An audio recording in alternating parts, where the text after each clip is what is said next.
phone jump, it's the weekend. Dream come true with the freak friends. Hitting on doors, that's a defense. Rolling with all, that's an offense. Hit me, change you, let me preaching. With a bull shaking to my maybe drop ins. So they don't buy, and I say, so they don't buy, you the kid play, baby, tell me what you want. Julian, I know you need fun. Ever since remember we been knocking at the door. Y'all been moving paper, we be running up the school. Y'all before that pillar, we was sleeping on the floor. West side Africa, you know the shit ain't hard. I don't care what they say. We don't care. Vibing, driving all night long. I don't care what they say. We don't care. Vibing, baby, come roll with me. All night long. As times relax, my mind's relaxed. I got now from who got next. Here's my number, just send a text. You got a man and she responds, nah. Okay, sure enough, I'ma let you go, don't wanna hold you up. I'ma call your phone when I put it up. Whoever let you go must be dumb as fuck. Wait for. Girl, you so fine, I pay for. Fly you first class to the lake for. Body so blessed, I pray for. Body so blessed, I pray for. Because I don't care what you say. I don't care what they say. We don't care. Vibing, driving all night long. I don't care what they say.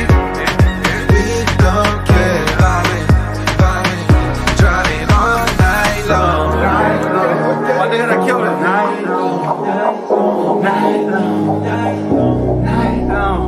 This the part where you get your girl, nigga. Make sure she focused, nigga. Make sure you focus, nigga. Let's go. 1, 2, 3, hit it. I don't care what they say. We don't care. Vibing, driving all night long. I don't care what they say. We don't care. Vibing, driving all night long. I don't care what they say. We don't care. Vibing, driving all night long. I don't care what they say. That's a hit for your ass, nigga. Hit for your ass, nigga. Prophet the One. Follow me on all Instagram sites, PROPHETTHEONE. That's Prophet the One in case you couldn't spell. But all night long. What up? What's good? What's good? What's good? What's good, folks? It is your boy Chef. What's going on tonight? I hope everybody's feeling magical, feeling amazing. You know, it's one of those nights. Great show tonight on Conversations with King. You know, we unpacked a few things, had some pretty great debates. You know, we even had some debates on role model. Hold on, that was pretty dope. They said 3 people viewing, and then all of a sudden, boom, it jumped to 10. That was pretty wicked. All right, hold on 1 second.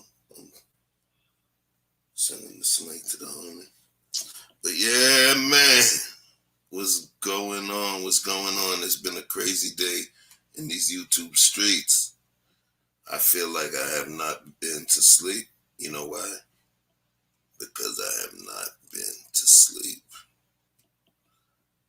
It is what it is, though. This is the life you live. It's the life you choose. Don't cry about it. Be about it. Play like you weigh. You see what's on the screen there? Yeah, man. They hit him up.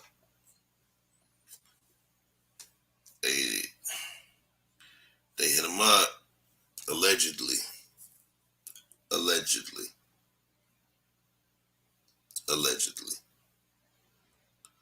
Yeah, man. And remember, somebody remind me if I forget, you know, I'm kind of long in the tooth.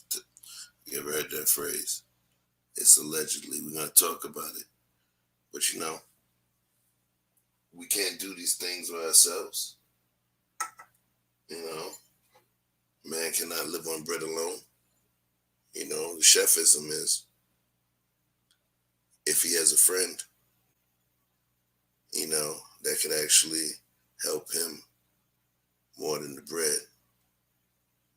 and there's somebody that's helped me, and that's you know, been a weird little energy factor within my move in this YouTube streets, and I don't know why, but me and this guy vibe, and he ends up to catch what I don't catch sometimes. So when you find soldiers like that, you know, you got to bring them on, man. You know, bless you.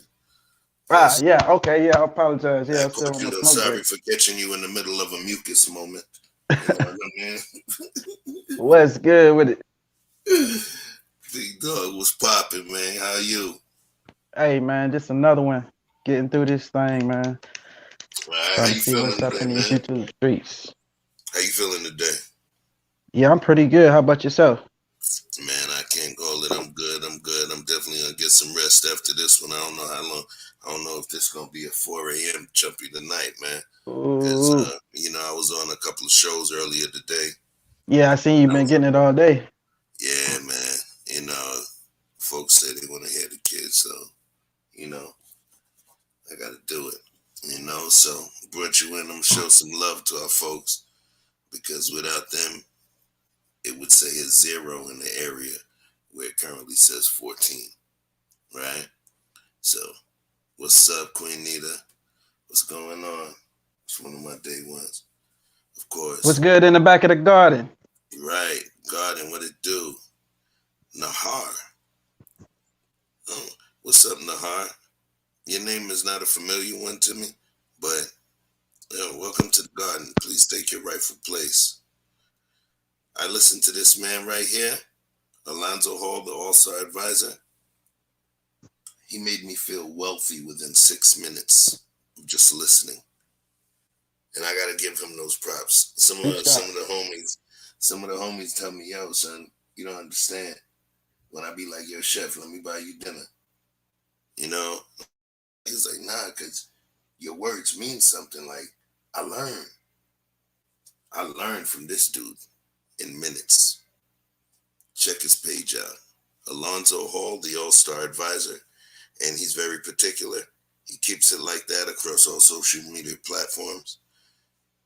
And take a look at the Conversations with King episode. I would say maybe the last hour, and you'll see him do his thing. He was cooking. He was cooking. Peace to you, Alonzo. I appreciate you, brother. All right, that's you, my man. The guy that puts it all together, but also as an Nate. editor. He puts it all together, but as an editor, he also cuts it all apart into nice, tasty morsels. You know what I mean? And he's actually, all BS aside, because I'm learning from him too. He's actually part of the vision of this channel, of the Chef Shupino channel. You know what I mean? Seriously, you know, check him out. He'll have something for you soon. I'm gonna make sure of that. My man, Loverboy Linsky. Come on now. Love boy. Hold it Yes, down sir. out there. Right. The Haitian Prince on deck. And right after the Haitian Prince is our favorite warrior princess, Hanifa To Naila. the queen. Man, listen. She holds court with the brothers. She starts talking, the killers shut up. All right? Hey, look. Hey, look. She got my genuine respect. That's right. Gender free. Hey, all day. Let me continue with that love. We got to keep going. All right. Oh, yep. You're my man. 1, 2, 3. Big dog, I see you in the spot, man. Thank you for being a regular. You know what I mean? Hey, our eternal flower. What Maricela. it do? What it do? All right, Stella. Uh-huh. Mrs. Married. I'm glad for you to be here. I'm glad for you to be here. Thank you. And please remember to send, you know what I mean? It's okay for y'all to share these shows. You know, I'm dropping clips on here. A lot of you have been a part of the show, watching it live, right? I want you guys to think about it like this. You go to the Usher concert, there's 3, 4 acts performing. You record a video, You send it to somebody. They may not sit and watch. You know the attention spans of your friends. They may not sit and watch the whole thing or go to the good part you wanted. But myself as well, with Danique's assistance, and Danique does stuff himself on my page as well. We break it down into morsels so you'll be able to catch what you wanted when you liked it, right? As well as outside of that to be able to share it, so you can share the nugget or morsel of knowledge that you figured out with your friend. I got somebody popping in real quick to say what's up also, because I know he has to roll out in a minute. My man, Mr. Best in the World, from Knowledge and Relationships page. What's going on, family? What's good? You know I'm gonna rock with you tonight, Chef. You know I'm on here with you tonight, baby. Know what I mean? My bad. That was M3, I think. Okay. Oh, M3 rocking with you too. He coming through too. What up then? Nah, he said he sent me a message saying, I saw the message saying I'm gonna hop in 5 minutes. I guess he meant hop on. I thought that was you telling me you was bouncing. We just finished the interview with your fellow horseman, Darrell. We just knocked that out. Bro Clarence jumped on. It was a beautiful event, man. Beautiful event. All right. And shout out to my other brother up top too. What's up, bro? I forget your name. My bad, man. Oh, let me take Hey, you know what it is? There we go. Just Vic, what up, baby? AKA yeah. So I'm just closing out the love fest, seeing if there's anybody that I didn't send love to. Oh, Tristan Draper, come on, man. All day, bro. Truth is never favored. I already know I'm gonna be seeing you shortly. What up, Truth? Oh yeah, Chef, you got a flower that's gonna come through too. She wants to come through, so. Hey, not a problem. We're all about the flowers and rocks in the garden. Precious gift. Peace. Salute to you as well. I appreciate you being in here. Thank you. Who else? All right. And once again, shout out Alonzo Hall, the All-Star Advisor, the man who made me feel wealthy within 6 minutes. Cool. So, one of the things, just like if y'all go on a Bible study, if y'all ever been to it, one of the important things you need is to have your Bible, right? So, because I want it to be a debate, but I also want it to be just us talking about it, because you see what's on the screen there. NBA Youngboy's YouTube deleted. Is this legal? Now, I have to give the precursor. I should use the term allegedly, right? But I didn't use it in the title because I never stated who it was deleted by. So, legal minutia and loopholes and all of that. So if I would have stated a specific person did it, then I could have put myself, at risk for libel. But I'm not as dumb as I look, right? So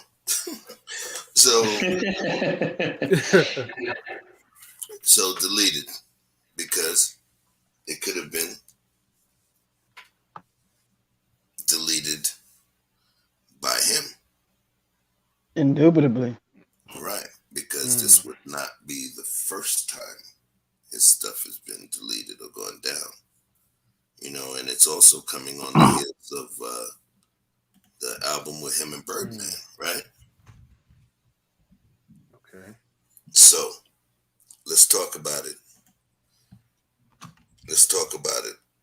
Is anybody familiar with, is or is not familiar with NBA Youngboy, by the way? To be honest with you, I'm not familiar with him at all. He got them 5-5 beats. Okay. I mean, honestly, that's his shtick. He picked good beats. Like, everybody used to hate Nas because he picked whack beats, but he was a dope rapper. Yeah. This guy's a mediocre rapper. For that new little style, you know what I'm saying? He do that pretty good. But he just picked dope beats. They like his beats. Okay. I get you. I mean, yeah. Good. Because unfortunately, like, mediocre rappers, it's like in today's age, they're so common. You know what I mean? So it's like whenever I just hear the word young or little or whatever you could call it, I'm just like, all right, this must be a like one of those like mediocre talented rappers that just maybe one of those mumble Nah, he rappers. from New Orleans. He from New Orleans. He a little legit down here. Oh, okay. South. Let's talk about it though. Yeah. You Well, know, because remember, I want to let the conversation go yeah. anywhere it's gonna go. So when we talk about what's funny is, I feel where you're coming from, and I thought that mindset for a minute, right? M3, because it was like, yo, who are these folks? You know, and why is this being enjoyed? What is this new style? This is not what I'm used to. I'm used to something a little bit more rugged. I'm used to something a little more serious. I'm used to a little something more sinister, a little something a little more dangerous, right? That's kind of the same thing they were saying when Floyd Mayweather started coming up. He was too safe. He played the game too safe. He didn't do it like Marvin Hagler. He didn't do it like, you know, Arturo Gatti. He didn't do it like those other people that were brawlers that would go straight into the paint. He was one of the least fighters in boxing, you know? Right. He was one of the least hit, I should say. And there were folks that was like, yeah, I'm not into this new style of boxing. People weren't into the Bernard Hopkins style of boxing and all of that. They really weren't. And it was the previous generation of boxing aficionados that didn't like it. People didn't like when Elvis hit. People didn't like when Temptations hit. When New Edition hit, people who loved the Temptations was like, what the hell is this? You know? Is it? The question is, because when you look at Mayweather, there's people that won't even put him, there's people that would not even put him in their top 5 boxes, you know? Yeah. Right. Even though with the record he has and the amount of money he's amassed. But one thing I believe is that with each generation, it brings a certain form of evolution. Always. That's the way evolution works. Joe Jellybean Bryant, he was a mid-level journeyman player. His son is a Hall of Famer. Rest in peace. You know, what's his name? Eldrick Woods, Tiger's father. Tiger Woods' pops. He, you know, semi-pro golfer, you know, pretty good, decent dude. Had this boy playing at 3. Not even, no argument, Hall of Famer, Michael Jordan of golf, right? People that do certain things, evolution comes with the next piece.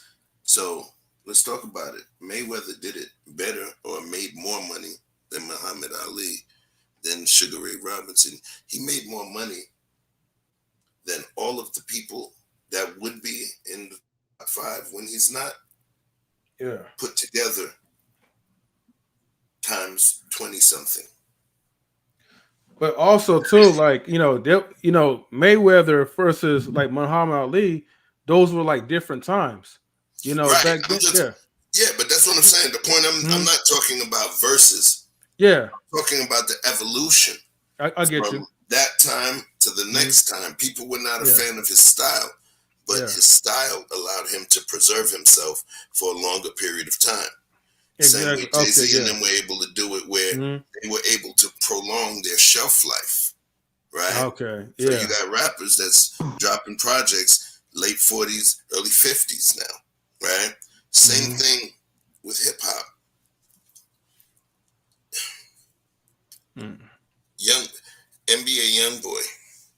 A lot of y'all never even heard his music, right? He made more money than a lot of our hip hop legends when they were in their prime from his house. from his house. You know, his YouTube page was deleted. You know, this guy was making a little over $1 million a month off of YouTube. Damn. He's making almost $12 million a year just off YouTube. No big budget videos required. We was talking, yeah. I'm sorry, Chef. No. You good. Go ahead, man. Yeah. You know, in our earlier conversation during the live stream, we was talking about like a lot of tech stuff with Daryl. Definitely learn a lot about him. And one of the things that kind of came to my mind is like, you know, the internet is basically like the new hustle.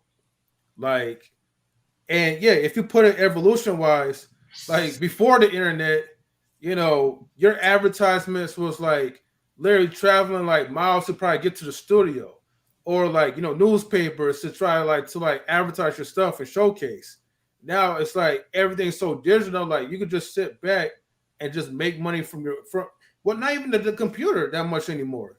You could just make money from your cell phone all at once, basically, you know.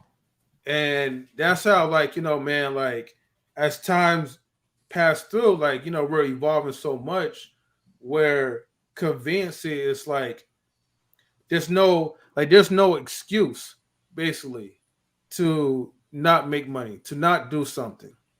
You know, all you need is like a little pocket phone or maybe a little personal computer, and then that's pretty much it. You know, you have the right direction and the mindset and the motivation, and maybe, I don't know, maybe luck or blessings or so. And then you could get to like where you want to be at.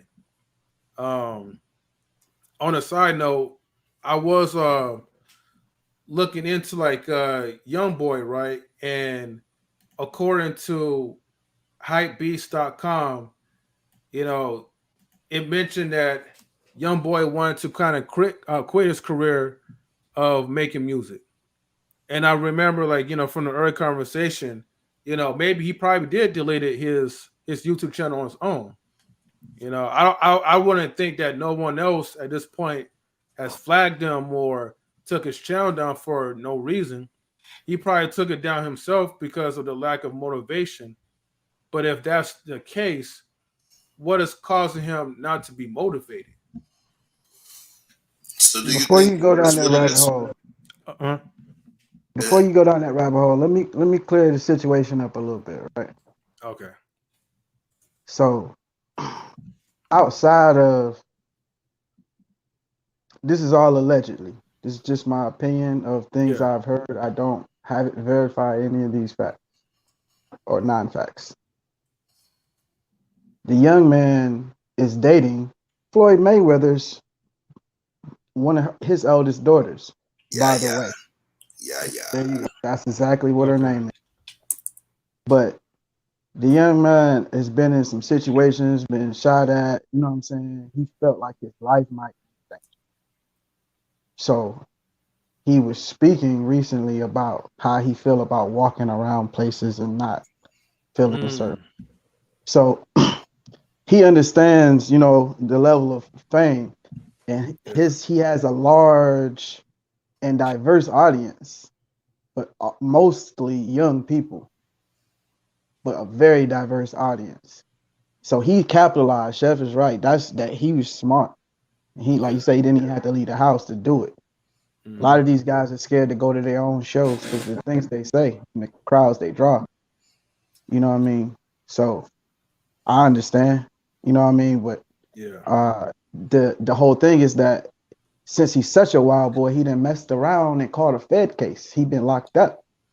He just got out like not a week ago, really. So the whole thing is that the case that he drew allegedly is about firearms because he had a previous case that he was already out on probation for, a 10-year stay probation. So anybody know what a 10-year stay is, you understand that's a serious set of paperwork to be up under. Yeah. So with that and the new charges, because of things that were found on a video set then now I would imagine, in my opinion, if it was me, I'd take anything that even looked tough off the table right now. And I think that would be a good strategy that his lawyers probably advised. Okay. Hey, Yeah, thanks for breaking it down, Vic. I'm sorry. Oh yeah, thanks, Vic. Sorry, M3. I'm sorry. I think the safest bet, man, is for rappers now is to, man, take like the 3-6 Mafia or the the Will Smith or the I forget their names, man. The Will I Am group. I forget the group that Will I Am was in. Black Eyed Peas. The Black Eyed Peas motto. Yeah, take that motto. Okay, it's a lot safer for you to take that motto. Okay, because when you start saying them street things, and you start repping sets, and you start saying this, that, and the third, man, people gonna come test you. And when they come test you, they really gonna come test you. Like, they really gonna spray up that tour bus without even thinking. And they'll go eat a sandwich right after. You know what I'm saying? You know, they gonna lay you down right in front of your mama. You know what I mean? Like, these guys don't care, man. So, you know, remember, when you're in the limelight, you have something to lose. These people that you're playing with don't have nothing to lose. So they'll run up on you at the car show. They run up on you after you finish buying a car like XXX. They'll run up on you. And when they run up on you, you're not going to be ready, man. You're not going to be ready. Nobody's ever ready. If you Mr. Best, they don't run up on you. They call that run down on you when they go down. Run down, run up, run side to side, spin move, jump move. You getting them shells if you ain't ready. Hey, you seen 2 Chainz out there in Cali? You seen the video when he come out the dispensary? Boy, what? Hey, look, man, that security didn't matter, man. The security was running faster than he was. Hold on. Yeah. Yo, we got to get them lights up, man. Yeah. Hold on. We got to get these lights up, yo. Even a couple of the folks who watched the replay even told me, yo, Chef, you got to tell them folks to get their lights up. Right now, we got 27 watching. I'm seeing 14 likes. Let me hit the refresh. Yeah, like and subscribe, y'all. Like and Come subscribe. On, man. Y'all know what time it is. Don't do it like that. Right. I'm about to really turn the heat up. And start dropping some names for real. Yeah, if they ain't learned from Neighborhood Nip, if they ain't learned from Dolph recently, you know, rest in peace to the brothers. If they ain't learned from Smurda, if you ain't learned from True Life, you ain't gonna never learn. You ain't gonna never learn. I'll even take it back in the day to KRS-One DJ back in the day who got Scholar Rock. I'll take it all the way back then. If you ain't learned from that, then you just ain't gonna learn. Peace, God. You know what I mean? And peace, rest in peace, and much prosperity to the brothers who are still alive that I mentioned. Most of the brothers are not even alive anymore. Right. You know what I'm saying? So when you play those games, man, they will come and see you. You know what I mean? With the fullest and to the fullest. And if you ain't got that right security, you know what I mean? They're gonna lay you down. Ross had to buy his way out. Woo, man. That's crazy, man. They put that pressure. Money. that pressure on Apply pressure to them boys. Straight up. Oh, in the meantime, while we talking about pressure, you could join the conversation. I already pinned the StreamYard up top. You can support via Cash App, Chef Shapino, or you can buy me a plate of oxtails. Ooh, for where, Chef? Where you going to? You going in the 90s? You going to the 90s? Where you going? You going to church app? Where you going? Tell me. Let's talk. You know I know. So look, remember, I'm from Brooklyn, but I'm living in Atlanta now. So the Haitian spot is good. Jamaican spot is good, but the ones that got the best oxtails to me is further down the road, like maybe 25 minutes away. So there's a Dominican spot called Mama Juan, right? And that's actually maybe 5 minutes away from the crib. Dominican Republic and Haiti, that's the same island of Hispaniola. So their cuisine is pretty much, is very similar. So I got some of that. I got some bacalao. Bacalao is codfish, salted codfish. I know what that is. You know I know. Jamaicans call it saltfish with some yucca root and all of that. Mama Juan is a dope spot, you know, plugging them as well. When Al Horford played for the Atlanta Hawks, he actually was one of the founders of the restaurant, so he sold once he left. But the food was busting. Yeah, I heard he had a restaurant. Yeah, it was. Yeah, the Aki and sawfish and all that. I know about all that. Yeah, man. That Joe Loof rice, all that. Yeah. Let me stop. Let me stay on point. Let me stay on point. Oh, damn. You know what? Well, we talking, man. You know, because I've been told, so I got to make sure I get this stuff out of the way. I got to make sure I get this out of the way. I apologize to my folks that have been coaching me on this thing here.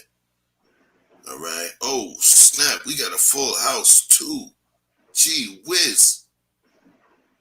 Gee willikers. Queen forever. 2K21. 123. Kid. What it do? To the kid. What's popping? Yeah. 100 watts. My Dude. Yes. Hallelujah for What? the pro version. My brother. What's up, man? All right. One, two, three, kid. Three. Hey, Everybody in the panel, man. Family reunion. party going brothers, on. my brother. Guys, what's good? Let me remove this thing here. Well, we're going to pop this up here just so y'all can see it real quick. Boom, boom. This is what we talking about. This is the topic of the evening. Now let me remove it from the stream. And I was just about to do a quick shameless plug moment, you know, just to make sure that I don't forget these things. And then we're going to open up the battlegrounds. We got 25 folks on deck. Bang, bang. Can y'all see it? True Apparel Store. True Pill Apparel Store. Cop the merch, cop the merch, cop the merch. Most definitely. All right. See the design by me, the True Pill. And of course, you see that's the garden. That's I'm definitely going with the all black. Going forth from there, right? And the beauty of it is we got sport gray. Look at that. Nice. Sports gray. Yeah, the fella's been actually saying that this pink is busting, you know. That is why. Kill with some, it's not a deep pink. It's I like that pink. That's like Killer Camp pink almost, you know what I mean? Yeah, man. It's like a salmon type pink. Mm-hmm. Hey, let's talk about it. Let's talk about it. Is it all right for dudes to wear pink? Hell yeah, man. Are you securing your own skin? Man, Listen. Are you securing your own skin? Listen, watch this. You know what? The us wearing pink thing, and I hope I don't demonetize myself, but the us wearing pink thing, it's almost us having the ability to at least steal one of the colors back, because the rainbow, we can't even rock rainbow stuff no more. Y'all remember I prefer yellow. colors? Y'all remember Benetton? Y'all remember Benetton with all the colors and everything? Now we gotta just pick like one or two. If you pick more than three colors in the same shirt, they looking at you like this. So pink, that's us. Monochromatic. Right. There ain't no pink in the rainbow, so we stealing that one back. How about that? I prefer yellow. It looks better on my skin. There you go. Here you go. You're a colorist. You're a colorist. Yeah, man. So, you know, it's some pretty decent merch. This is actually the first batch, and I will be updating. There's going to be another store that I am pouring here because I'm going to be designing some straight up some bucket hats, hoodies, and you know, basically bucket hats and sweatsuit outfits. Yo, Chef, when you drop that bucket hat, I'm definitely copping like two. Definitely. Son, with the bucket, because the one I want to do, I'm just letting you know, is going to be more of an artistic endeavor than a financial endeavor. Just is something I'm doing to challenge myself. I do that, right? It's going to be embroidered. The logo is actually going to be embroidered. You understand? So it's going to be stitching. It's not just going to be like silkscreen stuff, you know? So it's going to have to be another store, because right now Bonfire doesn't do bucket hats and full sweats. All right. So premium long sleeve tees, V-necks, premium unisex tees, pullover hoodies. Get them when you get them while supplies last. All right. Yes, sir. Thank you. I'm still getting the hang of handling the BI, you know. Oh, snap. All right. Here we go. What it do? guy again, man. Yo, listen, we're gonna keep you limited to 4 shirts in a day, bro. 4 shirts and only 2 hats. Now this is ridiculous, man. I'm headed somewhere, man. I got somewhere to go tonight. He's going to the kitchen, y'all. He's going to the kitchen. This is his make a sandwich outfit. Come on, God damn it, man. This guy, yo. This guy. I got somewhere to go. I'm glad we gave Pink a pass just now. Yo, I don't even think he's home anymore. I think he actually works night shift at a shopping mall and he's just stealing shit off the rack to put Hell on. no. He said you boosted This can't be real, yo. Hell no, I don't do no work. I don't work. He got a stable, man. He got a stable, man. Bro, you got a stable. Vic. What kind of thoroughbreds you got in that stable, bro? You're using words that people aren't familiar with in this type of chat, man. Get away from that. I've been staying so far away from that conversation, man. This dude, this dude go get him. He get a shape up to go to the bathroom. There you go. That's something I do. That's something I would do. He said, "Hey, I gotta look good for myself, right?" I do. Man. They don't love me like I love me. I heard my mic is popping. I'm gonna handle that real quick. What's going on? We had a flower in the spot, and the flower is sitting exactly where she should be, at the center of the garden, because we are the rocks that sit on the outer periphery or perimeter of the garden, and we keep our flowers safe. And she's right in the middle. Look at that. That was fate. What's going on, Queen Forever? 2K21, talk to us. Hello, how you guys doing? Yeah, I'm good. You're here now. What's going on with you? How are you? Not much. Just trying to get through this work day. So I decided to pop on. Hey, well, thank you for gracing us with your time. You know, since you're on here, what's been going on with you outside of the work stuff? You know, anything in life that you wanna vent about? That because right now you have you got a battle royale, or you have a dream team right now of really intellectually astute black men. You know. So talk. You in the middle of the square. What you want to know? Anything? Your connect. I don't know if it's my connection, but you sound robotic. I don't know if that's me. Might be you, bro. It might be me. Hold on 1 second. I'm gonna switch this mic out. Pardon me. Sound good, chef. Yeah, it sounded like a cyber movie. You sound good too. You too. So I don't know if it's my connection or. How do I sound? You sound cyber too. Vic, how do I sound to you? Oh, you know, you good, bro? It's fine now. It's fine now. There you go. There you go. Okay, cool. So yeah, I'm gonna let you start it off. Talk to us. Any questions that you got? Anything you want to throw at us that we could crunch?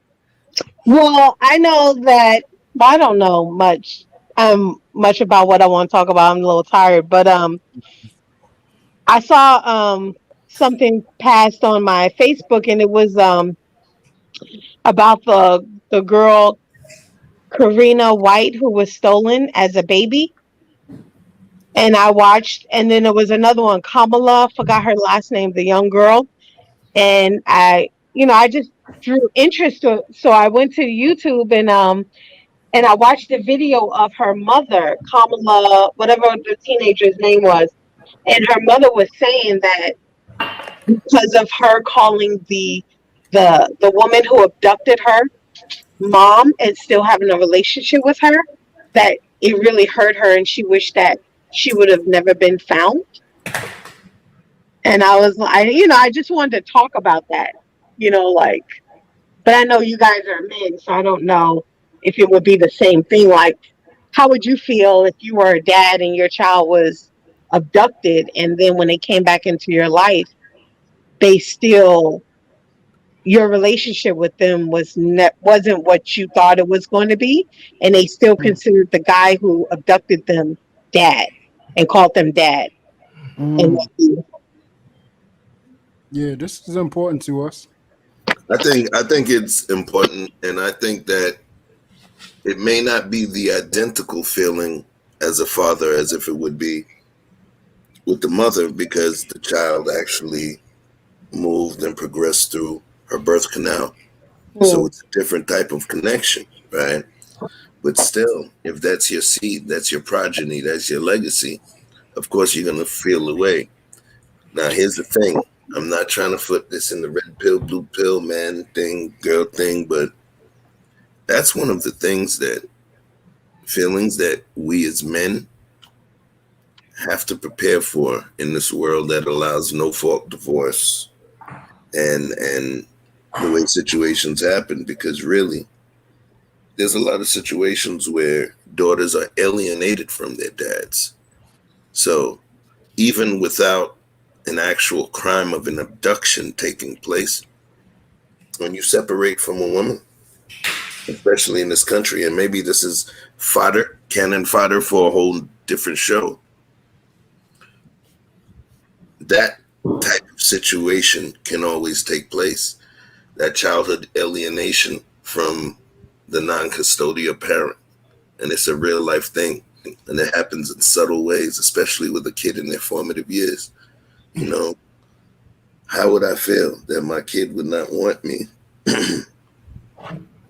It would burn me. It would hurt me. It would summarily probably destroy me without therapy. You understand? But the thing is, you know, I'm too balanced and too understanding not to understand how it could take place. I would not like it, but it's a fact that I understand. You know, it's a fact that I understand. Yeah. Yo, peace to the Cash App gang. I appreciate you, M3. You already know you part of the family, my man. Most definitely, man. Supporting the cause. So, yeah, that was pretty much my answer. That was pretty much my answer. I think that we deal with that already, but it would burn. It will burn. It's something hard to deal with. I'm gonna definitely say that I can't speak for everybody here, but definitely for myself in terms of how I would feel about that. It's definitely like a sense of failure in terms of securing your family, in terms of securing your home. Two failures almost.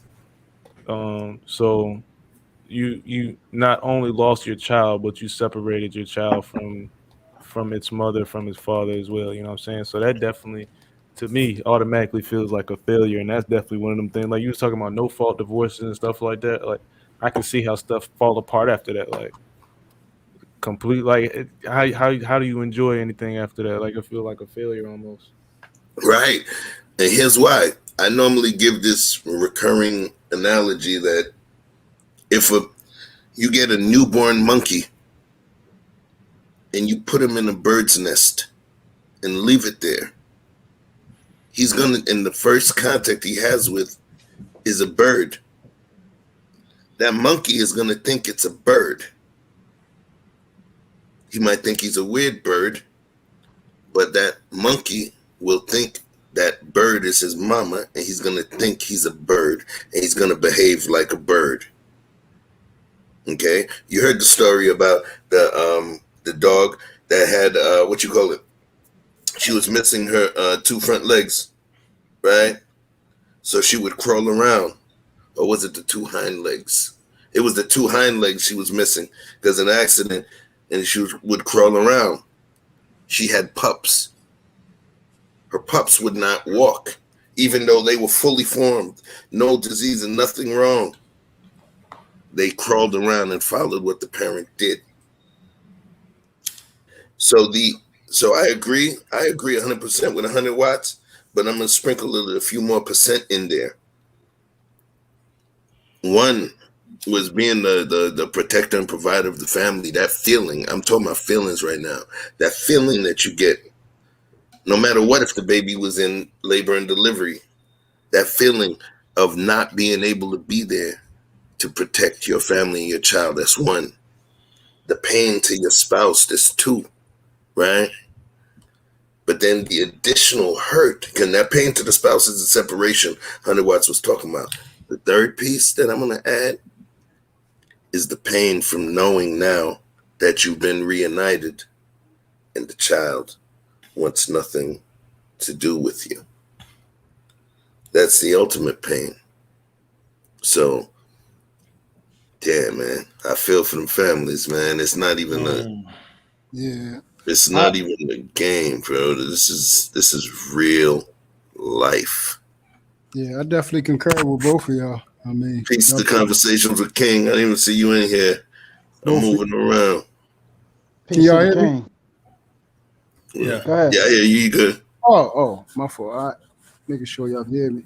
No, I was saying I mean, you summed it up and Watts summed it up. I mean, as a father, our worst fear is either, letting our child down or them being harmed. I've had dreams about that. They nightmares.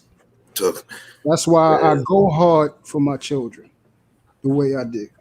See, for me, I'm a little bit different. As careless as I am, because I'm no nonsense, I'm very affectionate with my children. Very hands-on. Always been since they've been born. And just to know that they have been violated to the point where I'm unrecognizable to them in that manner, when all the love and the sacrifice I have done, I'd have been devastated. Like, yeah, that oh man, like I'm just hurt for both of them, because that's just a different type of level, man. That's a different type of level, man. I want to say, go ahead, because I'm gonna let you go, and then I'm gonna come back because Conversation with King. King dropped into the room, and he said he gonna let me. He brought the rabbit hole with him, so I'm gonna throw it at y'all in a second before he leave. I'm gonna use the rabbit hole. So go ahead. Yeah, I want to just say this real quick. Like, I've definitely shed a lot of tears over some painful situation and growing pains on trying to figure out this blueprint that really don't exist on how to be a father, man. And it's induced, our kids' behaviors are induced by the relationships that we have with their mothers, man. So like, it's important to live through that pain and feel it and experience that and get it out. But I want you to know, man, that like every day you got air in your lungs is an opportunity to change that outcome, man. It ain't over. Like, it's just you were chosen to deal with this type of situation, and you wouldn't be chosen for it if you didn't have the skill that it took to overcome that shit. Because all our situations are gonna be unique, and we in a unique time, man. Talk about it. A lot of misunderstandings when it comes to like rearing kids, man, because our parents didn't do it right. Their parents didn't do it right, and we just adjusting on the fly, man. So like, for a man, that emotion, it could cripple us, but it's temporary, man. We got to get up. We got to open them blinds. We got to surround ourselves. We got to pour into our heads, and we got to keep giving them kids the ability to use that resilience that they have, man. Kids are some of the most resilient beings on earth. They more resilient than us. Like, they can bounce back from a lot of things that you think that because we taking it so deep, you think that it's like killing them. They may feel the pain, but they can recover. Kids know more than we think. They know way more about what's going on we think, and we don't give them enough credit. All right. Yeah, my man, One Community. Let me, yes. What up, One Community? What's going on, family? Definitely check out One Community's page as well. You're welcome to come up. I was on One Community's page. He was one of my many interviews that I did today, and it was pretty dope. It was pretty dope coverage. We had some real conversations, and if you tune into especially if you had a shorter attention span, tune into the last hour of that broadcast that he had today with my name on it. Yo, he took me to school. About this YouTube thing. It's definitely a lesson. I'm talking about Patreon worthy information. that I had no clue about. All right. So you're welcome to pop in one community if you want to talk your talk. But here goes the rabbit hole. We talked about how we would feel and the pain we would feel in terms of that situation, right? If our child was kidnapped at birth and we never got to see him, and then when we did, they rejected us because they wanted to continue to be and love the parents or the people that kidnapped them. Question for you.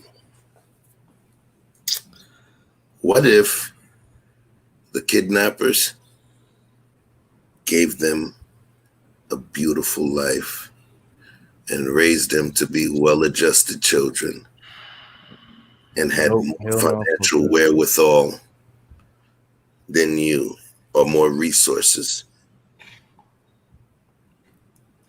and you recognize that at that point? No, fuck no, hell no. I'm gonna thank them, and then these hands gonna thank them too. We're gonna call you the sword of Gideon, bro. We're gonna call Truth the sword of Gideon, man. Okay. You gotta accept that like you accept step parents, though, man. You have to accept that the same way. Like, if there is a person that has impacted my child's life to where my child has like put on another trajectory, I can't change that impact that had on that kid. I gotta accept that and embrace it. I can't let my ego say, man, it should have been me. Man, you should listen to me over that. Like whatever impact that child has taken, like for a step. Remember, we keeping remember the important variable is kidnap, right? That's part of it. That part, the child was kidnapped, bro. So if you kidnap an infant, did the infant know it was kidnapped? No. I'm just making sure that I want to make sure that you know that we're talking about kidnapped. I didn't disagree. I'm just making sure we in the is it trauma, or does the kid even know that he's kidnapped? It's just kidnapped. It doesn't matter. I'm saying that your child was abducted. Let's use the word abducted.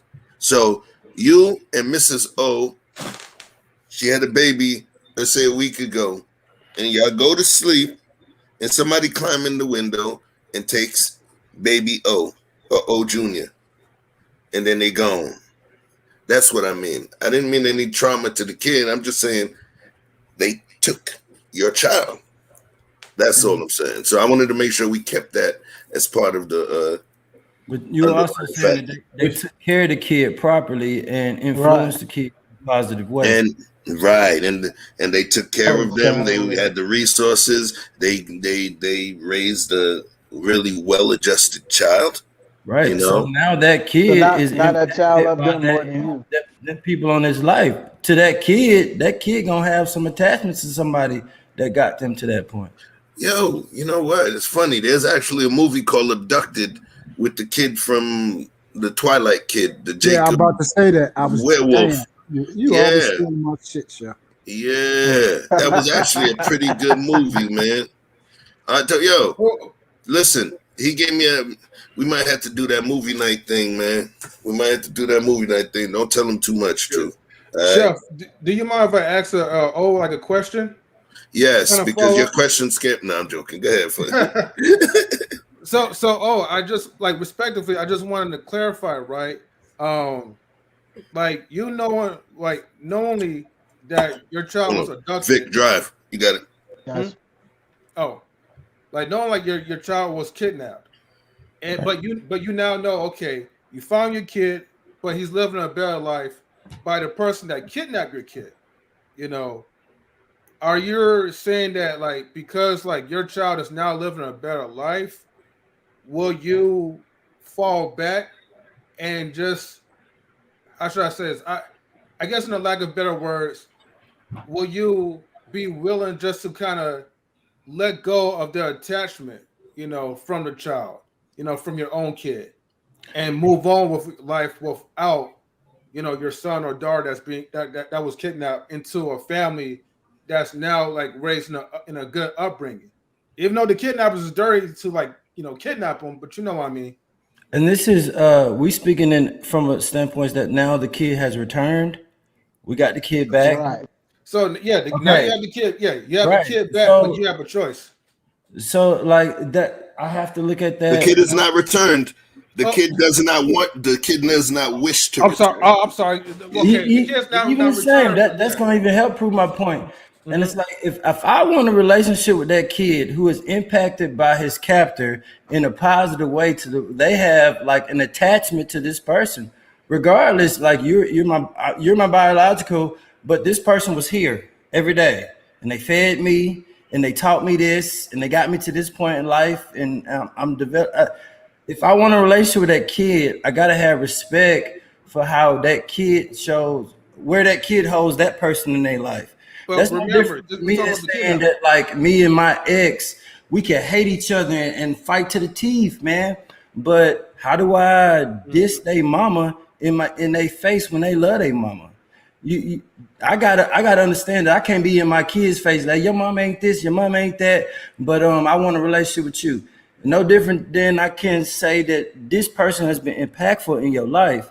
So I can't hate. I hate what they did, but I appreciate the way you are now. And let's get some therapy, and let's figure out how we develop this relationship, because you can't denounce somebody that means something to that person, regardless if it was done out of malice or whatever. It still holds an impact and a position in that kid's life. This goes back to what we was talking about, like how if we was allow things in the household that are inappropriate. It started off effed up, yo. Like this started off with kidnapping, stealing of my child. Like I said, like certain people don't have. I mean, I guess you would say certain men don't have that type of connection, like how Chef said, with like how women do. But I've always had that connection with my child. When I used to come in the daggone house, my child used to be asleep. My children's moms, both of my children's moms used to say this every time. The baby would be asleep all day until I walked in the house, and then it would start moving inside of her womb. That's how connected I was with them. So if somebody kidnapped my child and then brought it back to me where the point I didn't know, we're going to have a problem. Now, as far as the relationship with my child and that individual, that's something different. Now we will have to assess the point like, okay, now explain to my child, this was done in an unhealthy situation. Now they have a choice to make if they are, capable of mentally understanding the ramifications of what really happened, what they just took from both of us. Would you try to expose that, or would you leave him be? No, we have to talk about it. It has to be exposed. What's my name? You got to tell the truth on everything. The name says it all. Yeah. 123. 1, 2, 3. Bang, bang, bang. It's good, bro. What's happening, bro? What you thinking? No, I'm just soaking this all up, man. I mean, my mom was a social worker at ACS Brooklyn for probably, I don't know, 20, 30 some years. And big up social workers. That's what I am too. Yes, you guys see some workers. You guys see some gruesome stories, man. I was being told gruesome stories when I was like 7, 8. My mom sometimes used to take me out on the field to people's homes and stuff. And I can't agree with the kidnapping thing, but in some regards, man, I've seen crack babies. I've heard the horror stories of, kids being abused. Like, I don't want to say anything on YouTube to get in trouble, but, you can imagine like Law and Order SVU type of stuff. And in that situation, I'm like, take the kid away, because that's just some gruesome ish. But, on the flip side, when people say the kid's going to get a better life, according to who? According to what, the kidnapper? Because, there are a lot of people that look at us like we ain't like black people, whatever. We're in situations that they can never be in, and they justify in their minds, hey, I'm going to kidnap this kid and take him out the situation. Despite the fact that, some of us may be broke or whatever, but we could get by and we can improve. You know what I mean? So I don't know. I don't have kids, so I don't want to. I was just soaking up game in, but the whole kidnapping thing, and also too, man, is it a kid a person's identity is, obviously is formed and created from birth, right? Obviously there are people that, you're in hardships or whatever, but sometimes you get through and that makes you a stronger person. That makes you a great person. Do you take a kid out of that situation and say, well, I was going to give that kid a better life? Well, do we really know what, I mean? Like, I don't know. It's tough. I just can't agree with kidnap unless in like real extreme circumstances where the kid is being, that type of stuff.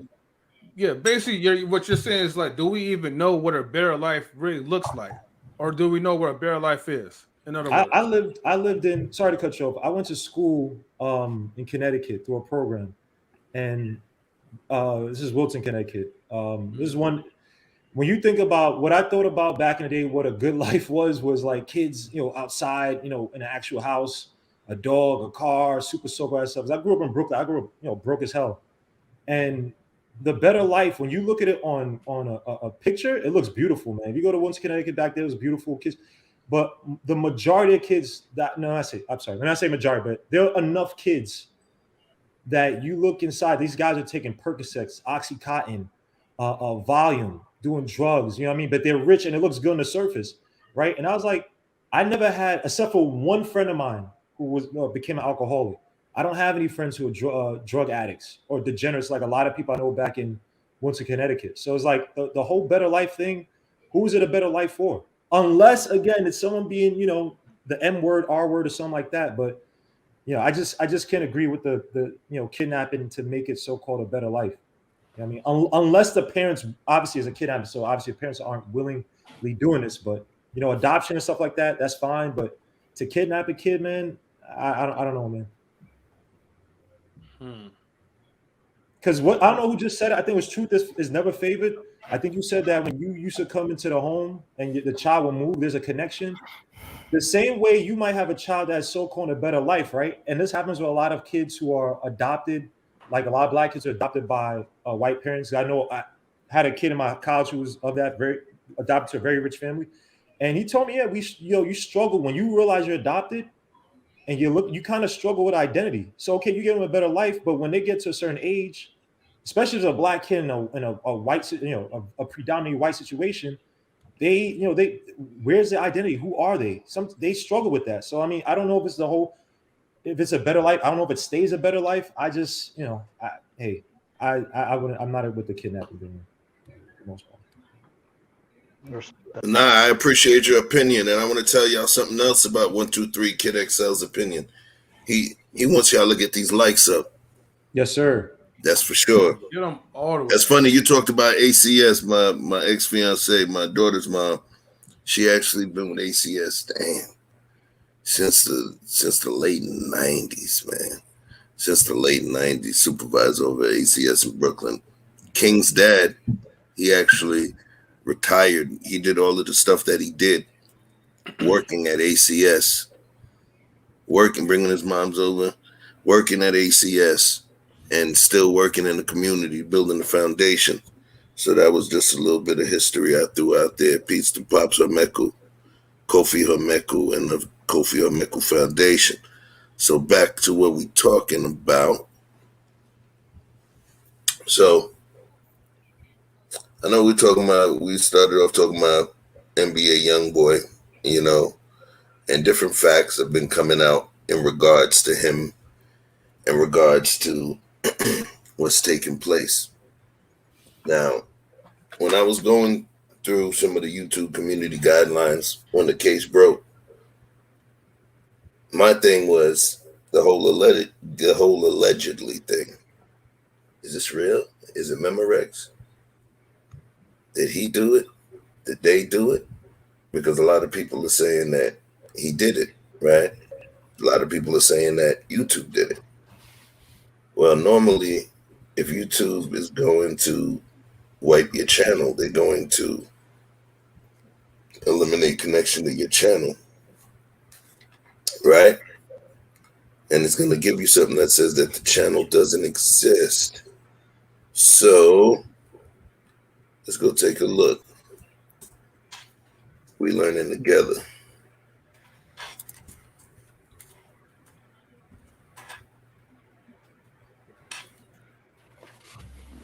Page up. Never Broke Again. Interesting. Very interesting. I see the playlist. Are you able to share it, Chef? Yeah. Yep. Pardon me. Thank you for reminding me. Remember, I'm not used to being a digital cat. You're all good, man. We learn as we go. No, I appreciate those reminders. Here we go. So we have the home. Of course, that's just pretty much like playlists and stuff, right? These are playlists. But we go to the videos. This channel has no videos. This is not the way a page looks. When somebody's YouTube has been deleted, they would have just summarily removed the whole page. Right? And he still have a subscriber count too. That's what I'm saying. Yeah, 10.2 million. Him and Joe Rogan. You know, Chef, he probably done was right because I mean, he got the project coming out, the album with him and Baby. Yeah. So what I'm thinking is like he probably didn't really delete his videos. He probably set it under private because you could do that as well too, and it would like show up just like it like that. And then once like the album comes out, you know, maybe hopefully he'll bring the videos back on again. See, I heard an interview creating the calm before the storm. There was an interview this morning that it was saying that because they demonetized him, he took him down, and he was upset that he was only getting pennies on the dollar anyway from YouTube, and the fact that they took him down, that they demonetized him, he just took them all down. They reported that on the Breakfast Club. Because he's connected to there's a partnership through. Oh, sorry. Why did they demonetize him all? Because of his cases, his image, the legal things he was going through. So is that a thing that they can do for your private life? I'm asking. I don't know. It's they shit. Yeah, they can find a way to do whatever they want to do. This is their shit. This ain't our shit. Nah, it's just gotta be in like writing. So I was just saying, is that the standard? Like, if you doing some shit that ain't got nothing to do with your YouTube page, but it making your brand look bad, can they shut your page down if it ain't got nothing to do with nothing you posting on your YouTube page? I guess if the sponsors got a problem with it, if the people that put the money behind this thing, the ads, the companies that put the money up, if they got a problem with it, because they don't like it for personal reasons, it affects their brand. Yeah. But technically, I got to jump in on that one, right? So now, in terms of what was originally said, about him taking it down because of demonetization, right? Or getting pennies on the dollar. One of the things we know is this. Yes, you get money for views and watch time and all of that stuff, but that's not where the bulk of the revenue comes from. The bulk of the revenue comes from ad revenue, right? Right. The thing is, Ford Motors, Cadillac, some of the more affluent or affluent, whichever way you want, tomato, of those brands are not going to choose NBA Youngboy. They're not going to choose his page to place their product on there. So he's making literally around $1 million he was until he removed it, about $1 million a month on YouTube. Almost $12 million a year, right? And he's complaining because he's one of the highest streaming with the amount of content that he has. He has over 9-point-something billion views. Billion. So, he feels like that little $12 million, that garbage $12 million a year is nothing considering how much is being made, because remember, he's not getting any ad revenue. However, YouTube is getting money from him. Right. They're making money off of him. Right. Anyway, so him pulling it off of YouTube and understanding he owns the intellectual property, he also owns mechanical rights and streaming rights to his own property. He could just dump it all on Patreon if he wanted to. And that's the thing. So there was an issue, I think like in 2019. and it was with what was this damn band? Was it the Eagles? I can't remember which one it was, but essentially them not being able to use their own likeness when not on YouTube. And I was just wondering because I don't know NBA Youngboy's exact situation. I know he has a partnership with Motown. That's the label he has a partnership. I forgot whatever the Youngboy Entertainment has a partnership with Motown. I was just wondering, is that the case where, like, essentially he can't get as much money or whatever it is, like they want to shut that down because he's making all this money, right?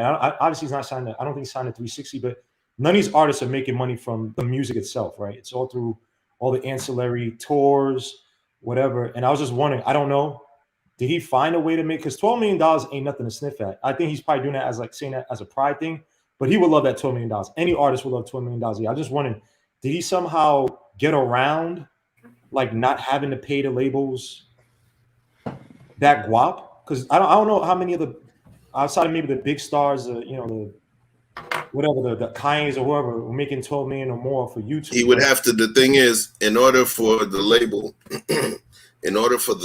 to be able to recoup or benefit from streaming, then it would have had to be a multi-layered deal, potentially a 360. But we're making an assumption that it was a 360 deal that he had. If he actually had a 360 deal,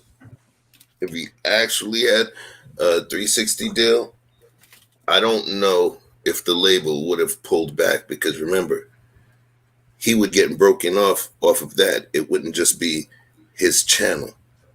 Mm-hmm. If he had a 360 deal, all of his stuff would be going through the label's channel, not his personal channel. Because remember, monetize, you get AdSense. AdSense is attached directly to you. So, right. So it might have popped up on Vivo where, the label would have been able to generate a deal. So this does not look, and I mean, I've been in the game for a minute. This does not look like a 360 deal. You know what I'm saying? It would hold the music. The monetization would come through them because they already broke them off on the front end.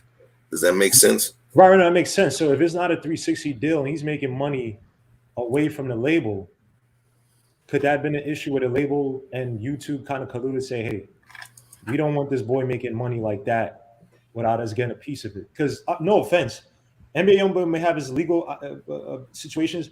There are artists who are getting paid on YouTube who probably got way worse on the record. And I don't, you see ads on their stuff. Maybe I don't know if it's the same situation, but I don't see them getting shut down by YouTube. So I don't know. I don't think this guy has an R case on him or something crazy like that. But I don't understand how, if it's the case of that he's too bad for the image or too bad of an image for these sponsors. I don't believe that. When you have freaking, what is it? Please correct me if I'm wrong. What's the label, the private label, the independent label that has insurances, life insurances on their artists? The one that a few. Damn. Oh, you're muted, Chef.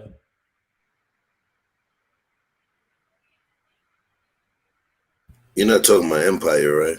Is that Empire with the bald-headed dude who kind of runs everything? You tell me those guys don't have stuff on their sheet that might be worse than what I guess NBA Youngboy's going through? I mean, having insurance on the artist, I wouldn't really use that as a point of inference because, there's corporations have what's called key stakeholder, key performer insurance on high-level executives, ones that are in charge for moving the mission of the company itself, the high-level stuff. Like Apple had insurance on Steve Jobs, people that are that pivotal within the company. So the company's insured against the loss of certain high-level executives above the VP level. So it only makes sense, especially if you have somebody that's making you millions and millions of dollars, and the environment that they keep is somewhat dangerous. Yeah. So that you can't get your life insurance. You can void your policy in certain places. You go to jail. So I heard. Hold on, let me add just a little bit of context. I'm gonna give it right back to you. Well, actually, I was going to just say something real quick because I have to get going. But I just want to say thanks, Chef, for inviting me to a platform, man. This is your crib, man. You got a key. No problem, man. Thank you, guys. All right, my brothers, man. Peace out. Let me just add this context to it. This is just Google, okay? It ain't nothing else. It says all of the music videos on NBA Youngboy Never Broke Again's YouTube channel have been deleted. The rapper's last full-length effort was September's, so that's recently, Sincerely Contrell. I guess that's the name of the album, which dethroned Drake's Certified Lover Boy for the #1 spot on the Billboard 200. So he just took the #1 spot on the Billboard 200 from Drake of all people. So this ain't no fly by night. You understand? Right. This is real paper, like Chef, what Chef is talking about. And if YouTube had anything to do with it, in my estimation, the like just like Chef said, the whole channel would have been shut down. It wouldn't have been left up there with just no videos on. And if you say it don't look like a 360 deal, you know what I mean, then the label don't got nothing to do with it. That was the person's choice. So what kind of pressure would a man have to be under to put all the videos down from the #1 selling album at its hottest moment? And watch this. I can tell you this. I have an idea. I mean, I started speaking to it. Some people, I was talking with Ken earlier, some people play chess. Yeah, it's okay to play chess. But real life is more than just chess. It's actually 3 or 4 chess games going on at once. And all 4 of them is on the clock. All right? Let's try to flip it to a different dynamic. What if he's creating a drought before he floods the market with the other thing? Because remember, what happens when you release a project? Watch this. What happens when you release a project? It drives traffic to the other stuff. Yes. What if potentially he's creating a drought, and then he's creating a drought, getting them thirsty, and then flooding the market? Remember, he's not just a regular YouTube. 9.2 billion views. This is what I was about to say. He is not that smart. He is not that smart. What up, community? Right in the middle of the movie, and waiting 15 minutes to he can do that on accident. We gotta make sure everybody can hear each other. Yeah. Talk to me. This is what I was gonna say, because I was listening to 123 Kid, and he was talking about like 12 million, like any rapper would like 12 million, right? So I sat here and I did some numbers, right? Because I heard this theory earlier. The idea is, just like Chef was talking about, take all the videos down off of YouTube right before the album comes out. Once the album comes out, that's when, hypothetically speaking, an app can come out, for that way all of his fans can go directly to that app. Now the idea is charging these people $20 a month to be able to access that. Now what I did was to find out how much it's going to take for him to make $12 million at $20 a pop. All he needs is 600,000 people, right? 600,000 people. He has 10.5 million people subscribed to him on YouTube. That is a 6% conversion rate. 6% right after his album drops. It sounds like a perfect setup to me. But also the YouTube is a big machine, man. Because I've seen, granted, nowhere near the same size as him, but I've seen relatively popular YouTubers make the transition to Patreon, and it's not the same, right? Now that conversion rate, yeah, that's if they move, right? But and again, I'm not an analyst or expert in this, I don't know, but how truly captive is that audience, right? Like, how can he bring even just those 6%? Because there are people who are stuck to YouTube. They're not going to move over to Patreon, whatever. Right? And they don't even want to pay. There's people out here that'll do people in for Youngboy if you talk about him wrong. He got a serious cult fan base. He's gonna remember they don't have to invest a whole lot, but 3 to 4 minutes of a music video, and then they keep it pushing, and they'll come back for the next one or whatever's on that playlist. That playlist that Ken was talking to me about earlier. Good lessons. But it seems like the perfect setup, because what's going to happen, they're going to have that. And then when he brings his videos back, those people. It's almost like he's creating two thirsts. Y'all done turned this into Ocean's 14. Okay, I don't know which one we on, but 23. Hey man, hey, if his plan is that solid and that smooth, that's a business plan. Though. That's what happened. Like that's, but not Vic. That's a dope strategy. Keep it real. Keep it real. That's business strategy. It's not new. But it's also you better. I want to hear what my man got to say. I'm throwing it up to him. Vic, on some real shit, right? Because it's not a big plan to do. Literally, we watch people that's regular YouTubers doing this stuff. All right, people was even speculating that Young Pharaoh did this with his 600,000 subscriber channel. Said, you know what? Clip the 600,000K subscriber channel and get everybody that was fiending for him to go to Nation and go subscribe. See what I'm saying? If you could get, YouTube's a free platform. Yeah, you monetize and all that. But if I could get everybody to come to my website and come subscribe to something else and pay monthly rates and then pay yearly subscription rates to this thing, $300 per year, $50 per $30 per month, it's $39.99 and all types of stuff like that. So when you think about it, YouTube's good. Because they can always come back. Once he makes, look, Pharaoh makes a new page. He look, every one of them. Look, he comes back with another one. It goes to 5,000. It may not get as big as 6,000 or more, but how many people can he keep grabbing with the page? It gets 6,000, then delete it, do another one, bang, and you just keep the energy going. You see what I'm saying? But at the end of the day, you can use it as promotion stuff because it funnels the people, just like Chef said, into the other things that you want to push them to. Because people don't move like that. But if they you'll lose your whole momentum and your crowd plan. So I don't know. Good luck to him if that's literally his plan. But not young. It's not necessarily momentum though, because remember, use that. Momentum, the way it moves, you have the peaks and valleys. But the thing is, it doesn't peak as high as it does at a certain as highest point. It doesn't hit that point twice. It's going to go. It's going to move up, and at some point, it starts to do a thing called plateauing, right?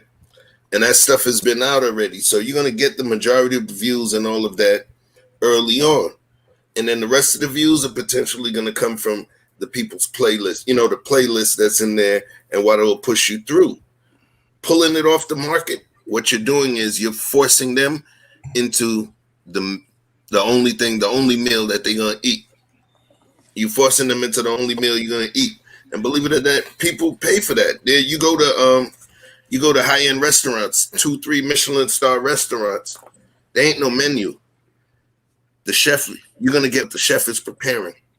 You get what I'm saying? And you're gonna pay what's called fixed price for it. And it may be $300, $400, $500 for that meal, but you don't get to select it. And he's gotten to the point where this is the pinnacle of his career. I know you told my momentum, but it's not like this momentum. Him and Baby, that project, this is going to be his thing. This is going to be his thing. And pulling all of that other stuff off makes sense because he was talking about he want to retire and all of that. He makes this project hit the right way. All he has to do now is eat off of that money, whatever performances. He's not an artist that even needs to tour, bro. He doesn't even need to tour. And because he doesn't tour, guess what? It's easier to get those views too. So now he has all of that. And then it's going to catapult him. Then he's going to come back with all of that material that he has. Jeez. It's not a hard thing to do. All it is to unlist your joints, make them private, and keep it moving. You have an intern make them joints private. But I don't think it's momentum at this point. So the Patreon's research, only the average creator, granted, he may not be an average creator, but the average creator can only convert 0.15, not 1 not 15, not 0.15% to 0.75% of their total YouTube subscribers to paying Patreon contributors. The YouTube machine is legit. It's easy to use. Not saying Patreon's not easy to use, a little bit, could be a little lag, could be a little weird, right? But I just feel like the throughput, amount of people that be on YouTube is just too big of a machine. Now you're asking those same people, because before the companies, the sponsors, whatever, paying for basically that money that you now be paying on Patreon. So you go on YouTube, watch these videos for free. You don't have to pay monthly subscription. You don't gotta worry about none of that. I'm just here to watch it. The companies, the car companies who want you to buy their car, they'll pay for that ad stuff to try to convince you to buy their products, right? But now you're on Patreon. And let's be honest, in the music, people aren't buying music or they're not buying it like that anymore. So I'm just saying, I'm not sure about being able to convert even 6% of his fans, as loyal, as rabid as it may be. It's just a different paradigm. You're going over to Patreon now. You have to pay for the music versus someone else is paying for you to watch music and hope that you buy something else. Check this out, right? So it says that as of April 2021, matter of fact, that's October 5th, 2021, NBA Youngboy's net worth is approximately $6 million. So let's just say whatever this amount is he's getting from YouTube, he kind of need that. This new money. So would you risk taking a vacation in the first year of your contract? You know what I'm saying? Like I think that there got to be something greater at play there. Why would you mess up your first taste of this new water source? It's new. You saying like new water source, just like it's, this is his biggest play ever. Even you yourself said oceans, whatever, right? Right. In the movies, each and every successive one, that was the biggest scores ever, right? And it was worth. Watch this. It's not a risk. If I take something down for a month, that's 30 days. Let's say it's 30 days of revenue. It's 30 days of revenue. Oh, I was kind of late with that. You talking about net worth, right? But it's 30 days of revenue that I'm going to be foregoing. But remember, with the record, with that actual deal with the record, I don't have to sit and wait for a bunch of views. You see what I'm saying? I don't have to just sit and wait for a bunch of views. So how much you think he's gonna lose in 2 months? If we go there, if we take into account the fact that he's making 11 point something $million a year, that averages out to less than $1 million a month. With this project, watch this. With this project, he can easily do more than that. You know, it's the flip, because remember, he's giving up his music, and that's the whole key. He did not lose anything. He didn't give up anything. He just put his stuff in the closet. So he hasn't lost. Remember, you're thinking about him losing his main source of income. He didn't lose it. He's just closing that. He's closing his restaurant because he's opening up the ice cream shop. And he want all y'all to taste the ice cream. You know what I'm saying? But you know how fickle the music industry is, man. Not saying he's going to be gone for 6 months, but not saying he doesn't have lasting power either, but it could be very fickle. How trends change, how the newest whatever is pushed by these labels to be the so-called new independent guy, whatever. And I don't know, man. I don't think it's the smartest thing to do. I say if he's doing it himself.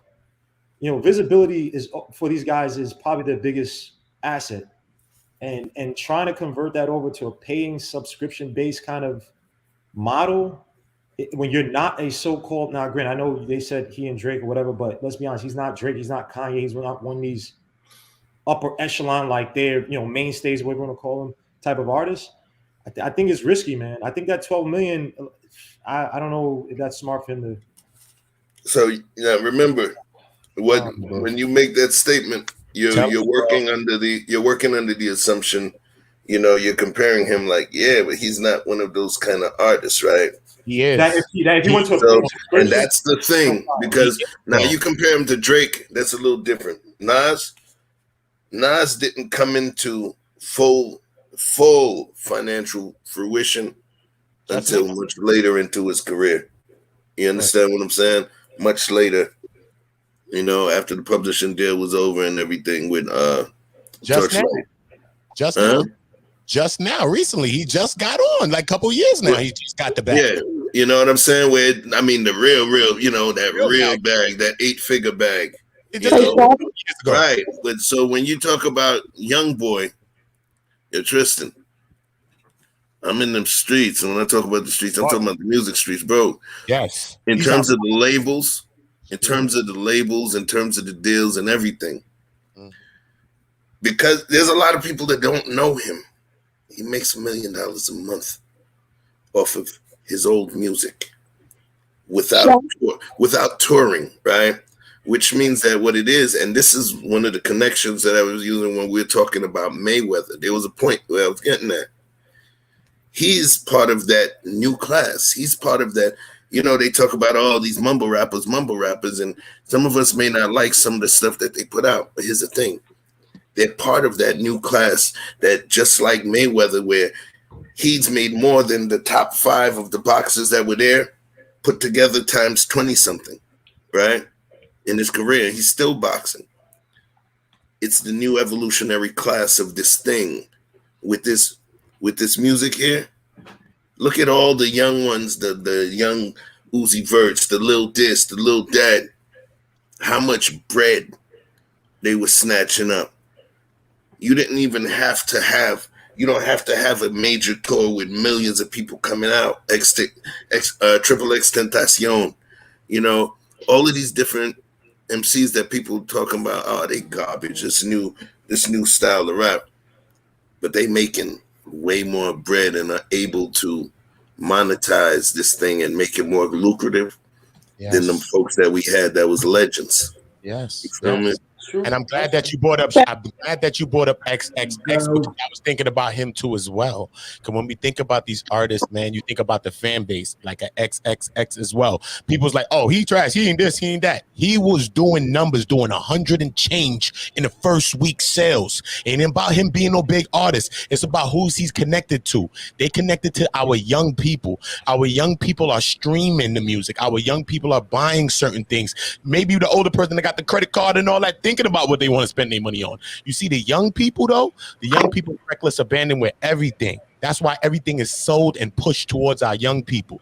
When you talk about the Chicagos, you talk about the impact of these type of artists like a Dirk and all these type of people that got the gloom around them like a Vaughn and all these kinds of energies that come around these certain kinds of artists. Youngboy embodies all of that. He embodies that Vaughn type of an energy. That's why you can see they even bucked into a friction. You can see he bucked into a friction even like a Kodak Black. You can even see the type of energies. These young artists are the artists of the future. If they maintain life and live long enough, these artists will be big, very big, but their lifestyles won't be kind of adding up to how big they are, because what they rapping about and how they living and how they gonna be talking be kind of crazy. You know what I'm saying? Because of how these young boys are. But I'm telling you, their impact and their pull, him being locked up just now for as long as he been, with his initial fan base that he been have and going through his whole thing, just like XX. He was locked up when he gained his notoriety. His fan base really boomed, right? His fan base already knows him, just like a RIP to a DMX. His fan base know him. They already know the traumas that they going through, their lifestyle. Artists that connect with people passionately, like an Eminem, they sell tens of millions of records when they connect. A lot of times that's what separates an artist like a Fabulous, because they're not personal. You don't know nothing about their life. You know what I mean? All you know is Jay Jackson. That's all we know. I'm from New York. You don't really know that much about a Fabulous and certain artists like that. Like maybe like even like a Jadakiss. You don't really know too much about their life too much. But those artists that really connect with the fan base, like an Eminem, you know Kim, you know Haley, you know the whole story. They do That's a lot another of piece. That's another piece. Oh, Chef, I just wanted to say I have to go, but I wanted to say goodnight to my rocks. And it's been awesome being in your garden. I can't really speak on this topic because I don't listen to the music. So I don't want to sit here and be aloof to what's going on. What do you listen to, though? What do you listen to? Tell us that for you. What do you listen to? Anita Baker. No, I mean, I like old school music because I feel like it was just talent. And Chef said it when we say mumble rap. I am so not into that. I just think it's, whatever. I don't really have any favorite artists. I like all music. I like reggae. I like salsa. I like bossa nova. Like Oh snap! so it just You don't know depends. about bossa nova. Come on, the girl from the number one ever bossa nova song ever created was "The Girl from Ipanema." That's the most successful bossa nova song ever created. Damn, I know so much useless information. I'm with you, Chef. I'm with you. That Astrid Gilberto, the Bel Gilberto, all that. I listen to all that, man.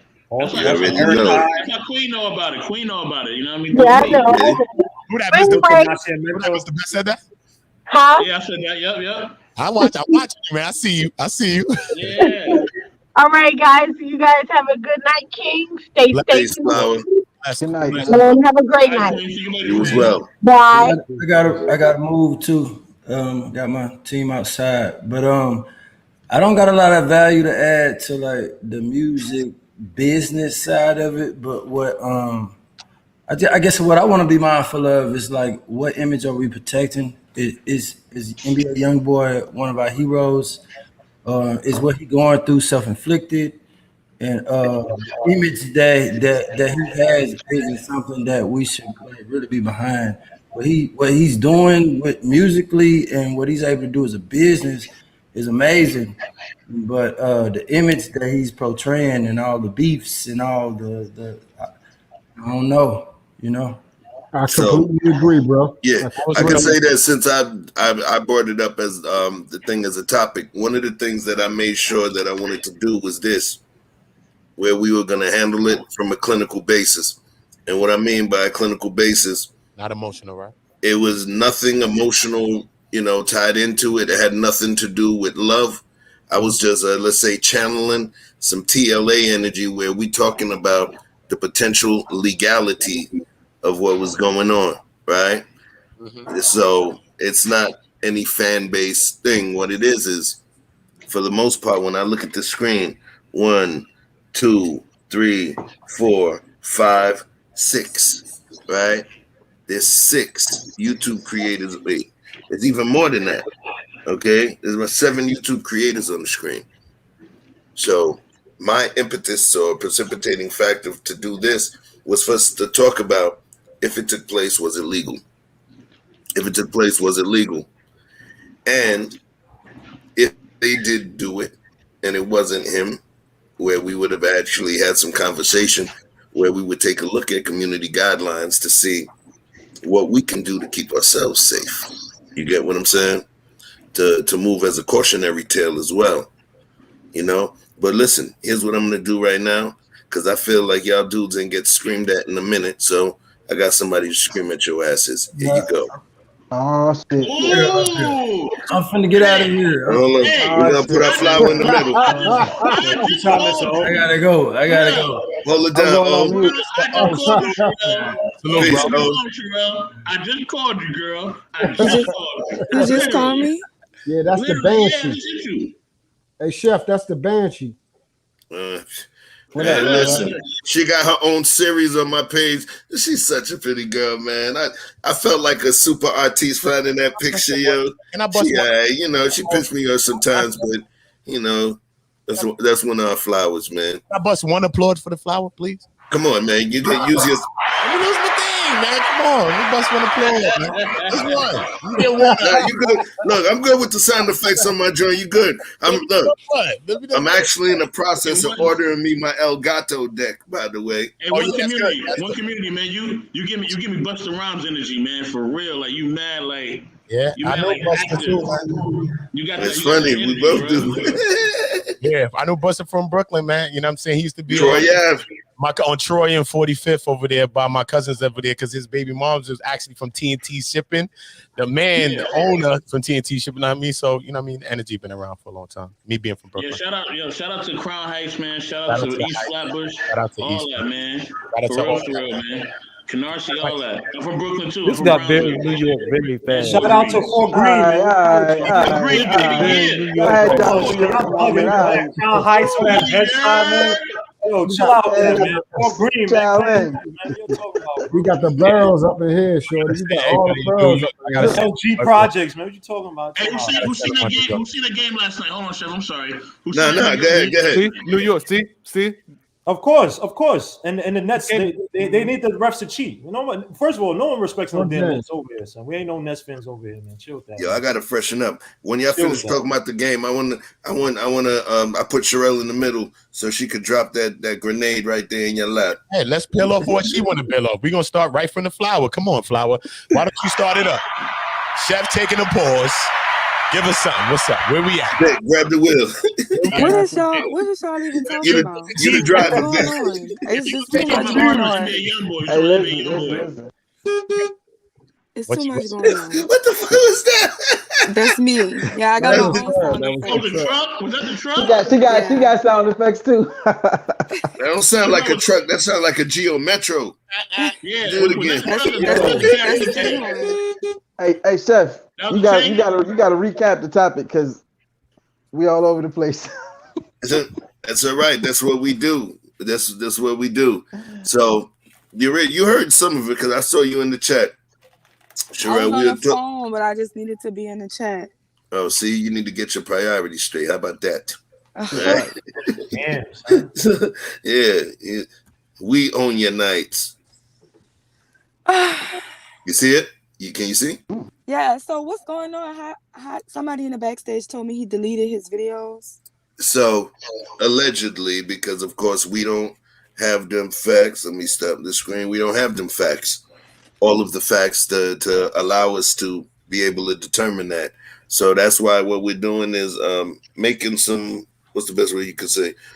We're just making some educational guesses, some high level hypotheses to see if we can come up with why it happened, and we're debating it, and some of us have a theory that it was part of a marketing ploy because, he's about to drop the album with him and Birdman, and he was pulling everything off to kind of cause a little drought so that everybody goes to that next package he's about to put on the street.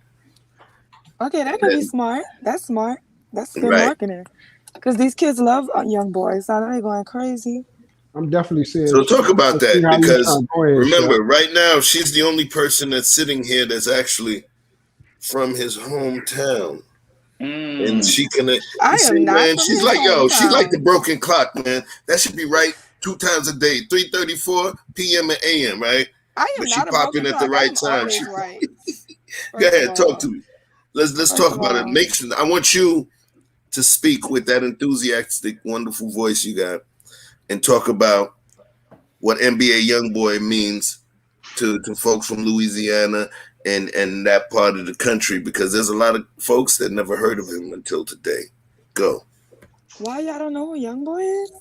Listen, I thought you teach the class. You're gonna call the kindergarten stupid.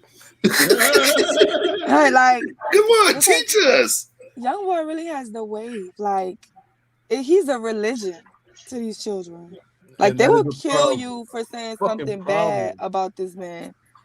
So, he's just been consecutively #1 on YouTube.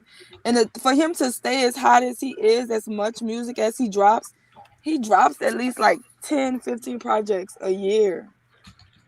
Just he dropped album after album after album. You can wake up and he's dropping something again from jail and everything. So, yeah, Youngboy is that guy. So, I don't know. They probably going to do some real numbers on this new project if he deleted everything. But can it just pop up like that? I know you can do that on Instagram where you archive stuff. Right. And you can just pull it back out. And that's the thing. Do that on YouTube? We don't know it's deleted. It could have just been unlisted or made private. Right. He could make it all private. And guess what? Even if they deleted the whole shit, guess what? Their files, they can upload them again. It just might take some time, but this is a multi-million-dollar performing recording artist, right? You think the files is only on YouTube, StreamYard? No, of course not. Right. But there's stuff that he ain't even upload yet. So I don't believe it's not deleted. It's just they took it off the shelf and they only put one thing on the shelf. That's my opinion. So when you become a member of a place, isn't there like certain videos only members of the YouTube page could see? Like, so what if he made everything members only, and then he gonna drop the membership and everybody got to pay to see it? Exactly, and that's the thing. That's when we are talking about Patreon. Remember, it doesn't have to be Patreon. All it has to do is a pay per use service or a monthly pay service. So the membership, if he was to make it membership only, that's the bag right there too. And if he's gonna the smart that's way another to way to strong on the market, yeah. That's the best. So way now to do you're it. seeing, Vic. That's what we're saying. Like, would be creating his own app. That's the best way to do it. Right. Because remember, that's why I keep saying to you, bro, he didn't delete his music. He's just creating a little drought. Go ahead, fam.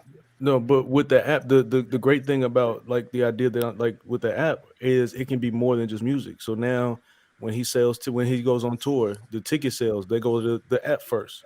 They got first dibs on it. They got first dibs on hearing the album probably a week early.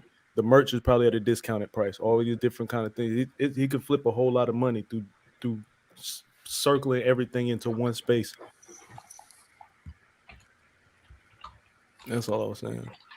It's a good idea. That's exactly what I think is a good idea. That's probably something I would do if I was, because I know you said 6 million was his net worth, but if you realize I only made 6 mil, but people rock with me so heavy, like I could have made more if I was controlling the flow of money, because all of that money has to go through YouTube first. It has to go through Spotify. I feel like all that money has to go through somebody else first. He's selling on their block. Yo, copper, get off my block. Right. It is beautiful about our conversations. It started off about hip hop and it's turning into a gentle masterclass of marketing strategies. Keep it going, man. Don't get quiet on the count of me. Are there any ways that, like, because I don't know, I'm not trying to be conspiracy theory, but I just feel like whenever artists who kind of break away from the system, they try to do their own thing, they lose their lives. Things happen, more legal issues that were not there, pop up out of nowhere. And, I'm hoping, because I want all these kids to win. So, like, when you mentioned Nas, right? The thing that Nas is a part of, he's part of an investment and consortium that kind of uses his face to say, oh, yeah, it's Nas' thing, whatever. Coinbase, baby. Right, but they use his name, he gets a piece of chunk or whatever, so he's making money. I'm hoping NBA Youngboy has his money tied up into some type of investment consortium that's like, yo, we'll put your money, blah blah blah, flip it, invest for him. I'm hoping he has that, because I just feel like if you have such a captive audience, right, and say 80% of it, 70% of it is not because of the YouTube machine, and you could bring that over to Patreon, you making money like that. I just don't see these record labels. I don't see the men upstairs being okay with it. You know what I mean, but I hope. But even if they wouldn't be okay with the precedent that you're setting, which would create a trend and a wave, and other people following a similar. But, right, which is bound to happen anyway.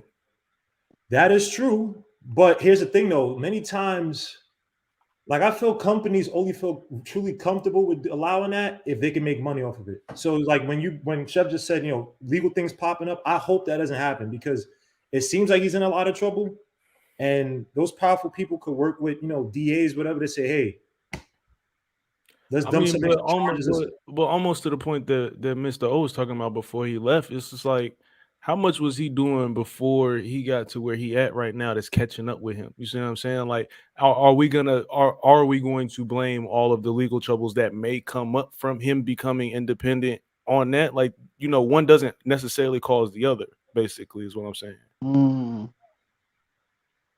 Right? Because he got cases going on right now that was from when he was a teenager. Right. Now, see, that would be changing the premise, because then now we're talking about who's to blame for the undermining of people when the things that they bring out about them are true. So whether they were able to keep it quiet for a period of time and now these vulnerabilities are being used or weaponized, it's still your vulnerabilities. These are things that you actually did that they holding against you. Now the only question would be, are they true? But I don't see nobody doing a whole bunch of arguments against that. Look at your boy, not your boy, but look at Deshaun Watson. I'm not saying he did whatever, but all those things popped up when he wanted to trade. I mean, rich, powerful people, they see a boy like a person like NBA Youngboy who has a captive audience. And like I said, a young captive audience that feels like, not say to kill for him, but it's like he's a I don't say like a cult, but he has that type of cult following. They don't want to give up that money. Because just like I said, somebody said it earlier, if he did pull off stuff, if he did pull off the videos, just like Dave Chappelle said, if they would offer me 50 million, or if they're offering Dave Chappelle 50 million, he's probably giving them easily 500, maybe even 5 billion off of his product. So, you know how much the NBA owners despise LeBron James? Of course. What I'm saying is that people who change culture as it stands but become targets because people who are in power don't like a lot of change, which is the point that I was making about, hey, if he got this money lined up, why are you going to rock the boat? But at the same time, you know, if a slicker trick, you know what I mean, then sure. But when you're talking about big money, major money, those billion-dollar guys, yeah, they don't need nobody down at the bottom rocking the boat, starting no revolutions, and industrial or economic. Mm-hmm. Okay, that's where the legal troubles come into play. Because if he was clean, this would make a lot of sense. It's like there's nothing truly they could hang up on you. God forbid they do try to kill something like that. But it's like you have so many legal troubles stemming from the past, and you know how they play. If you rock the boat, then more and more things are gonna pop up. Things that maybe have been kind of brushed behind the scenes, kind of forgotten about. These rich people might get it to pop up. I'm just saying. I hope it's. I see where you're talking. I wanna kind of support that theory. One thing is there's a 4-letter word that Mr. Charlie and them and the feds that they use, and they're able to leverage it on us in any way. Once we get into that bread, all you have to do is leave your state, and it's called RICO. RICO, right? And I'm gonna type that in there for you. But with the RICO Act, what it does, that's what they use. That's one of the ones. That's how they got Mr. Kelly. Okay, that's how they got Kelly. Was they used the RICO Act because they felt that they called it a criminal organization, and all they had to do was just tie in any of the employees to any of the people that were on his payroll. All they had to do was tie it to an illicit act that he was aware of, and boom, now you have a corrupt organization. It's a racketeering influence corrupt organization act, right? And I'm gonna put that in there for y'all too. And it's the RICO Act, and that's what they use to get us. So let's say, for instance, because they were even looking at RICO for 6ix9ine, for Tekashi. That was one of the things, but they weren't able to tie him into everything because they were able to determine that he wasn't a full member, full decision-making member of that particular organization that he was allegedly a part of. So that's one of the things they use. If I put it on the screen, right? And the last 2 words it's not showing there is criminal investigation, but I'm putting the other one back up. So if they're able to tie in any of his illicit behavior and draw some sort of delineation that somebody else within his handlers or his organization were also a part of the same, illicit behavior. They were complicit within that illicit behavior, and they were on his payroll. And the illicit behavior took place within more than one state, as well as traveling from state to state. Then that's interstate traffic. RICO. So what does the feds do? What does the feds do? They watch you. They watch you. They will let you be a hustler, making sneaker money. But they ain't paying attention to you. They know you 3 levels below Big Johnny, who's the plug. They will watch your ascent in that organization and know everything you're doing. Remember, they don't just come at you and like, hey, nah, they will watch you. The state and the city municipal government is going to come at you and lose in court. The feds don't play that. They don't play that. They're going to catch your mans while he at the gas station. They're going to hem your mans up. They're going to hit him with a Fed charge. Hey, either you're going to eat this Fed charge or you're going to tell us what you got going on. And that's the thing. Nowadays, the artists, they, a lot of times the labels don't want to take a chance on them because they're a liability. You know what I mean? They're a liability, and they know that this person may not even live that long to even see anything happen. You know what I mean? And it's sad. It's real sad because they know about the beefs. They know about, them indicting themselves. They know about them getting into criminal behavior or being around criminal activity. So they don't even want to waste their time or their budget, financially wise to even invest in this artist. So I think artists just have to be a lot smarter. You know what I mean? Hey, hold on 1 second, Mr. Best. I'm gonna give it right back to you. Hey, on the block with Jen, stop playing in the chat. Come up here to the big kids table. Yeah, Jen, come on up, girl. Terrorizing them folks down there. Come on, bring your. Jen, come on up. I got it pinned to the top. I want to debate with Jen. I love debating with Jen. Jen, come on up so I can debate with you, girl. Come on up. I'm She here. gonna drop kick you in the throat. Yeah, I know she is. You ain't see her workout videos, yo. I know. I seen her. I work out too, though, so I'm ready every day. She gonna hit you with a chancleta. I'm used to the chancleta. The chancleta is crazy. If you don't know about the chancleta, boy, you're gonna be in trouble. But based on the comment that she made, like, this is kind of what I was thinking about, right? So if he knows, like, on him, his team, his legal team, they know what he got going on, right? So they know the probability of him maybe getting jail time or not getting jail time. So when you know that, the label probably gonna just want to wash their hands of him. You feel me? So if they want to just wash his hands from him, he got to figure out to be able to way to still kind of throw some sort of revenue in. You feel me? While he's sitting in the box. Exactly.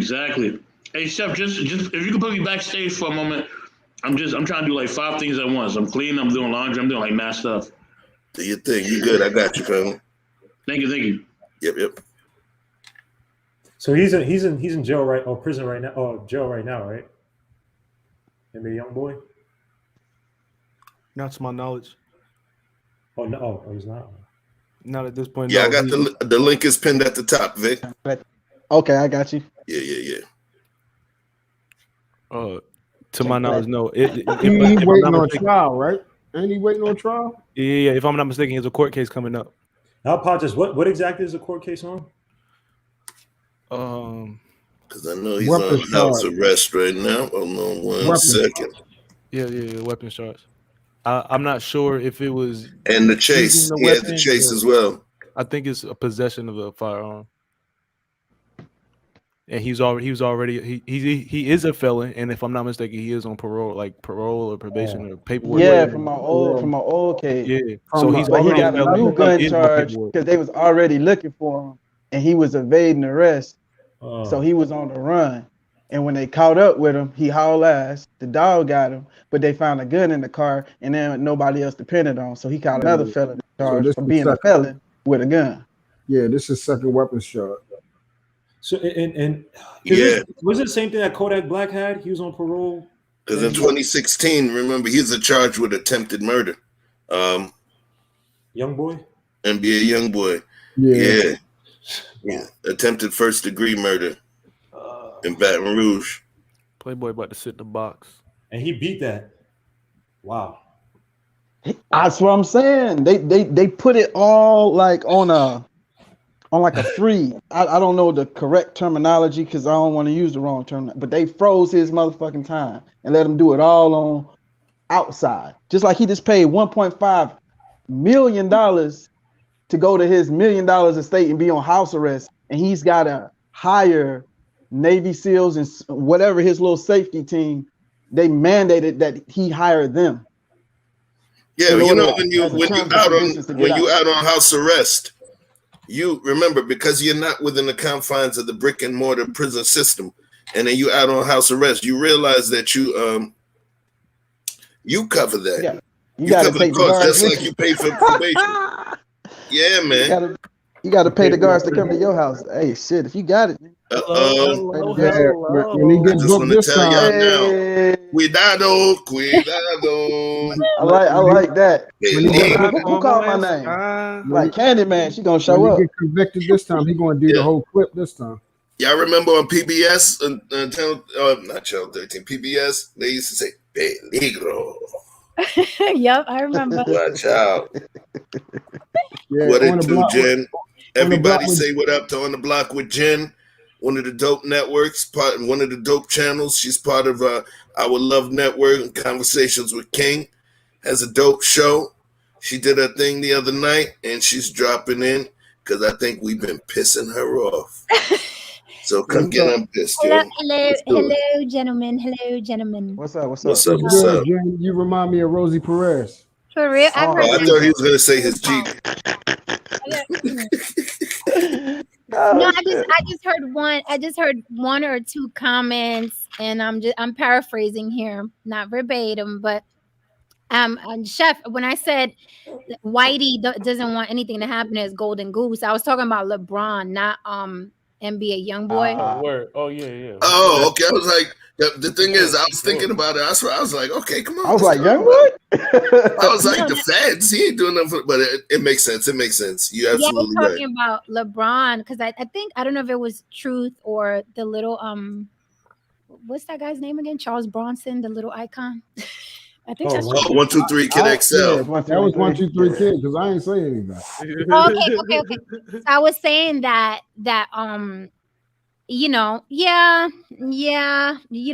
conspiracy theories aside, people forget how ridiculously immature and idiotic these young cats are who become millionaires very quickly. I think people equate being a millionaire with being intelligent, but we live now in a time where you can get on social media and act like a monkey, do cartwheels, and if you do it in a different colored t-shirt every day, you'll go viral and people will start imitating you, and then you can get sponsors for doing that. So it doesn't really mean that you're intelligent, and that means that, oh, you in that tax bracket, you're never going to do drugs, you're never going to drive drunk, you're never going to mess up your taxes, you're never going to rob anybody.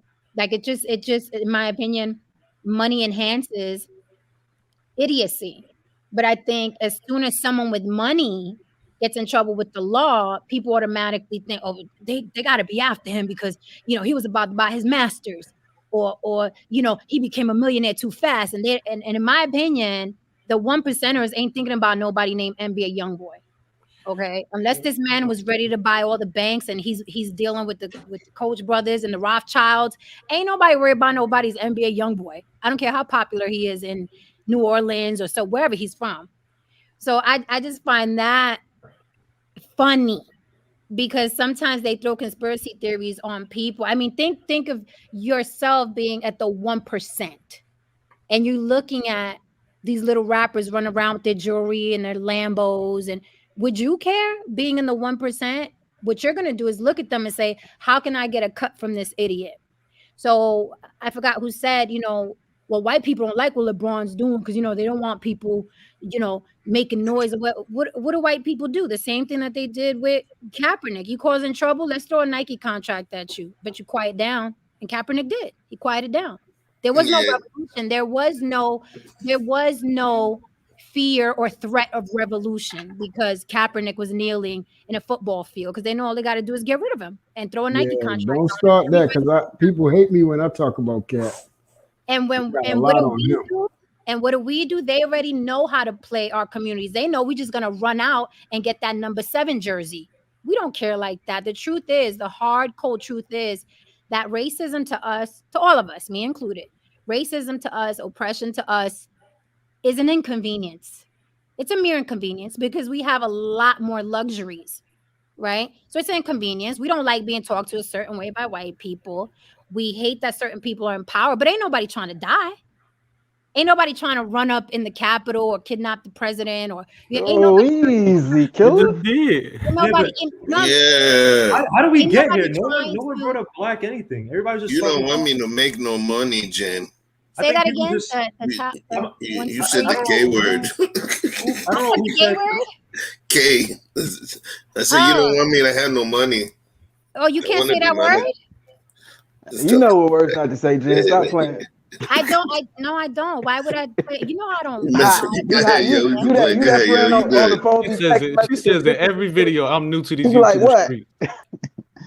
No, but I don't even know how to get into the analytics. King was teaching me that today. I don't know. I just turn on my Mac and I come on. But anyway, all right. Yeah. I'm just saying that no one out here is trying to really go out their way to go against anything that they claim that they don't like. That was my point. So that's what I'm saying, that when people are saying, no, it's a conspiracy, he's just making money or he's causing trouble. White people don't care about these people making I don't think anybody didn't say anything about white people. I think we were just talking about, we were actually just throwing ideas because, no one said nothing about white man. That was you, because we just said the higher ups, as in the execs. And those are white people. Yeah, the but no one. It wasn't a race. Those are white people. It wasn't a race thing. No one's making about race. We're talking about you having an asset Class.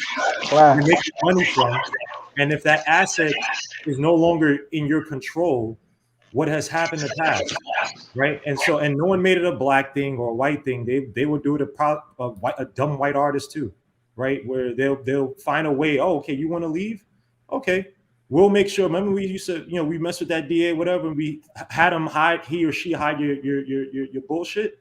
I will make that spring up to make you not leave the system. That's all it was. But it wasn't a white or black thing. And the Koch brothers and the Rothschilds, I don't even know. That's way above some exec, some shitty. Oh, excuse my language, some crappy exec at some company. And I think it's just NBA. We're all trying to hypothesize why is it that NBA Youngboy took his music off the website or the YouTube, because it's just odd.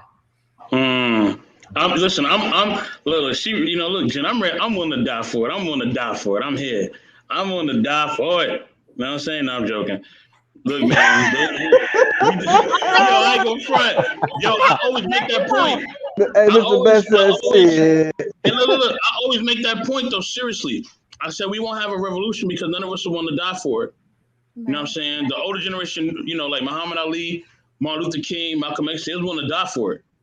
And they didn't care. They I'm willing to die for what I believe in. Look, I don't want anybody. I don't want anybody to. Sure, that new PS. We're gonna give you a new PS5. I'm gonna give you that 5, and I'm gonna give you an 8K TV. You sure? I don't. You hear what I said? I said I'm willing to die for what I believe in.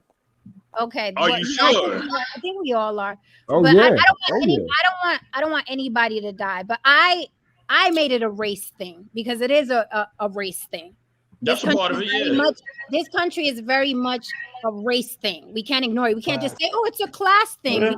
It is a class thing. Wait. So why did you just say that? Why is it that they won't care about no black? You literally made it from it shouldn't. You implied it shouldn't be a race thing to now it's a race thing. No, you said that it was a race thing. I said it was a race thing from the beginning, and you said that you didn't say anything about race. But I'm the one mentioning the race. I know I'm mentioning race. In the chat, you said, "Oh, they don't want no black boy," and it's like no one was making. She's saying that's the point that she's making. That's her own point. Yeah. That's my point. That's my point. Not to defend Jen, at all, but she's right. Race is, no offense, Jen, you are right, but what I mean, the race does become a part of it because we know race, culture, and all that is a part of this. And it's always going to be a part of it. It's always going to be a part of the picture of why they don't want us to do certain things. She brought up Nike and LeBron. She brought up Nike and Kaepernick. Like, these are all things that are done strategically. Look at the Willie Lynch letter. She's saying the opposite. No, let her speak. She's saying the opposite. We going way left now. Y'all let me speak. I'm sorry. Everybody. Yeah, let's all try to do one at a time. Go ahead. I'm sorry, my bad. Okay. I brought up the race thing, because race is a factor. When we say class and the billionaires, when you're talking about the NFL, white owners, white billionaires. When you're talking about the NBA, white owners, white billionaires. When you talk about hip hop and rap, white owners, white billionaires. When you talk about YouTube, you're talking about white owners, white billionaires. So to remove race out of it, in my opinion, is ridiculous because it is a race thing, especially in this country. It's always about race. We can't just code it with, oh no, it's about class. It's about the people who have the money. Because the people that own all of this, including where NBA Youngboy took his music off of, they're white. They're white. So Hey, Jen. Hold on. I'm not saying let her finish. Wait a minute. No, I'm not saying that is I want to answer afterwards. Oh, definitely. So I'm not saying that that's the only thing, but that's one of the major factors in this. Because remember, I'm always layered, right? It's nuance. It's not just, oh, it's just a class thing. No, race has a lot to do with it. Has a hell of a lot to do with it. So what I said in the chat was, and then Truth or 1, 2, 3, you can take it after this. What I said in the chat was when I hear people say, no, they don't want them rappers or them athletes causing no trouble. Them people not worried about them rappers and them athletes because they want those rappers and them athletes to keep making the money. And if I was up there, if I was one of them people that owned, the NFL, and I'm looking at, oh look, the little black man is kneeling on the field. Well, here's what we're gonna do. We're gonna get rid of him. And then Nike's gonna give him a contract. And guess what? All the coloreds are gonna do. They all gonna go run out and buy that jersey. That's how they handle it. That's how Ain't nobody said color since 1971. I do. Don't. So Jen, let me ask you a question. Truth. I'm listening. All right. So, okay, Truth. I'm sorry. Do you believe that? Hello. I'm listening. I'm quiet. I mean, he can't hear you. Yeah, he fucking. Truth. I'm gonna ask my question real quick. So, okay. So, Jen, you say that, right? So, isn't it sometimes our fault because we sell? Can you hear me, Jen? Stuff that we hold on, Truth. We can hear you. You is it our fault that we sell the stuff that we own? Because some of it I feel like is our fault too. Like we'll own something and we'll sell it. Yes, it's absolutely our fault. It's absolutely our fault. I feel like, when you look at the science of, let's say the NFL, for instance, 70% is black athletes. If black athletes felt like it, they can crumble the NFL. They can crumble it. They can destroy it. If they say, you know what? No cleats. I'm not going to suit up. I'm not going to play. They will crumble it. So yeah, it is our fault. Absolutely. It is our fault because we can make changes, but we won't. That's why I said sometimes I feel like it's a mere inconvenience. Like oppression is a mere inconvenience. It ain't that bad because we good. So hang on, Jen. Yeah. Right. So you remember, right, when they had this NBA bubble thing, right? And Kyrie said, hey, he got on the call with half of the major athletes in the league, and he said, hey, let's start our own thing. Yes, sir. Right? Yes, and sir. what them boys told him, but stop. Yep. Because here's what the thing is, right? Sometimes we project these big tasks or these big undertakings with no plan. So when you say these athletes in the NFL could cripple them, you could do a lot of things, but you don't because you ain't got the plan or the motivation to. So when you take that many people and tell them with all of their individual situations to come together, let's just say they said, oh, we all gonna sit out with Cap. We is gonna buck. And they shut the NFL down. You think they gonna keep sending checks? No. So who's gonna fund this new black NFL? Who's gonna be in charge? Who's gonna organize it? Who's gonna be the owner? Who's gonna get the money? Because absolute power corrupts absolutely. You think because my oppressor is black now, I'm gonna feel better about it? Hey, Jim, there's a lot of places where it's a lot of black faces when everybody's black. So you don't think there's no good and bad in that situation? I absolutely do. I mean, there's, we're in this YouTube space. There are black people using black trauma to get rich right here in the YouTube space. So absolutely, I agree with you, but I don't think it has to be a whole, military movement. And it has to be, it would just be as simple as let's sit out so they can bend to what we want. It could be very simple. But like you said, some dudes are like, nah, hell with that. I'm about to get a yacht. Hell with that. Y'all go do that over there. But when we're talking about athletes or artists, like, I don't know, if I had $20 million in the bank and somebody told me, yo, let's sit out so we can make these owners fold with 20 million in the bank, I'd be like, okay, let me sit out. I'll sit out because I'm comfortable. There's a difference. There's a difference between getting them to bend to your will, and there's. Hold on, let me ask you this question. Then y'all can go ahead and go ahead further down here.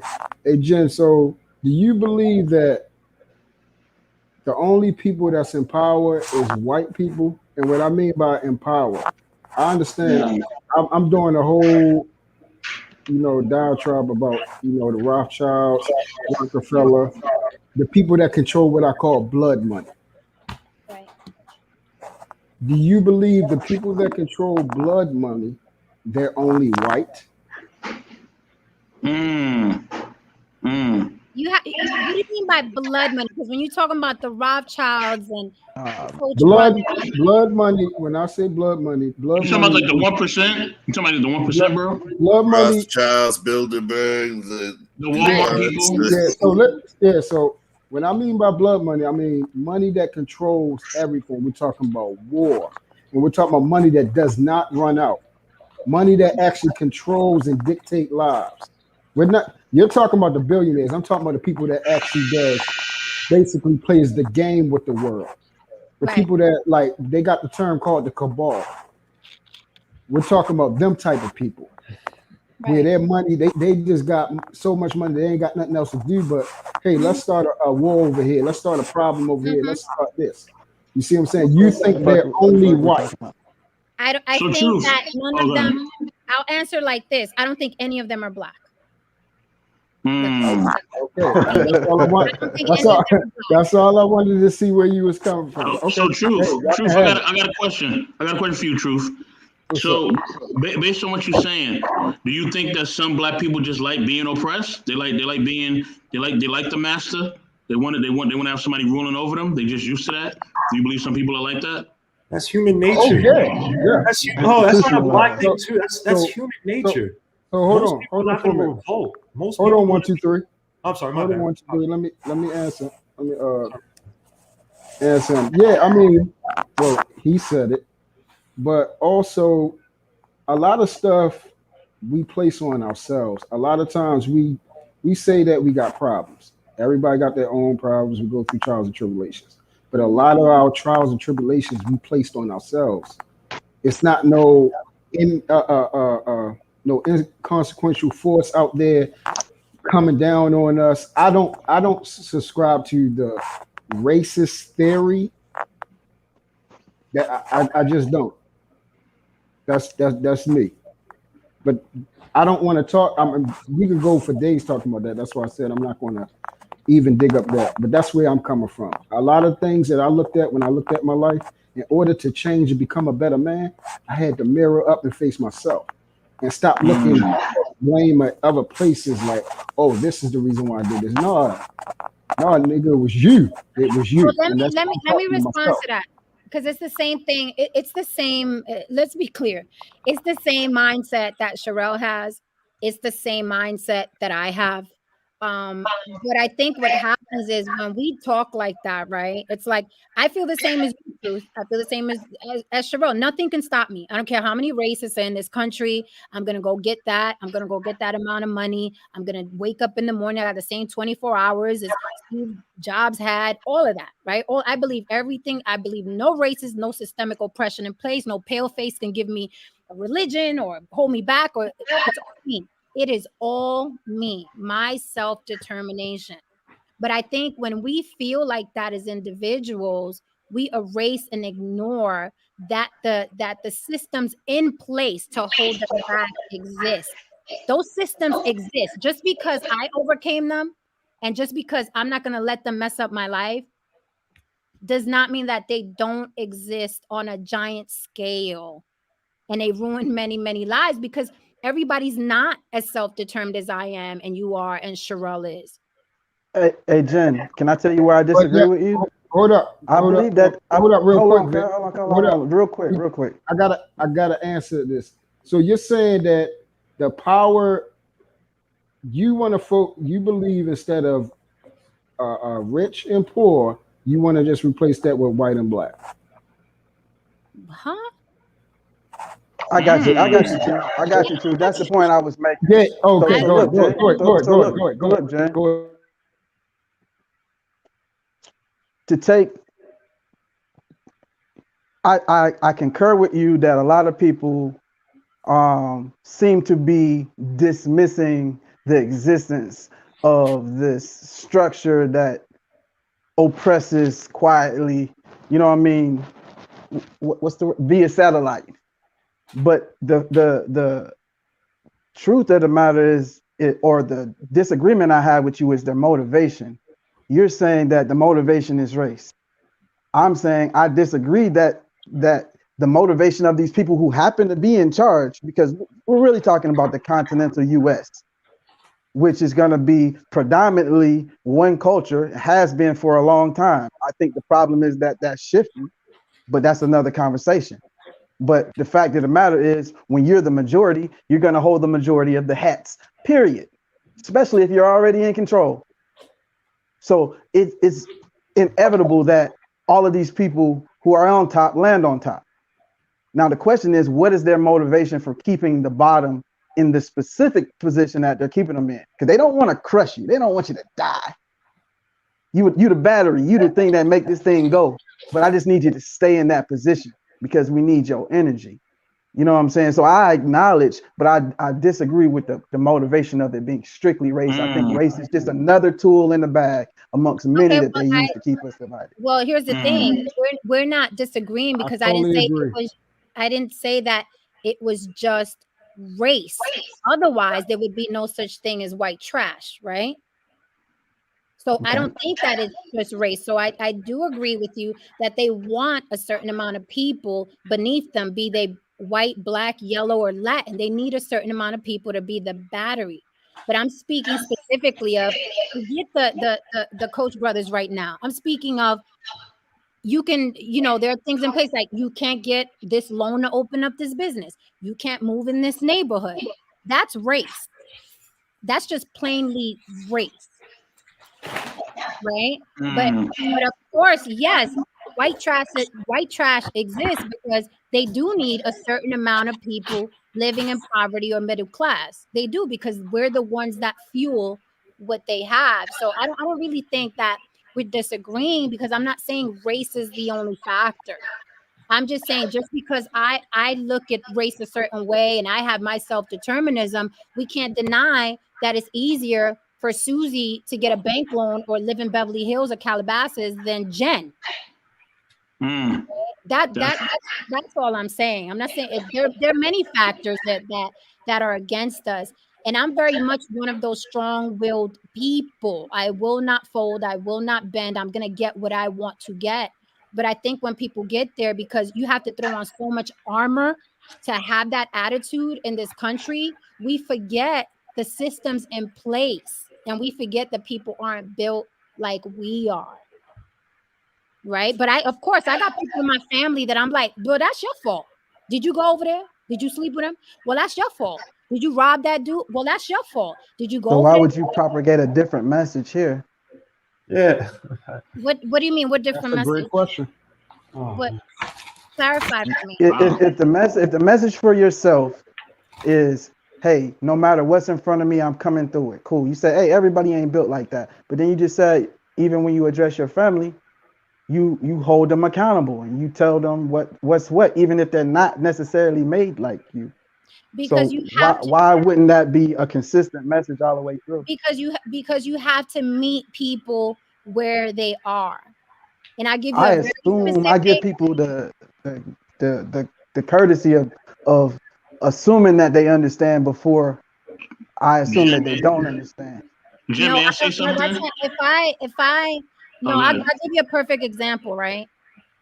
I am the way I am, right?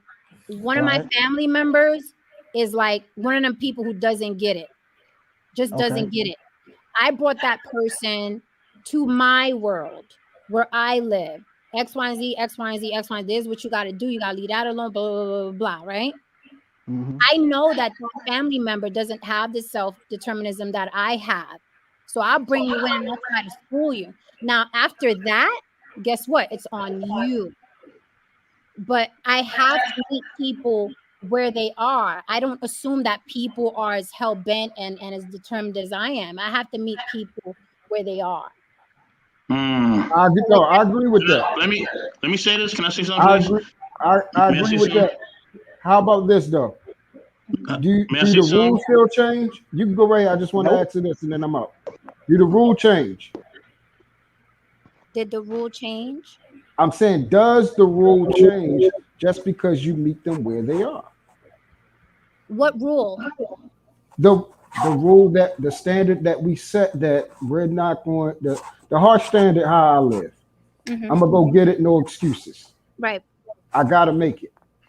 Does that change just because you meet the person where they are? Because I meet people where they are, but the standard doesn't change. The rule doesn't change. That's law. Let's get some likes up. You're hearing, you're getting educated. Pay that tuition. Sorry. It's okay. It doesn't change for me. The rule doesn't change for me. Well, for me, law is law, and that's synonymous for everybody. That's how I move. Okay. And we will move. Okay, so let me ask you this. That law. Let me ask you this, Truth. Let me ask you this. So you based on what she's saying, let's give this analogy. Meeting people where they are.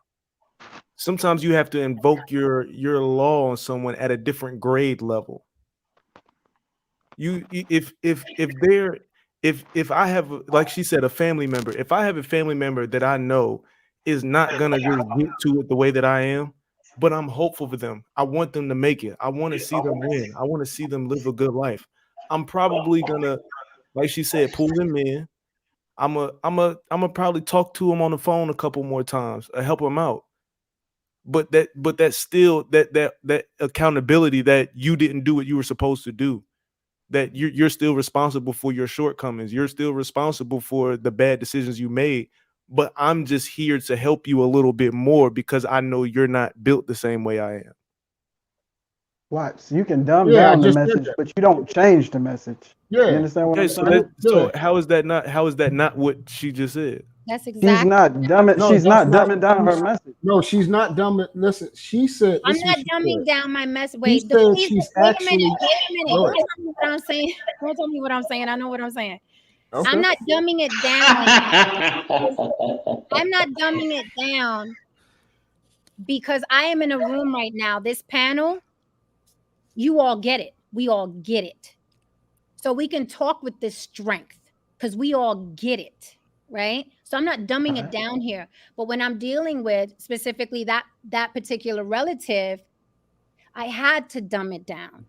But the rule did not change. I wasn't softer on the person. I was just speaking in their language, meeting them where they are, hoping that they would meet me eventually. Now, everybody can't come, like they say, right? Mm-hmm. But when you care for someone and we are this strong, if we are strong as we say, guess what? Then we can lead. Mm-hmm. Right? We don't just get these tools, keep them for ourselves, and then run off, right? If we're this strong for a reason, and that means that we can lead and we can guide. Like how dare I have all these gifts, this self-determinism in this country with all the things that have been against us since day one, and not share it with someone that I care about. And it doesn't even have to be somebody I'm related to. It could be me going back to the Bronx and seeing a girl or a young guy that wants better and they don't have the guidance because their parents aren't the way I am. So I would have to speak their language and dumb it down because they're not the way I am. I'm rigid. I'm like scorched earth. I'm getting through there. To hell with a white face. But some people are like, whoa, wait a minute. I just learned to walk. I can't go there, Jen. So that's what I mean by you have to dumb it down. So the rule never changes. So you're right, Truth. The rule never changes. But I'm a believer of meeting people where they are because you lose them if you don't. All right. So for example, the way you talk about hold on, Truth. Let Mr. Best get some. Let Mr. Best get some. He's been waiting. Let me build on this real quick. Now, basically, I do kind of disagree with Jenna a little bit, just a little bit, not much, but just a little bit, because I believe you can all come, because the Caucasian family gonna make sure everybody come. The Asian family, they're gonna make sure everybody come. They're not gonna leave their people out. See, this is what I was talking about. Drake, chill out, buddy. Listen. They're gonna make sure their family eat. Even if they gotta starve your family, they're gonna make sure their family eat, no matter what. You know what I'm saying? And not only that, I always tell people of color, you are not accountable for what you do, but you are responsible. The reason why we're not accountable is because we didn't create the system. We didn't create this government. We didn't create these laws. We didn't create any of the formats that are here, that are under the judicial system or under the laws of the music industry or anything else. We didn't create this. They created this. We're just trying to basically fit in. We are engrafted branches trying to fit in a system. So we are responsible for how we handle that. So let me rebut. Can I rebut? I'm not done. Okay, go ahead. I'm sorry. He just needs to grab some water. He's not done yet. What's going on, Tristan? But we are responsible for the hands that we're dealt.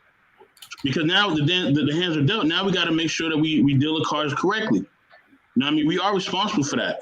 You know what I'm saying? Now I do play in a factor where it comes to trauma, where it comes to broken homes, when it comes to all different types of things, mental health issues. I factor in all that as well. So I'm not going to just turn my back and just tell somebody get up and walk, and their left foot is chopped off. Like I'm going to acknowledge your left foot is chopped off, but I'm gonna show you how to walk with that left foot being chopped off. I'm gonna show you the skills to maneuver. You know what I'm saying? So hold on, I'm almost done. And everybody learns differently, like Jen was saying. So I do agree with you, Jen, as you were saying, how everybody learns or receives a message differently. Some people are visual learners.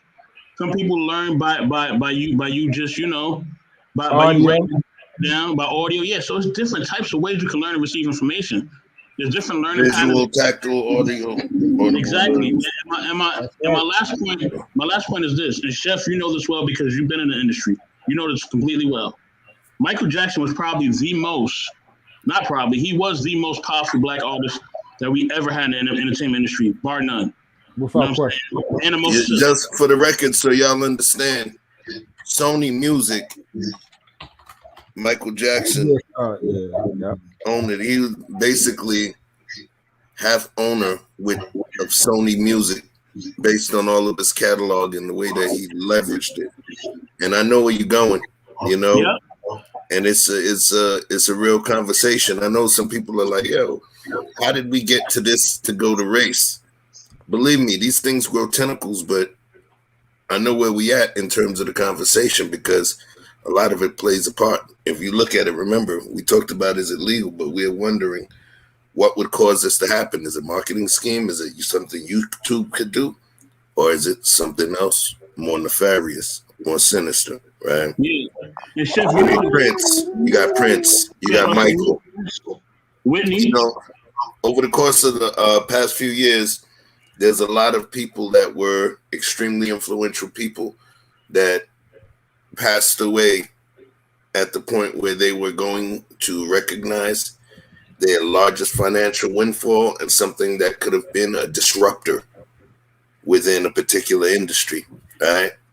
There's one guy I could talk about on the side note, that's for another show.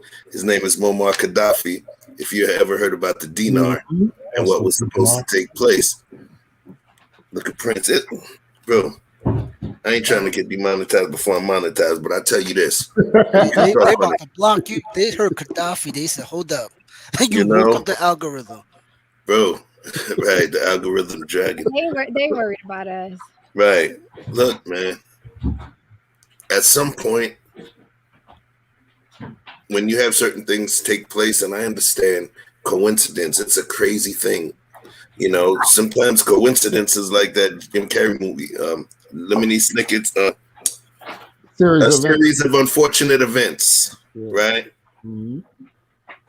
at some point you start to think, is it really just a simple series of unfortunate events, or is it something more nefarious that's in tow?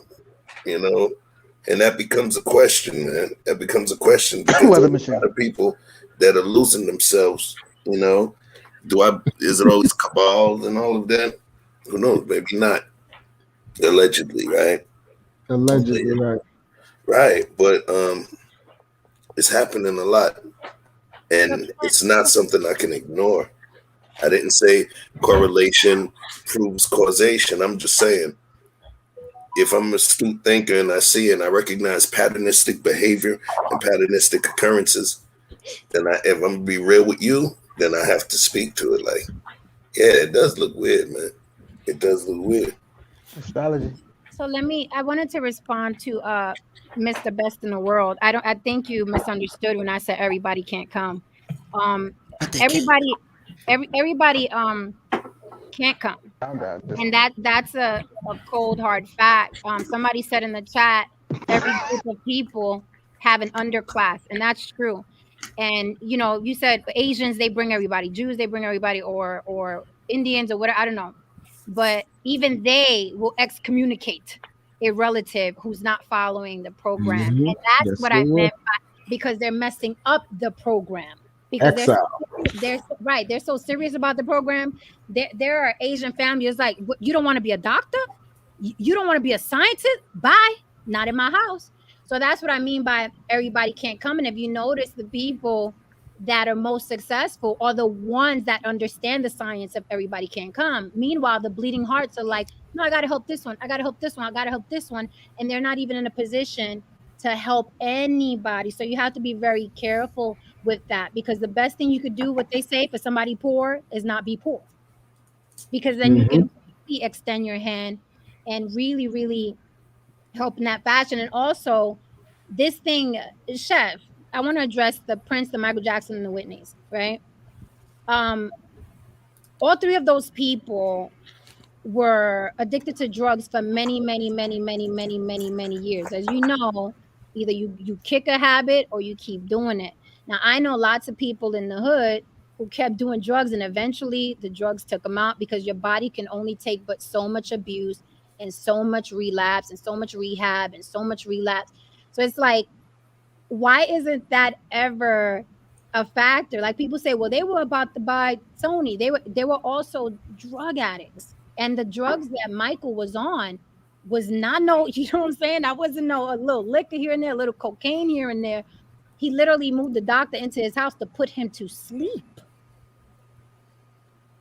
intravenously whenever he felt like it. So why don't we look at drug addicts die. Drug addicts die. Rich drug addicts die.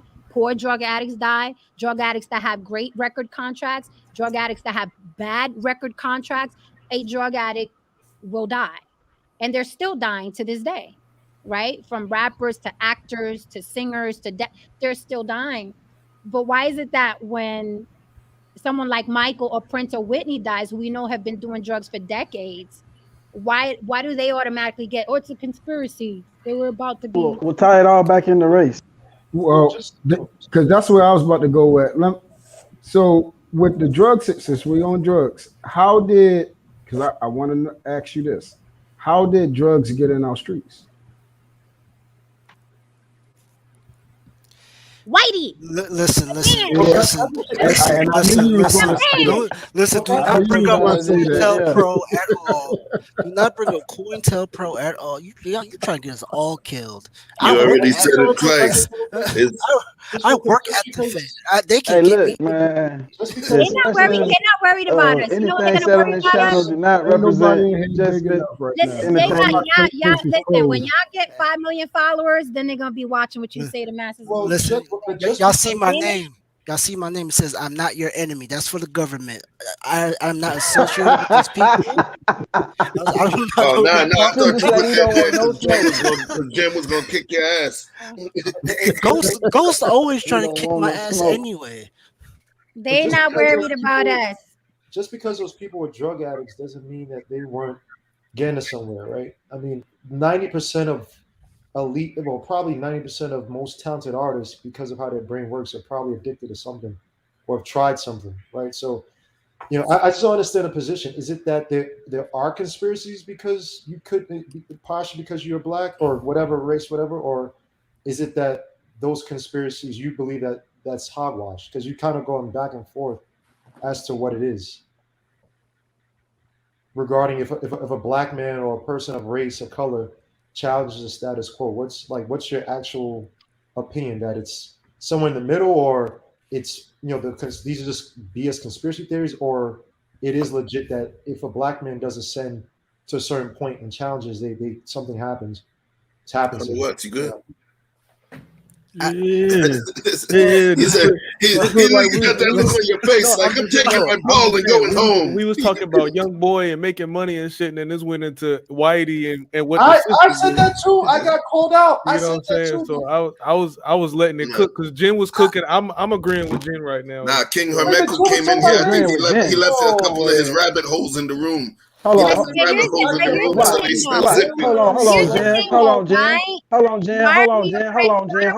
You got somebody on your side over there on the conversation. I need to address my brother 100 Watts. You say you agree with Jen? Can you tell me why? For the basis of what she's saying, I'm agreeing with her. Yes. With everything that she's saying, no. I mean, but the base of what she's saying, I pretty much agree. What's the basis? Because she literally just switched it up. Wait, time out. I think we all missing the big picture. Right? Yeah, So, like, to me, I think, is it a coincidence or is it bad ethical practices on the label?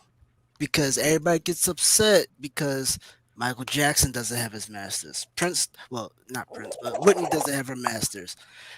Or is it a conspiracy theory, or it's like, these labels got them and they just happen to die, and them labels say, yo, pump out her music so we can get paid. Michael was different.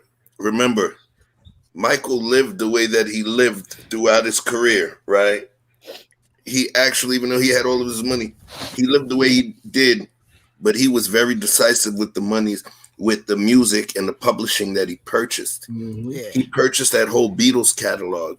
He owned, Sony ATV Music, it was called up until 2012. Sony ATV Music. He owned the entire ATV Music catalog, and then they tied up with Sony Music Publishing.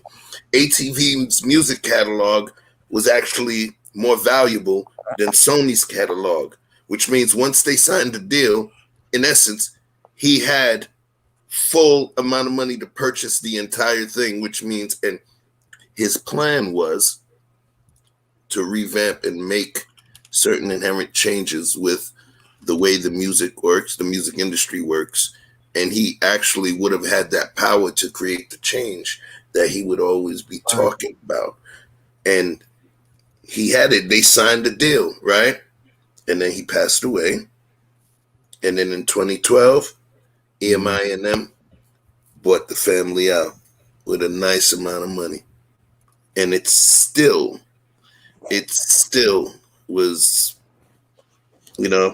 was a fraction of what they could have earned and the legacy that the family could have kept going on. So that's just my little piece. Yeah, go ahead. Let me say this because I gotta run. I'm being funny, but let me address 1, 2, 3. 1, 2, 3. I don't get the issue you have that I brought race into the conversation. These streams go on 4, 5, 6 hours. Everybody brings a different point of view and a different opinion. I didn't have to stick to the subject that you wanted it to stick to. That's one. I didn't say that. That's your I know, but you're harping on that and you're saying it in the chat. How do we go to race? Because I don't have your mind. You don't have mine. And we're all contributing. Let her finish. Let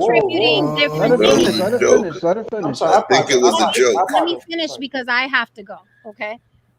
So everybody's contributing their own point of view. Somebody could have came in here and said maybe it's because he wears Nike sneakers. That's their opinion, right?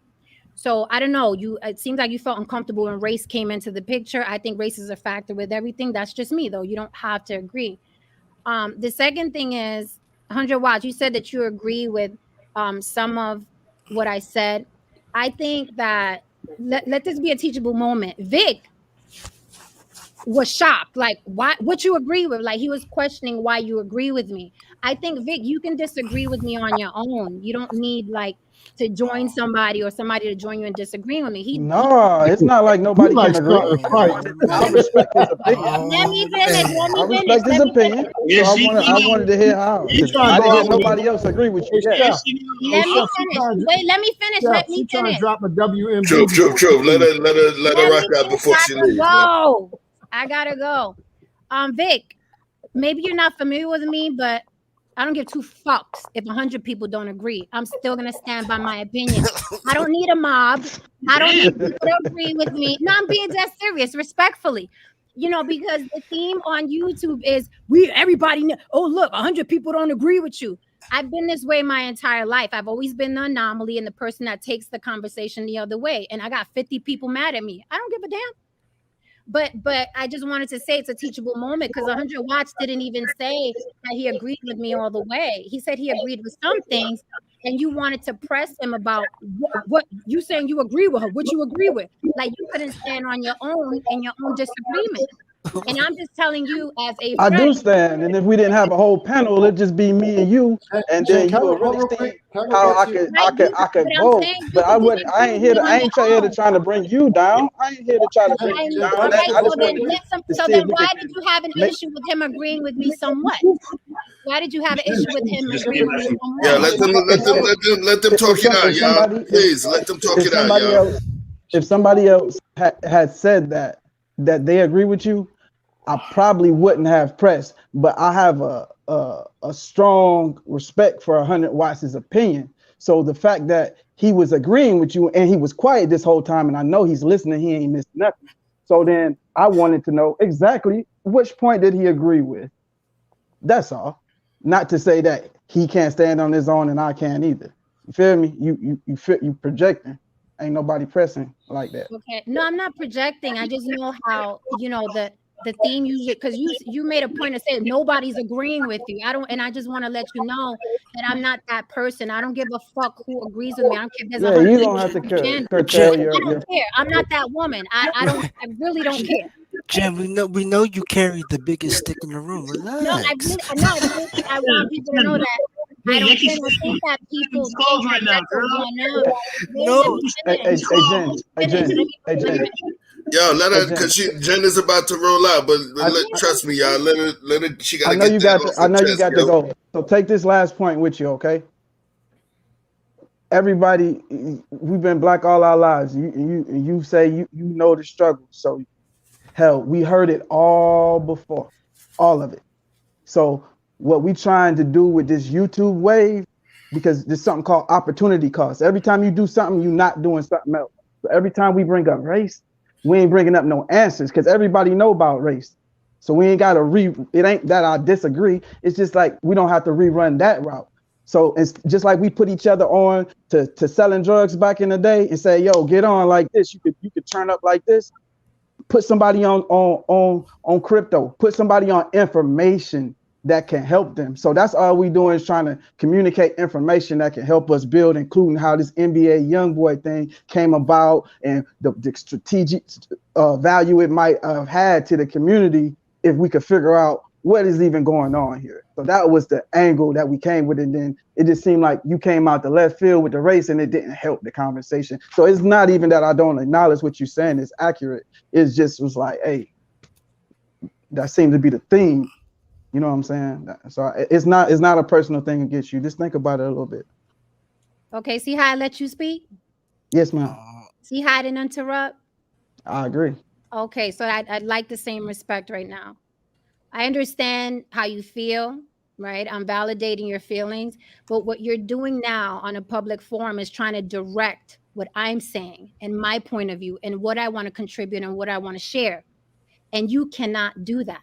And you have to understand that you can't do that. You may be sick of hearing about race. You may want every time you log on YouTube, all you want is solutions. But you can't do that on a public forum. And I'm going to bring in different factors all the time, just so you know. So whenever you see me pop up, just know, oh, here she come again. She may throw race into it. She may throw age into it. She may throw finances into it. She may throw tax bracket into it. Just know when you see me, that's going to happen. because just like I refuse to ever be the person to try to control what other people are contributing, no one's going to control what I'm contributing. This is a public forum. And I think that's the problem with YouTube and why arguments happen all the time, because people want other people to think like them, talk like them, figure things out like them. And that it's asinine. I don't come on here telling people what to contribute, what not to contribute, say this, say that. Why y'all bringing this up? Why y'all, oh, now we talking about race. We were talking about NBA Youngboy a minute ago. You on a public forum. You are not in your living room. So respectfully, I'm not going to direct you. This is not a film. I am not going to direct you. And I would like it if you didn't direct me, okay? You're questioning why people halfway agree with me. If somebody agreed with you and I disagreed with you, I'm not going to question why they agreeing with you, because it has nothing to do with me. I don't care. I respect Chef's opinion. If Chef disagreed with me or somebody else agreed, I'm not going to, Chef, why you agreeing with him, Chef? Before you leave, Jen, keep going. Before you leave, though, 123 Kid XL, I think he wants to respond respectfully to a rebuttal. I'm being nice and quiet because she asked me. No, because he did. He typed it out. He wanted to be respectful because he don't want to cut her off. But he was like, she spoke for me, and I didn't have that perspective. He sent that at 122. So I don't know. I'm just throwing that out there to make sure that everybody's voice is heard. You feel me? Okay, yeah. so he can respond. That's really what I wanted to say, because sometimes it gets so petty here because people want conversations to go the way they want them to go, and that's not how this works. You feel like I'm trying to control a narrative or silence you or tell you what opinions you can have, and I'm not. And I think it's maybe you don't see it, but it's very hypocritical for you to tell me I can't tell you which topic to bring up. Yeah, you can tell me that I can't tell you which topic to bring up. No, that doesn't make sense. That's like you telling me I can't press you. I can't press you for walking into a room. To suppress my opinion. So I am reciprocating that. No, you can't tell me what you think and say. You have the freedom. You said it's a public forum, and I'm saying you have the freedom of speech. I can't control your mouth. I don't even have a mute button to mute you if I wanted to. Right. So you can say what you say, but understand that whatever you say will have a response. Vice versa. So the response to what you're saying is, hey, this ain't the first time I seen you on YouTube. And every time it got something to do with race. And ain't nobody missed that shit. So all I'm saying is, as opposed to me trying to belittle you by telling you what all the personal things I think about you, this ain't personal. This is just YouTube. So I was just saying, hey, you just swung the whole mood and it didn't help, because our goal here on this particular page is progress, action steps, things of that nature. And you know what I mean? You're welcome to bring up race. You're welcome to bring up anything you want, including race. Is this your page? You're welcome to bring up anything you want, including race. But I was just saying sometimes the timeliness of the subject matter, you know what I'm saying, is just very inappropriate to the conversation, and it's not helpful. Is this your page? Take that for what it's worth and then apply it how you feel, or throw it away. You don't mean anything to me. I thought you was busy. Wasn't somebody summoning you or something? I know, but it's not worth anything to me. You're nobody to me. Why would it be worth something? After I log off, I'm not affected. I'm not going to disrespect you on a public forum. That's because that's how I move, see? I know, but you're not.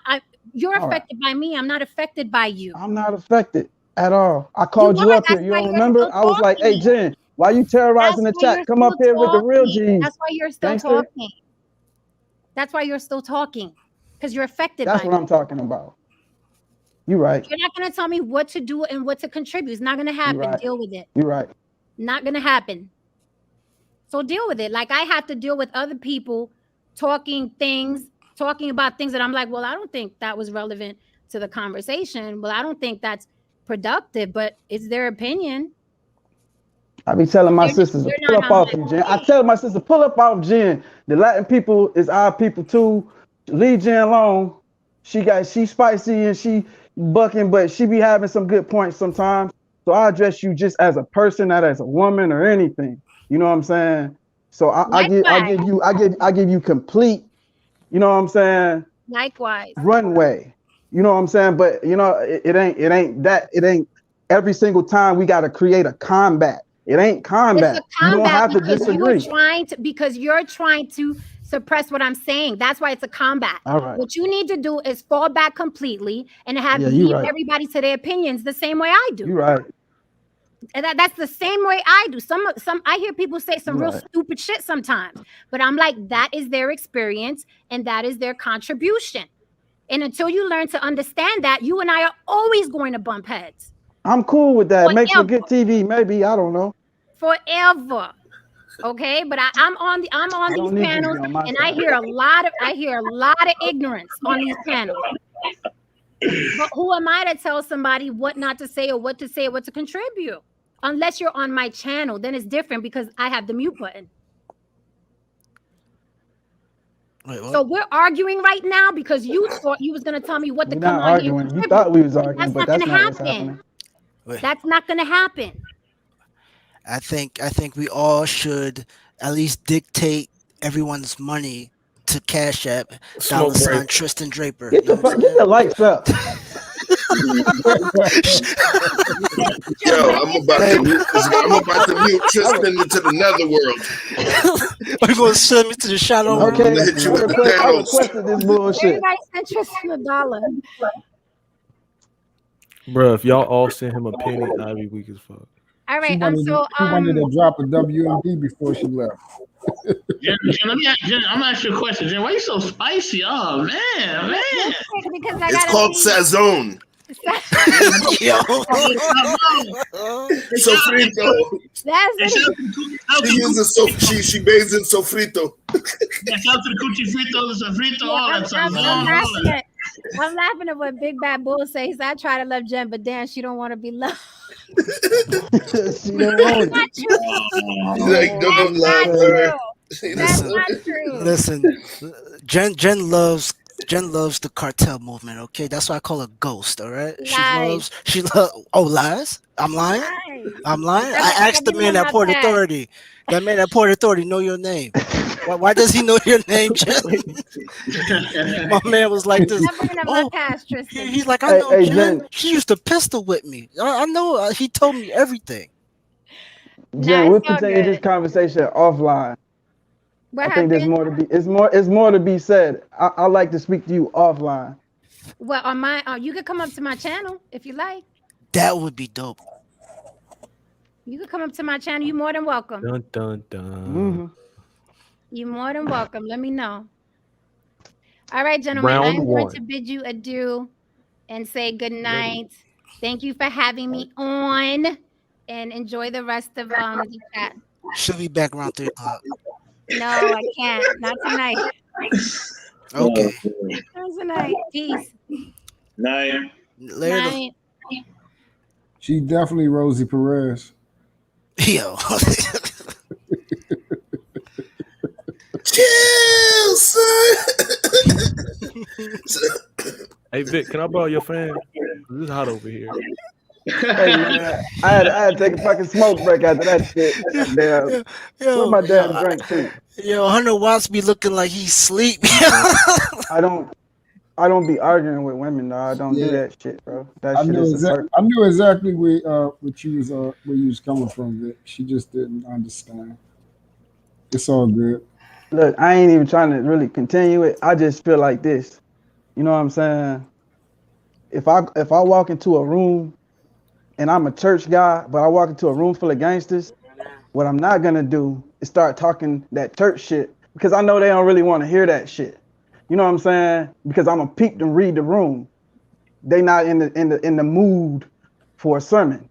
Right. And if I'm a gangster and I walk into church or I'm in a youth program or whatever the fuck, what I'm not gonna do is come in there with my gangster shit, fucking up the vibe. I always try to read the room. You know what I'm saying? How about your thoughts? That's all. It just wasn't convenient. How about your thoughts be clear? That's all I was asking. You can't play racist this and racist that to like just keep filibustering because that's all it's like filibuster. That's a great fucking word. You're playing both sides, and this, no offense, I say this to her face. This is a person that says, you know, people shouldn't wear race as a scab. Okay, fair enough. But then you can't go around talking about it everywhere you go. It had nothing to do with every fucking way. I mean, Jesus Christ, I thought it was just me. Don't be a hypocrite. Don't be preachy. and then you do the same thing you tell people not to do, you do yourself. That's it. And her thoughts were not clear. Okay, is Youngboy is there conspiracy against him or is there not? Because she went from there isn't to there is. So that's why I asked the questions the way I did, so because I didn't want to make her upset. It doesn't matter about making upset.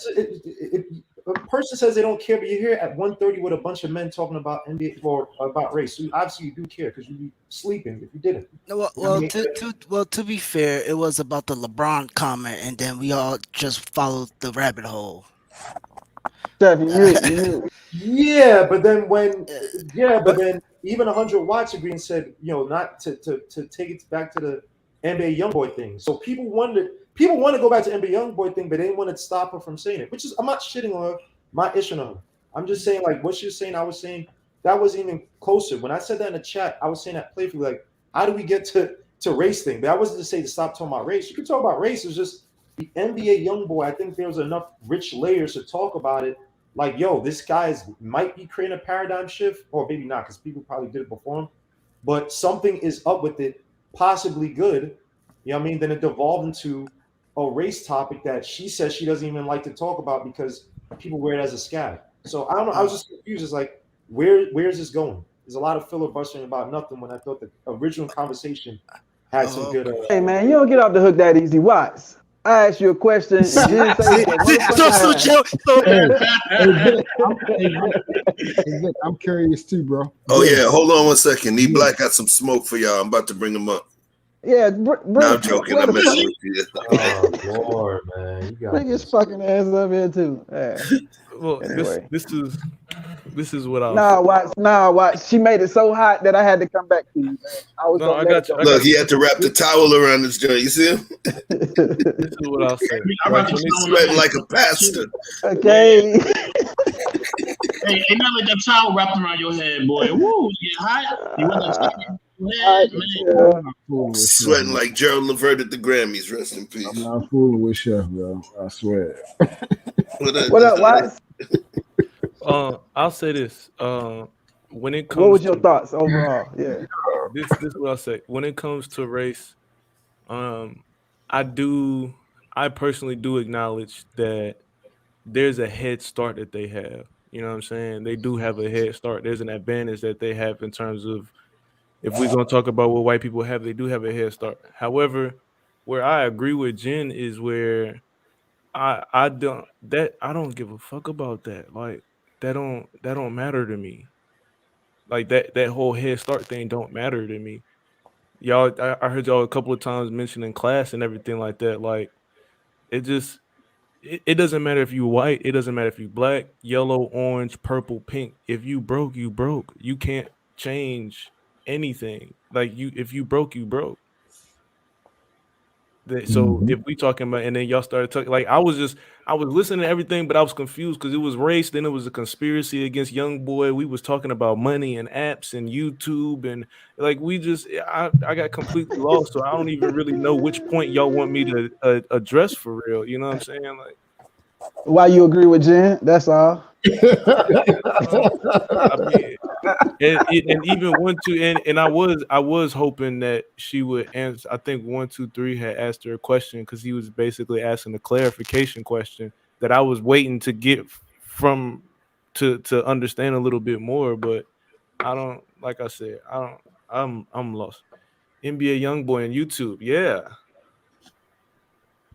I mean, you know what? You're like, honey, you're right. Like, we should be determined to be our best no matter what. You know what I'm saying? We should definitely go all out to strive to be our best. So I definitely would agree with you on that point.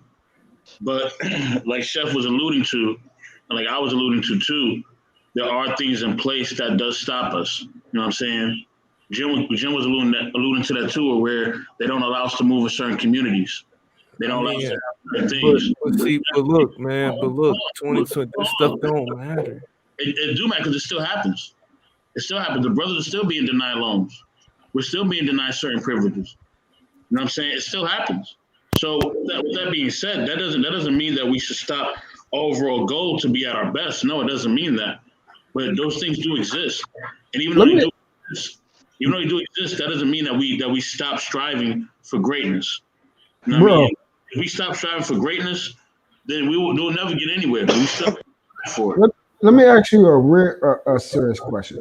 Is people really, you really believe, now I really need you to be realistic right now. You really believe people just because they black? Because mind you, we're talking about how money actually works.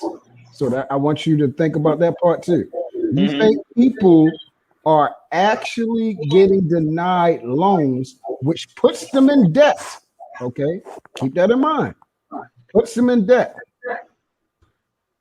They're getting denied loans just because of their race, not because of they don't qualify. Yes, I had a man come on my show. It was an older man. He was a business owner. He had the right amount of collateral to get the debt. They denied him. Because he was a person of color, and he knew that. Okay, hold on for a minute. Did he name any other factors? Do you know for a fact that he outlined every criteria? Do you know that for a 100% fact? From what he told me, he did. Exactly. Okay, I'm not in the man's business 24/7, but he did give an example. The example was built up with facts. He wasn't just talking to be talking. He actually gave facts, and I do believe what he was saying. Now there could have been other determining factors. I don't know. I'm not in the man's business that thoroughly. But what I can say is those things do happen. But I don't believe it should stop us from being at our best. You know what I mean? I believe that we just have to. It's like when they took all the music out of the schools, we created hip hop, right? They took all the music programs out. They left us the turntable. We took the turntable. We made the greatest music genre ever, which is hip hop. So yeah, we could still be great. You know what I mean? So you know what I mean? Like it could still happen. With you know what I mean? So truth, I do want you to say what you got to say because I do got to roll out. You know what I mean? All right. So this is the last thing I'm gonna say on this this race thing right here. How do people get put into situations where they are inferior? I mean, there's a lot of factors in that. I mean, like I said, there's some things that was thrown at us through the system. There's some things that we have done to ourselves. You did hear what I said. You didn't hear what I said.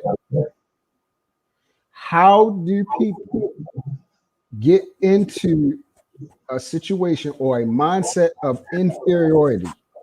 How do you get that? Oh, there's a lot of ways. I mean, if you look at things like the Willie Lynch letter, you know what I'm saying? That was something that was indoctrinated into our culture, unfortunately. They stripped us of our culture, our religion, completely of our identity. So when you have that, you have people that are basically you have to now regain your identity. You have to regain your culture. You have to regain your true religion and your true self and actually find out your genealogy, find out, you know what I mean, your just everything, what foods eat for you, everything else. So all those things, you know what I mean, all those things are determining factors. Like I said, I wasn't asking that because the things that you said, I've heard that exact train of thought over and over and over again, the same lines. The reason why I was asking that, the only way you can become inferior is if you allow yourself to be into that state. How do white power become white power? You have to put yourself on a level of inferiority, man. I have never felt inferior to no one. And I grew up rough. I wouldn't tell any person of color feel inferior at all. I'm just telling them to acknowledge the system. No, definitely don't feel inferior. But that's what makes you inferior, because you acknowledge it. Listen, no. Man. You better know you acknowledging something. You better know who your enemy is. That's not my. A person of a type of color is not my enemy. People that do things to people, those are my enemies. No, I said the system. People that mistreat people, those are my enemies. People that bully people, those are my enemies. It has nothing to do with color. No, but unfortunately, it was created by people who are not of our racial origin. It wasn't created by us. We didn't create the system. That's a fact. Okay, listen, I'm not talking. This is what I'm saying, man. This is what I'm trying to get you to look at. For 1 minute, I understand you got your mind. I'm not trying to change your train of thought. I just want you to look at this one thing for me. Just like on the news, the newspaper, the news, the media. How do you control the masses? Propaganda, producing fear. Okay, in order to put something at a lower base, you have to create something in order to be above that. How do you create something to be above that? And one example is create Black History Month. Okay, what happens every Black History Month, my brother? We watch over and over and over again, ever since I was in elementary school, what white people do, what white people had done to Black people. What does that create? Fear and anger. What did that create? White power. But it's also how you process. We also talk about how you process information, right? No, did you hear what I said for a minute before? I know you want to respond, but I'm saying, did you hear exactly what I said? What you're naming is how you process the information, right? You can choose. No, I'm not talking about process. I'm talking about what actually is. No, let me finish. You can choose to be fearful or angry. That's a choice. Or you can take that and say, you know what? These are things that happen. I don't like it. But now let me make the steps to make things better. You know what I'm saying? The great Jackie Robinson, you know what I mean, was oppressed. They did not want him to play baseball. They did everything. They were throwing things at him from the stands, calling him all types of names. But he did not stop. And when Branch Rickey added him to the team, he says, I want you to have the power. Yeah, you know, I know about Jackie Robinson, brother. Exactly. You missing the concept that I was. So no. So what I'm saying is that we have to know what's going on, but we still have to strive to be better and be higher. You know what I'm saying? So yes, we know what's going on. We know our history. We know all that. You're talking. That's what I'm saying. You're not listening. You're talking about history. I'm not talking about that. I'm talking about the actual state of a person. In order to get somebody to do something, fear is a controlling tool. Of course, that could be a controlling tool. So listen to that for 1 minute. Now, the next step to that is you have to create a boogeyman, which is supposedly the white man. He ain't no daggone power. That's not nothing. This is an illusion that was created for people to fall in. And every year it comes up over and over again. We watch Roots every year, watch ourselves get split apart. We hear about the daggone Emmett Till story and everything. It's not saying that those things did not happen. I'm saying we're talking about on a massive scale to the point where we're trying to control. It's bigger than race. It's bigger than battlegrounds. Don DeMarco. It's way bigger than race, man. Yes. It's the systematic thing can control our minds, and the imagery and everything is trying to control our minds and our thoughts. But as I was stating, we still have to rise above that. Like I always say, Black people are not accountable for the system because we did not create it, but we dang sure are responsible for how we handle it. You know what I'm saying? As the brothers shared, different things. You know what I mean? About just about how we can basically change the rhetoric. So it's up to us to change the rhetoric. Change what rhetoric? To change basically, you know what I'm saying, the status quo of that we ain't gonna have nothing, we ain't gonna be nothing. See, that's what I'm talking about. Let me finish. Why is that even a mindset? Why is that even a mindset? Exactly. But we have to change that. Okay, I'm trying to tell you why it's a mindset because you keep pushing it. Stay on, bro. My brother, you keep pushing it. You keep pushing it. No. I'm not pushing anything. I'm not pushing it on anything. Like I said, we have to change that. You know what I'm saying? So you know what? Look, we are gonna be better no matter what. No matter what, I'm still gonna be better. Look, I come from a household where one of my parents was in the prison system all of my life. I still became a certified computer technician, and I'm living in Silicon Valley. You know what I'm saying? Like, you can do it. It can be done. Like, you can finesse the system. You can. You know what I'm saying? So for those ones who are on the block or anywhere else and they feel like they can't make it or can't do it or whatever, you can. You can make it. You can get out the situation. So what do y'all think? I got a question. And this is important too. No, just real quick. Just the last thing I want to ask. Hold on, Drew. Hold on a second, Drew. Before he goes, I want to just make sure I understand exactly what y'all arguing about. What is it specifically that is the piece that y'all disagree on? Because what I'm noticing, we're speaking about facts and some of the historical facts. I didn't hear action steps, right? So I'm trying to figure out, do y'all remember the specific point that you guys defer on? Because that's going to be the piece that creates the the differentiation and everything. That's what I'm trying to get. That exactly what you said. So, that's what I'm trying to so what was the point you were making, Truth? All right, so I'm gonna say it again. We keep pushing. This is why it's in our minds, because we push all this stuff. You can't push what? I want you to be specific. We push the racism. We push the fear. We push the hatred. We push that somebody's in power. Words have power. When you say these type of things over and over again for centuries and pass it down to your children, that stuff is a curse, man. Okay. Mindset. Words speak to power. I got what you're saying. I'm going to let Mr. Best in the World say his piece, but what I'm going to push back to you is this, Truth. Yes, words speak to power. And you feel that certain information can sometimes be harmful. But what's the first word in your name? What shit? Forget the first word. What is your whole name, bro? Yeah. It's okay, truth is never favored. So hold up. Right. The truth is never favored. Mm-hmm. Okay. The question is, some people will say, why is it never favored? Some people call it the bitter truth. All right. Because some people don't want the bitter truth, because the bitter truth can actually keep you in a form of stasis. Right. So what you're saying is that what we should do is not tell them about that truth, because that truth may keep them silent. No. I'm not here. Let me clarify. My interpretation of the underlying message coming from what you're saying is that, why do we keep talking about this shit? Why do we keep talking about this shit? Because it's going to keep people down in the psychological mind state. The point I'm saying is because people are still being born and the shit ain't finished. And the shit ain't finished. So that's one of the pieces that I see here. I was hoping that y'all would somehow get to that point, right? But Best in the World is about to peel out.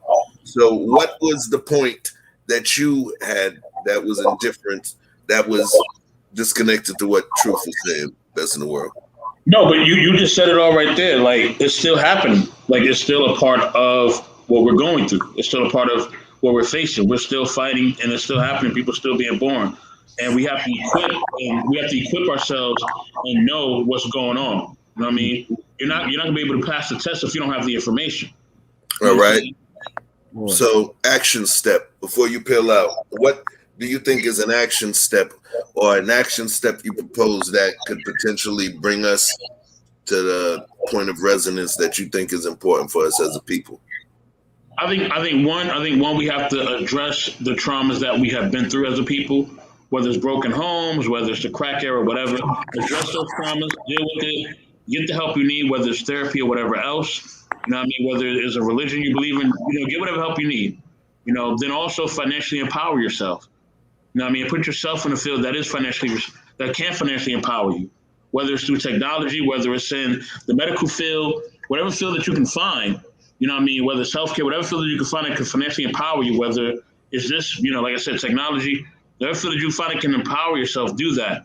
You know what I mean? And also, buy up the land, teach the kids how to be financially empowered. You know what I mean? Teach yourself and your children how to have a positive self-image of yourself. You know what I mean? And look at yourself in a positive way. Use words of affirmation. There's a lot of building stuff that we can do. Buy up land. Buy up resources. You know what I mean? Instead of just supporting a corner store, do like Dave East and buy the corner store and own it. You know what I'm saying? So those are the action steps, to free us from that. You know what I mean? So, that's the only thing I have to say. Shout out to the homie Daryl Long. You know what I mean? I see you everyday podcast. Please like and subscribe to my channel, Knowledge and Relationships. Chef, did you have anything else for me, man? Because I didn't want to be rude, man. My bad. I want to be rude. No. Okay. No, I wanted, the thing is, remember, part of the thing is 20% me, 80% y'all. It's not about me cooking. It's about creating an environment, battleground, call it what you want, an arena for y'all to talk. So, you know, I just want to make sure that both of y'all were able to get your points across with, you know, particular action steps. All right. So I definitely appreciate you coming through.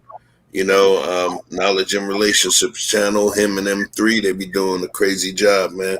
So I definitely appreciate you popping in, fam. Definitely. Shout out to Truth. Shout out to Vic. Vic, what's going on, baby? 100 watts. You already know what it is, baby. You know what I mean? Right, it's Jeff, my brother. Shout out to you most definitely, man. See y'all tomorrow, man. You know what we do. Later, y'all. All right, peace out. Yeah, peace to Darrell Long, everything, every day, everything channel with Darrell Long. He's in the house right now. Truth, I know you've been rocking the mic for a minute. So before we start going into shutdown mode, I want you to tell me the same way I asked Mr. Best in the World. I want you to tell me an action step.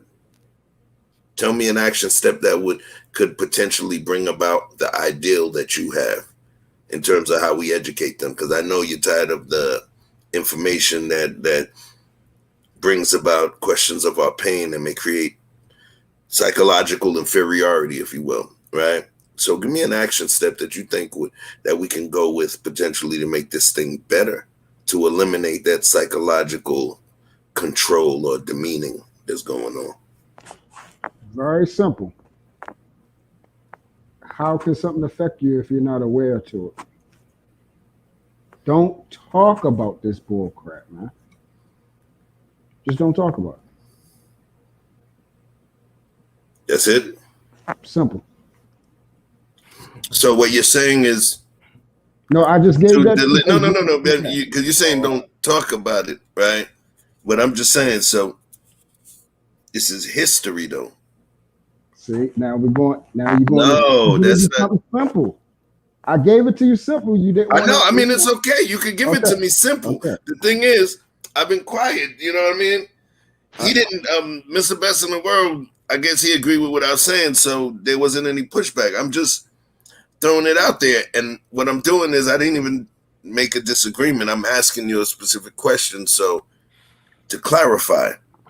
So should we just literally ignore the history and don't tell us anything? You feel what I'm saying? Like, It's our history. We talk about... One of the things we talk about is what makes certain groups less powerful is the fact that they don't know their history. Us not knowing our history is one of the things that was used against us, right? So now the thing is, you're saying that we should utilize it for us now. Or do you catch what I'm saying? Can I ask a different question? Yeah, I got you. Go ahead, honey. Watch. I use the bathroom, yo. Go ahead. See, that's how things get conflicted. But go ahead, Watts. Go ahead. It's not flip. I mean, I'm on the same stance, bro. Go ahead. Would you say that history as a whole? Because no, you know what? Go ahead and say because I don't want to put words in my butt. I'm asking. Would you say history as a whole shouldn't be taught, or are we just talking about Black history? All right, that's actually a great question. It is a good question. It's actually a great question. All right, so all I hear about is when we talk about Black history is what somebody did to us. How in the freak? This is just regular.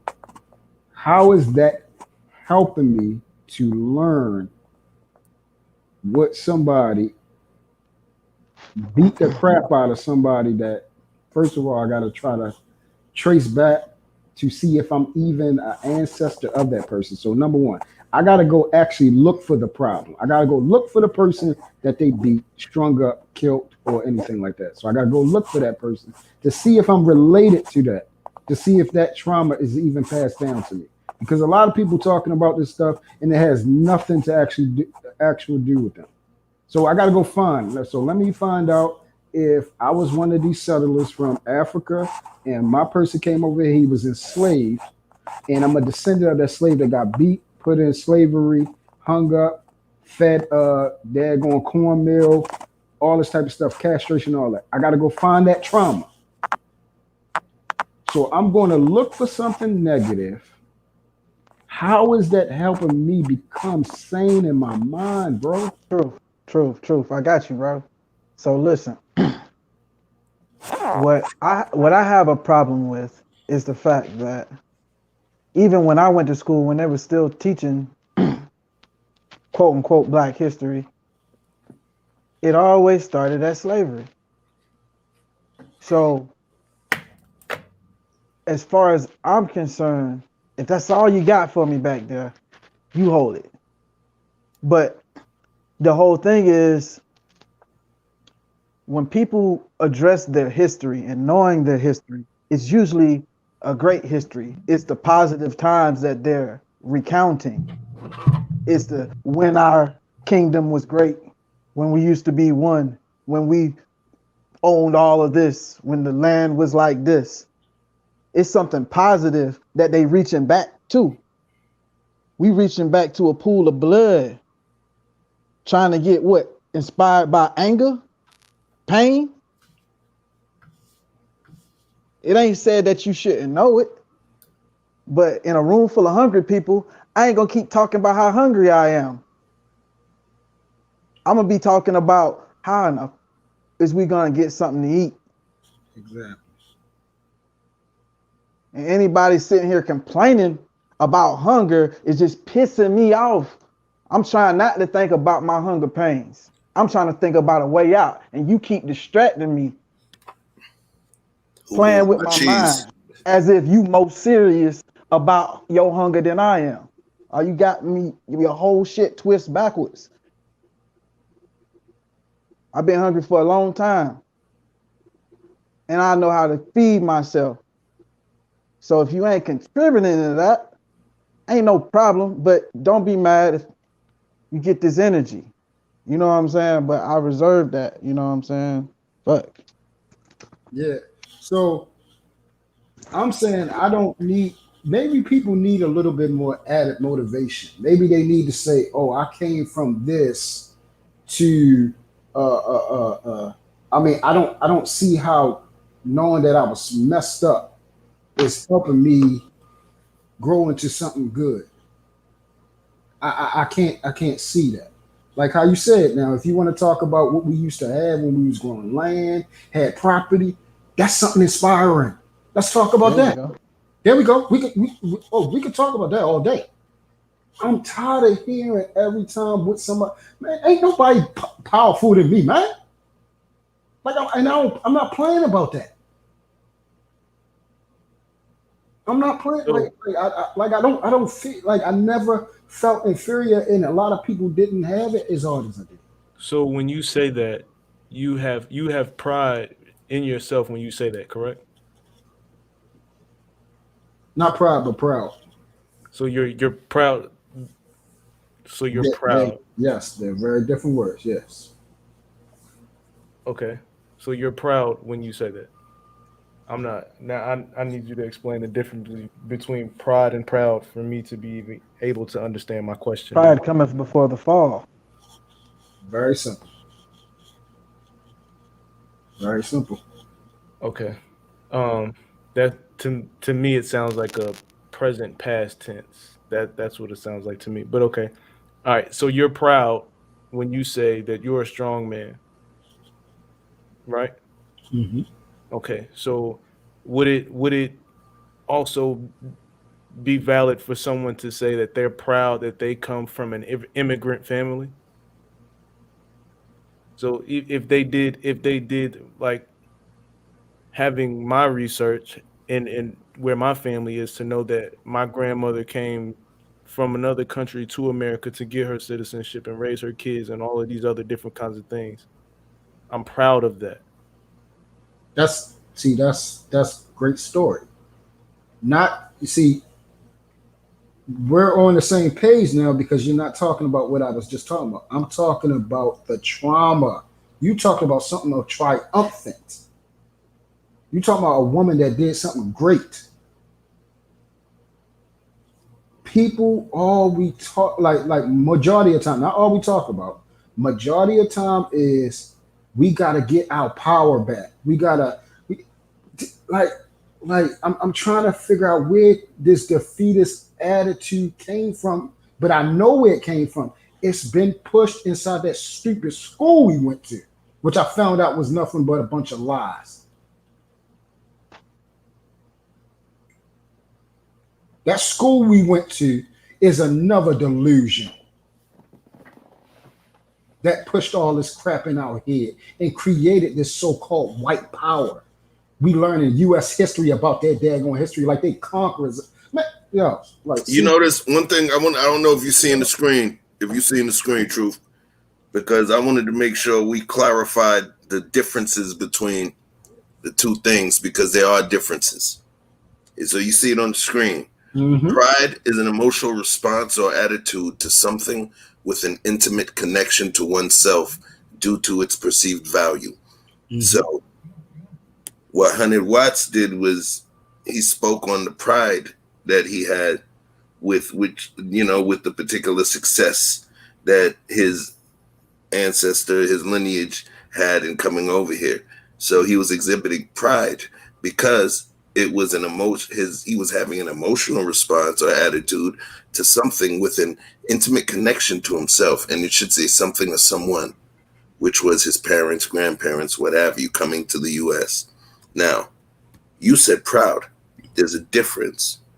Proud is a feeling deep pleasure or satisfaction as a result of one's own achievements, qualities or possessions of those of someone with whom is closely associated, but one's own achievements. You can you catching the point that I'm saying?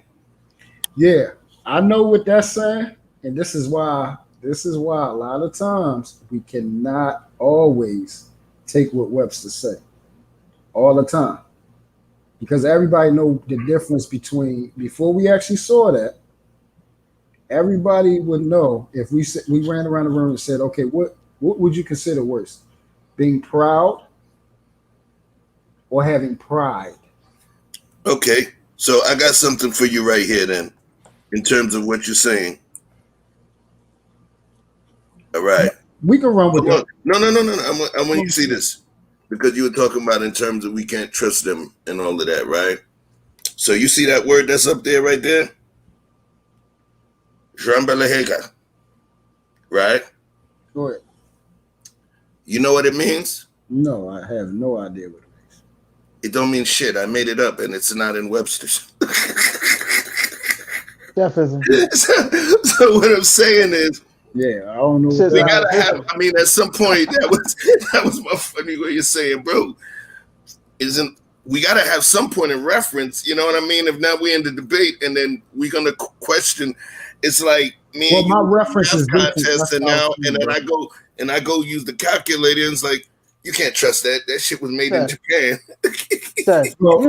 You know what he's talking about. Yeah, he knows. He's very. Listen. Now y'all can't get a laugh, yo. This is why I love. This is why I love it, because even he know about when it comes to context. That's why I call him Chef Test. It's a lot of stuff in the in daggone the dictionary, like for love. Go to love real quick. This is a prime example. Go look up the definition of love, and you tell me, is that the actual? Should that be the definition? Just pull it up.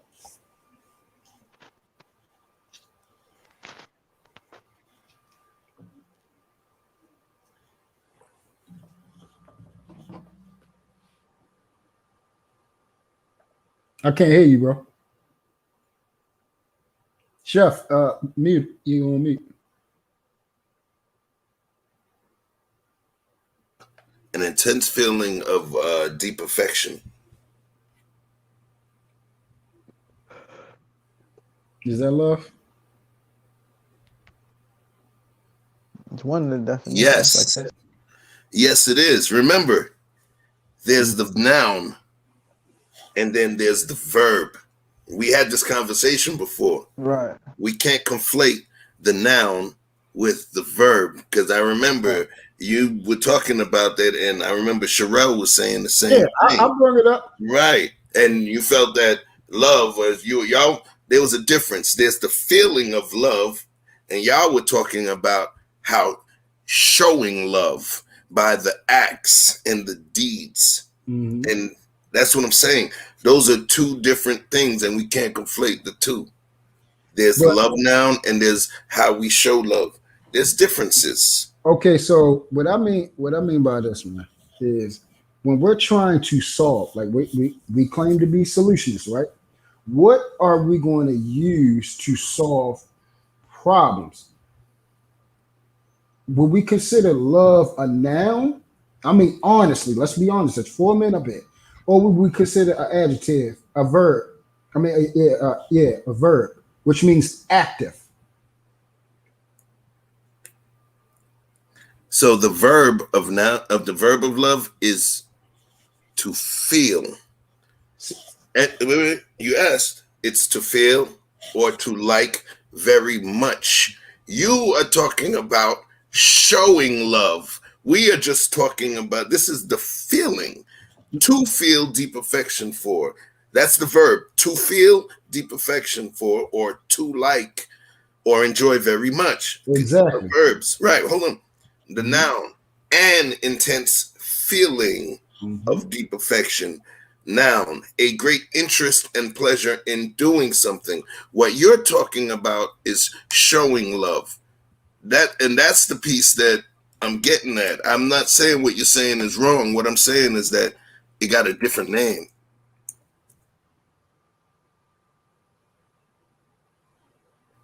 Perfect example. If you look at showing love, it's different. Showing our love towards those who deserve it is an art like any art. It takes a good deal of practice. People respond to love in different ways. Showing love is sometimes about giving selflessly. Showing love. Sure. How do you show love to people in different ways? Showing love, what you and Sherelle were discussing was showing love. Okay, so talking about the thing. Truth, I got you. Hold up. Yeah, Chef. Go ahead. Proud versus pride is how this all come about. Right. Because he was discrediting Webster's definition that you brought forth, because he was going by the biblical definition of pride, which would be a negative thing, even though Webster's would disagree. You understand what I'm saying? So he's saying he go by a source he validate as more true. Right. But here's the thing. I get you. Can you hear me? Yeah. I'm listening. Okay. The thing is, oh, damn, that's why I'm seeing the YouTube stream as opposed to the stream. There's a delay. Here's the thing, though. The Bible is not a reference. It's not a piece of reference literature. It's not. The Bible doesn't teach you it doesn't teach you words. It doesn't teach you the meanings of all of these words. The language existed as it was written. When new texts were done, when the Gutenberg Bible came about, and all of the hands that the Medici family and all of that had in terms of the building of the Bible, those texts were built within the vernacular of the place that they were. It was written by people in multiple languages. You know what I'm saying? Jesus didn't even speak English. He didn't speak Hebrew. He spoke Aramaic. Right? Mm-hmm.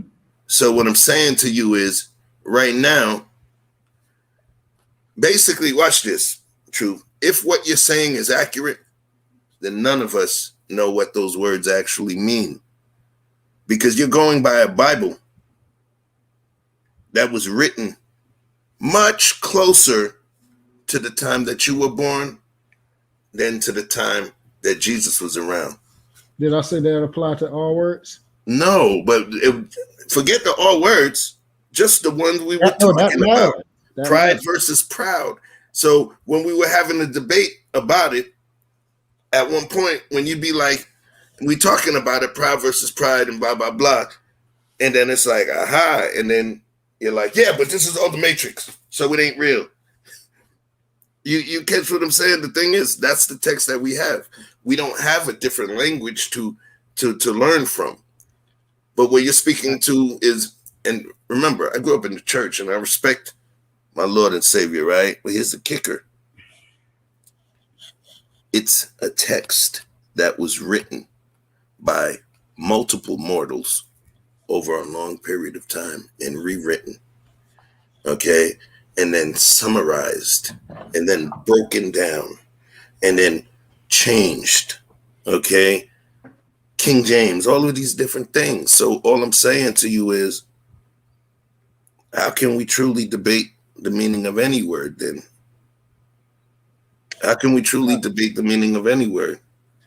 All right, so that's why I went to a specific word. That's why I went to a specific word, is because certain words mean something over here. It even means something totally different in a different type of dictionary too. I wish I had time to find, because I got a couple of dictionaries in it. This is what I'm saying is context, intent, and understanding matters when using a word when we're having discussions. So when he said a specific word and was using it for this specific discussion, what we was talking about, I said that wouldn't apply because of the fact of what we was putting in a positive and negative light. Pride is in a negative format when we're talking about a person having pride. Within the Bible. You're talking about biblically. Not just listen. Not this is why I asked you before. It's not. No. You said negative connotation. The only time I've seen pride. Watch this. The only time that I've seen actual pride and being proud used within a negative connotation was within the biblical construct. Why? Because when you think about the dynamic factors within their construct was you, the mortal being, and then our omnipotent and omnipresent God. And you don't display pride around your God, around your Savior. So when the Bible spoke on pride and people being proud, it was motherfuckers that was thinking that they was better than God or didn't need God. But he was always a factor within the term of that use, pride or being proud. So it wasn't that it was negative, but in deference to you don't never show yourself as proud or prideful in front of a king. Forget your creator. You don't do that in front of a king. You get what I'm saying?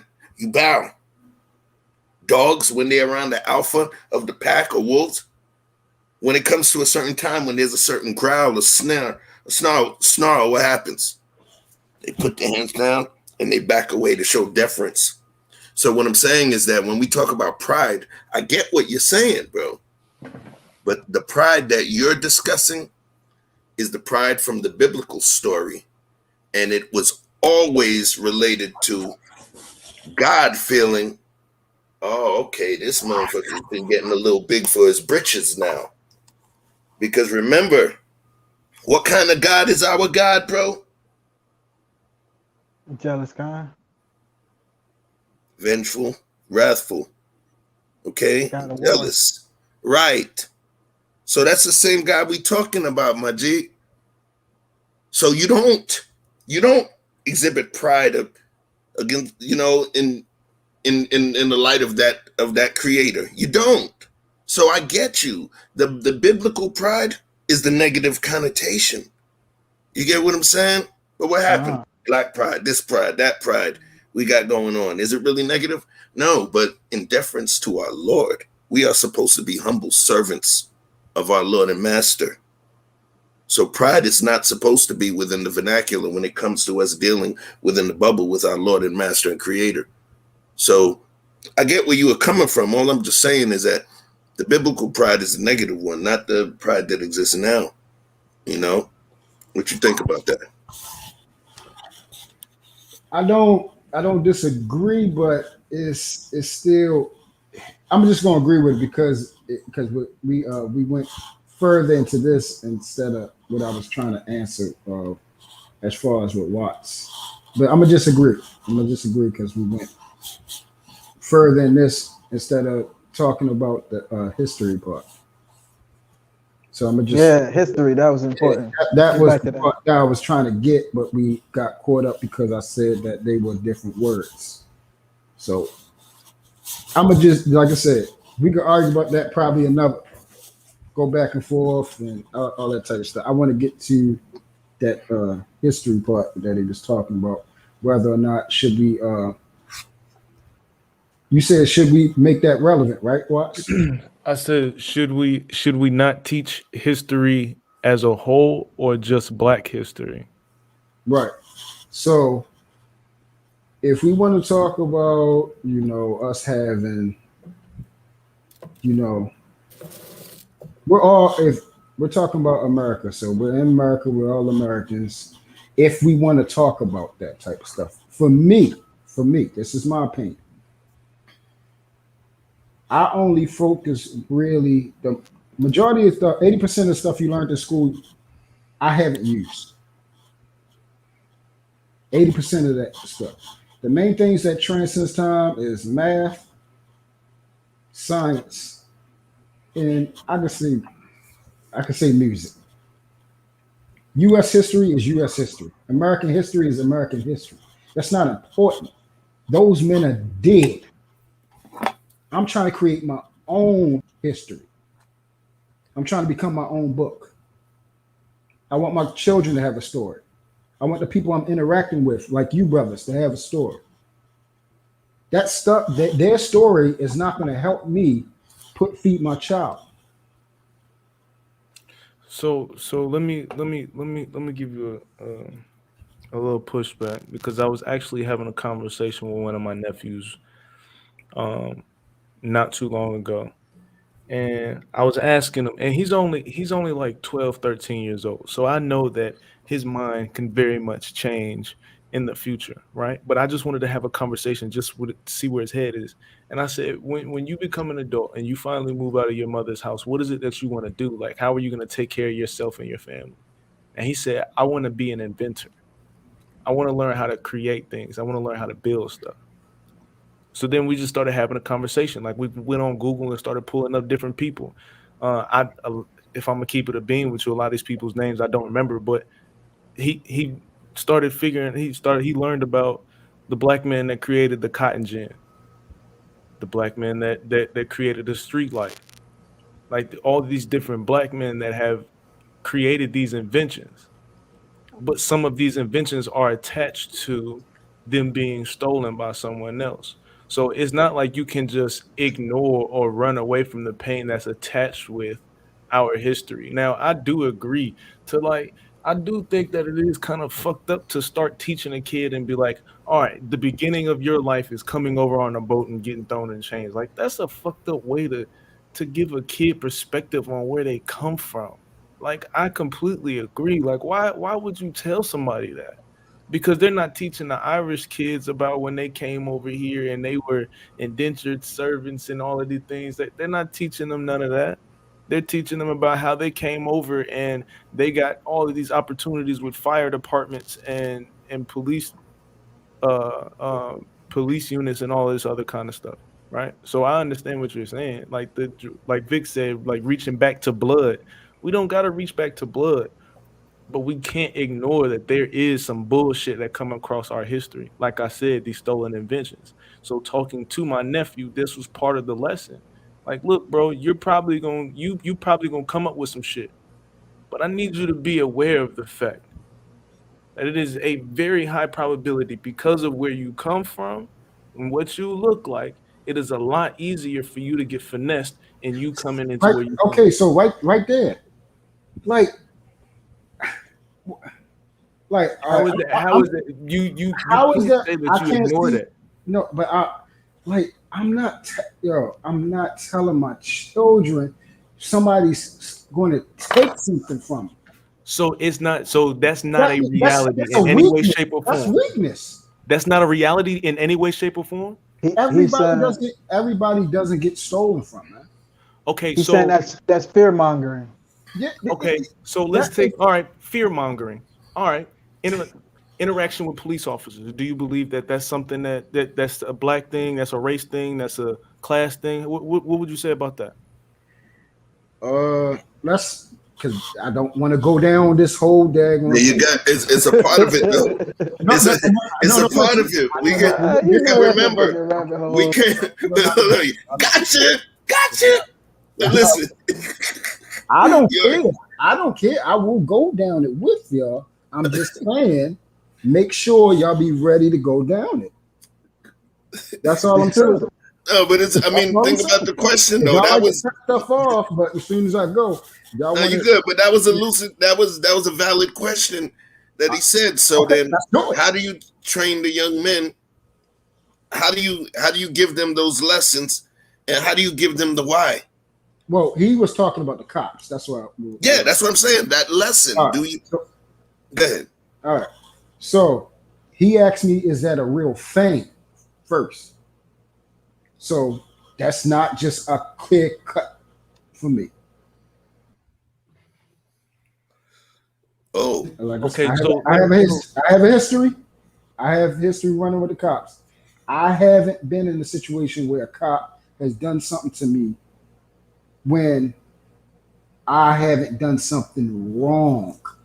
But I got choked out by for the record. I was a victim of police brutality. I can't side with you on this one. No. I gotta tell you, I was a victim of police brutality, and I got choked within an inch of my life, bro. I got choked. I got beat on. I didn't say. And I wasn't committing any crimes. I was going grocery shopping. Okay. You get what I'm saying? So this is what I'm saying. This is what I'm saying right here. Let's say somebody, the thing that bothers me about this is we always say that it's, and I'm not saying it don't never happen.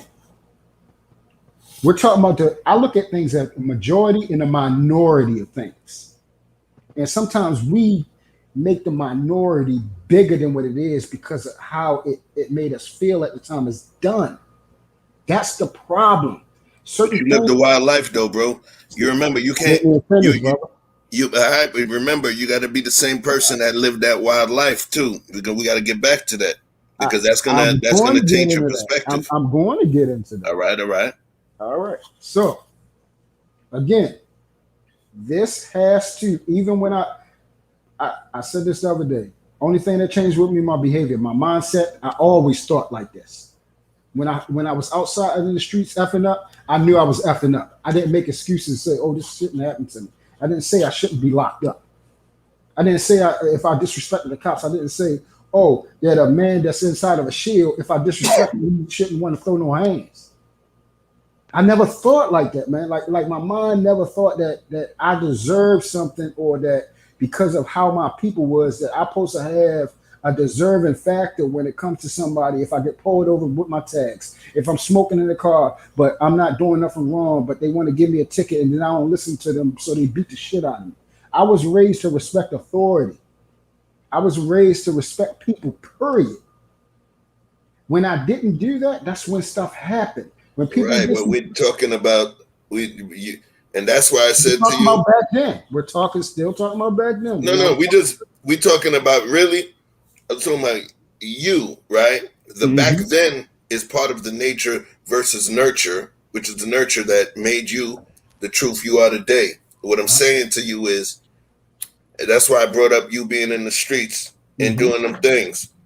The same time when we spoke to Rico and I said that the way Rico looks at the way young men are, we shape our perspectives based on our own successes and personal trauma. And our positive deeds as well as our misdeeds.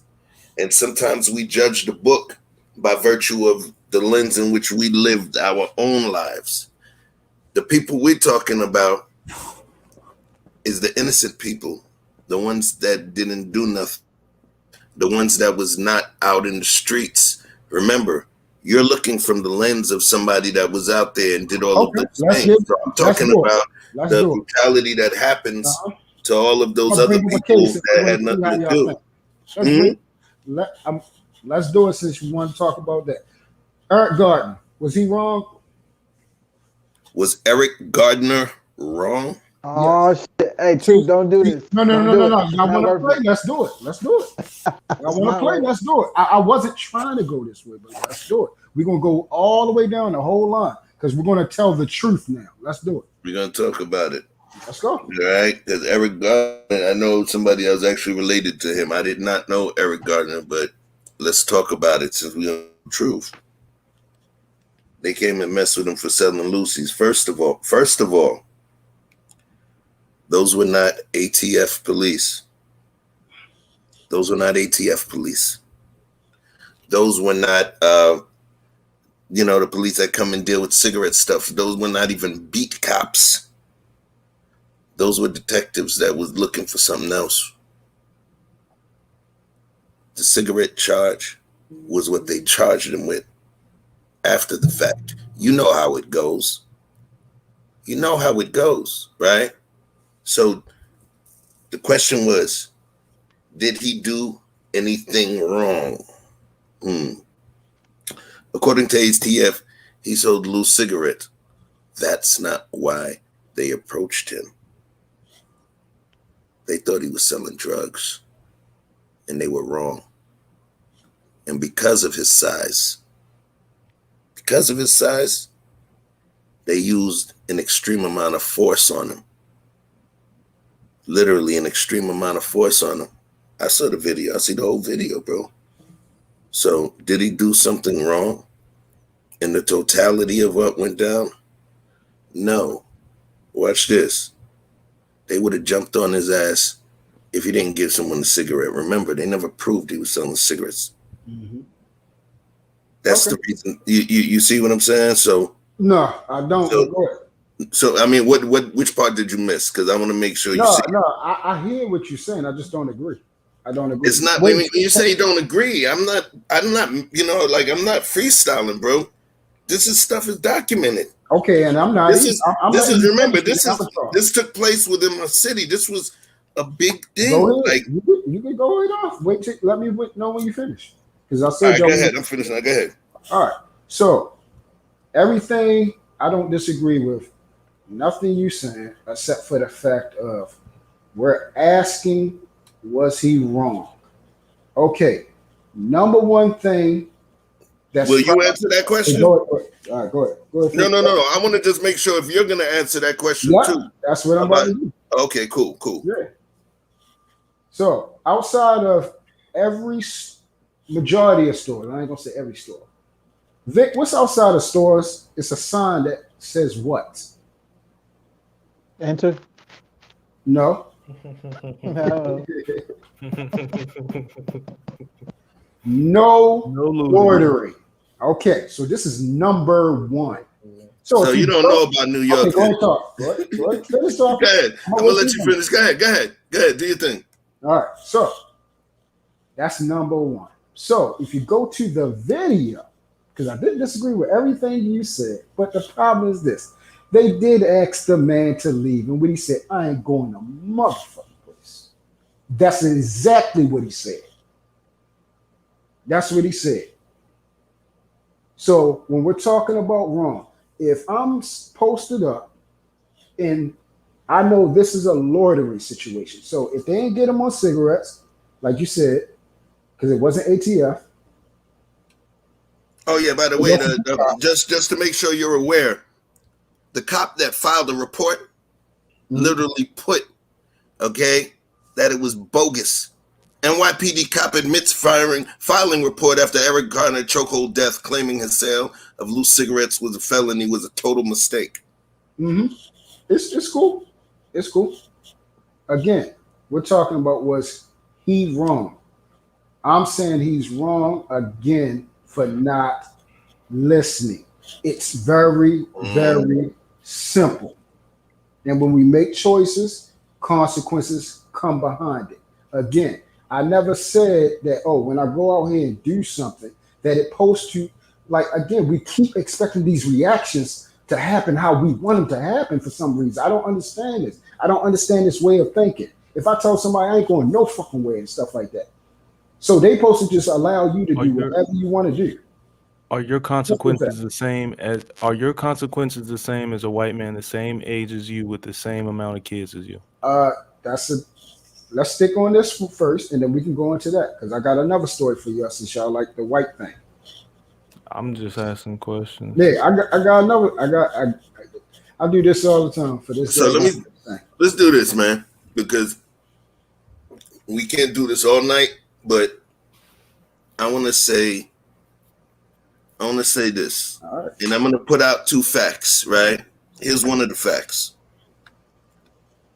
You don't want us to teach the kids coming up about the existing racism and institutional racism and the things that took place in the past. And then when somebody loses their life related to something racial, because you don't want to tell them what to do, blah, blah, blah. They lose their life based on something racially motivated, right? So then how can, it's like we just gonna be just totally blind to it, bro, and just thinking that, that motherfucker's life because he didn't listen. He was wrong because he ain't listen. Some would, no offense, some would consider that a slave-based mentality. He ain't listen. We don't need to know about what happened back then. We doing fine. We's doing fine right here. Oh, see that motherfucker getting whipped over there? Yeah, he ain't listen. Yeah, they caught him reading. You know you ain't supposed to read. It's when I say it like that. So what are we supposed to know? We're not going to know what to avoid. We're not going to know how to handle. We're not even going to know the type of disdain that other people sitting right next to us will have for us or may have for us. So we just walk with rose-colored glasses and not pay attention. You know what I mean? What happens when they see the KKK walking? What happens when they're 12 or 13 and they see a bunch of white men walking in hoods? Oh, that's so cool. Those men are dressed like ghosts. Let me go say hi. When do they know about what the demons that really exist? When? It's like telling a kid that's going in the jungle, listen, baby, you and your wife, your son going in the jungle. And she's like, don't you tell him about no lions. I ain't raising no punk.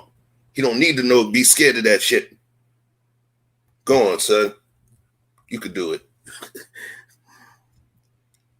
That's what it's feeling like to me, fam. Like, so what do we say? What part of our history is okay to share? I think what he's saying, Chef, because he'll probably be back in a minute. But what he's saying is you can teach enough lessons, current lessons, without history. And if your child is to adhere, because that's all you can do is hope that your child adheres to the things you teach them at home when they go abroad. So if you teach your child what he was referring to as respect, he's saying even in his worst days of being in the street, he always maintained respect for authority because that's the way he was raised. So when he encountered the police, he didn't buck. He didn't do nothing extra. He did give up. You know what I'm saying? Because that's how he was taught to play it, more so than the fact that you should be careful because you might get shot because police be shooting niggas sometimes. You know what I'm saying? It's what is the trade-off? How much is too much? When do you get off the boat? How much trauma? How many more slave movies? Should you see all the slave movies? When are you indoctrinated enough to be strong enough to understand your environment? Right, but you realize that if we move with that mindset to the extent where we don't speak on it, if we move with the mindset of we don't speak on it, right? Then what are we doing? Because we're eliminating a piece that's important for them to understand. I might just have to do a show because it would take too long to explain it. Because every time I say something, it's another question that come up. So I'm gonna just do a show. And I'm gonna explain Eric Gardner, even the girl, what is Micaiah Bryant, the one that got shot by a police. I wanted to get in that. The girl that came outside with the knife was about to stab another black girl. Yeah, the Micaiah Bryant. That case. To me, I could see that as a different situation because you saw the other camera angles, and even within the black community, I agree. There was a lot of division because at that moment, somebody had a knife and they were moving towards the other person. So, but that's what I'm saying. That's not the same thing, though, bro. Okay, I wasn't about to say that. Because remember, okay, go ahead. I'm saying just like we might don't agree on the Eric Gardner thing, but something as easy as the Micaiah Bryant. This is why I hate that race thing, because it's pushing so far that they can't even see that man did not come out there to kill a black person. They're saying the guy came out there to kill that little girl. And when he pulled up, she came out with a knife. He didn't know who had knives or what. He didn't know whether that little girl was a 16-year-old black girl. If you look at the whole entire video, the man was like, whoa. Everything was moving so fast. The next thing you know, you see a girl just wind up and about to throw that thing right up in that other girl. What is he supposed to do? What was he supposed to do? Oh, yeah, my fault. He's Jean-Claude Van Damme, Steven Seagal, all these movie actors. Shoot the back of the leg up so he could fall backwards with the knife and fall back to me in my hand and all that type of shit. That's what he was supposed to do. He's supposed to do all that karate and police is supposed to be taught to take a knife and all that. Man, these are split seconds. Do you know how fast people get stabbed? It's either you never seen somebody get stabbed, it go inside you like butter, or you never been stabbed. You don't even know you got hit. So this is what I'm saying. When people say all these type of stuff, you have to really be inside these situations, really, when things are really going down, to see how fast it's happening. I got you, man. I got you, bro. The only thing really I was talking about was the last piece that Vic said when you had stepped away. It was in relation to, I think he was trying to clarify one of the things he was saying. The thing is, man, you not talking about it and not wanting to talk about it and knowing that it still exists, that concerns me. But outside of that, let's just talk to the historicals. That's where we differ. I want to go to the historicals. This is important. It plays into the same piece, but this is an important variable. You want to tell me what exists? Wait, hold on a second. This is an important variable. I'm going to tell you right now. Here's an important variable. A lot of the cultures that exist, some of the ancient cultures and other cultures, one of the biggest things for a culture to move forward is passing down of the oral history. Passing down of the legacy, the history. In a lot of cultures, there's actually somebody in different villages and different tribes. There was the griot that would have the oral history of the culture passed down. And many of them would study it to a certain degree so that they would be able to pass down to the next person who would be part of the griot class. Different cultures, they're able to discuss way back aspects of their history verbally and know it, right? The nation that is not able to do it, the ethnicity or the folks that are not able to do it, is us. And based on what you're stating, I'm feeling that what you're stating is we shouldn't give that history. That we shouldn't give that history because it's negative. But if it was a positive history where we were kings of, Mesopotamia, and it wasn't Charlemagne, it was an African king that ran over Constantinople, or we took over Rome, it would be okay to give the history. That's what it feels like. Let me ask you a quick question, Chef. Yep. What benefit do you see? Because I haven't really stated my position. I just been explaining his. But what benefit do you see from the Black history, Black American history? Because we can't go back to any specific. There's a lot of people and a lot of tribes in Africa, and the majority of Black Americans do not know what tribe that they claim to come from. Mm-hmm. They just say African.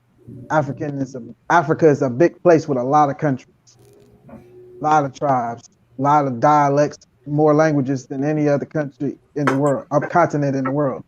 So when we say that, we can't go back any further than slavery if we're talking about the bulk of us. So based on slavery all the way up until now, learning whatever lessons you would have between that, what can we gain from the Black American history struggle? That's actually my question. Go ahead, Chef. I want to hear this. What can we gain? Knowledge, wisdom, understanding, and a desire to move forward from that point. Knowledge, wisdom, understanding, and a chance to move away from that point. That's what I believe is the most important why we say that. We always talk about if you don't know where you came from, you don't know where you're going to go. It doesn't mean that where you came from is going to be the same trajectory you're going to go. It's good sometimes to look in the mirror. We're not leaving Sodom and Gomorrah. This is not Lot's wife. Ain't no pillar of salt. You're looking back to see what the hell kind of storm you're getting out of. You're going somewhere else. You're escaping the storm. You're going to look back to see how far that storm is and how fast you have to move away from it. So when you drive in a car, how much time do you spend looking back? Majority of the time you're supposed to be looking forward, but when I'm talking about wait. We talking about if you going away from a storm, there's a firestorm, a windstorm, you making sure you want to know how far that thing is off your ass and how fast you got to go. how fast you got to go. You get what I'm saying? When you say, watch this, you say how much time you be in the rear mirror. If you running a race, if you're on the track, you in that, because that's going to be the difference between you getting the spin out and getting pitted. You get what I'm saying? So you actually looking at all them sides. The thing is, though, we can't hide history. When you hide history, it's a lie. They tried to hide certain aspects of our history from us. They did. So now you're saying that we should voluntarily do it in order to move forward? Because do you believe that there is systemic oppression? Do you believe in that? I remember you and Jen had that debate, but do you believe it? That systemic oppression?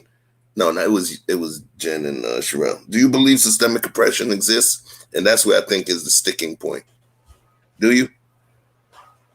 You talking to me or truth? I'm talking the truth. Ask that again. Do you believe that? I don't know why you ask me questions, Chef, if you're going to cut me off every time. No, you just asked me. I'm just asking, do you believe that systemic racism exists? All right, so how long do I have to answer that? Go ahead, bro.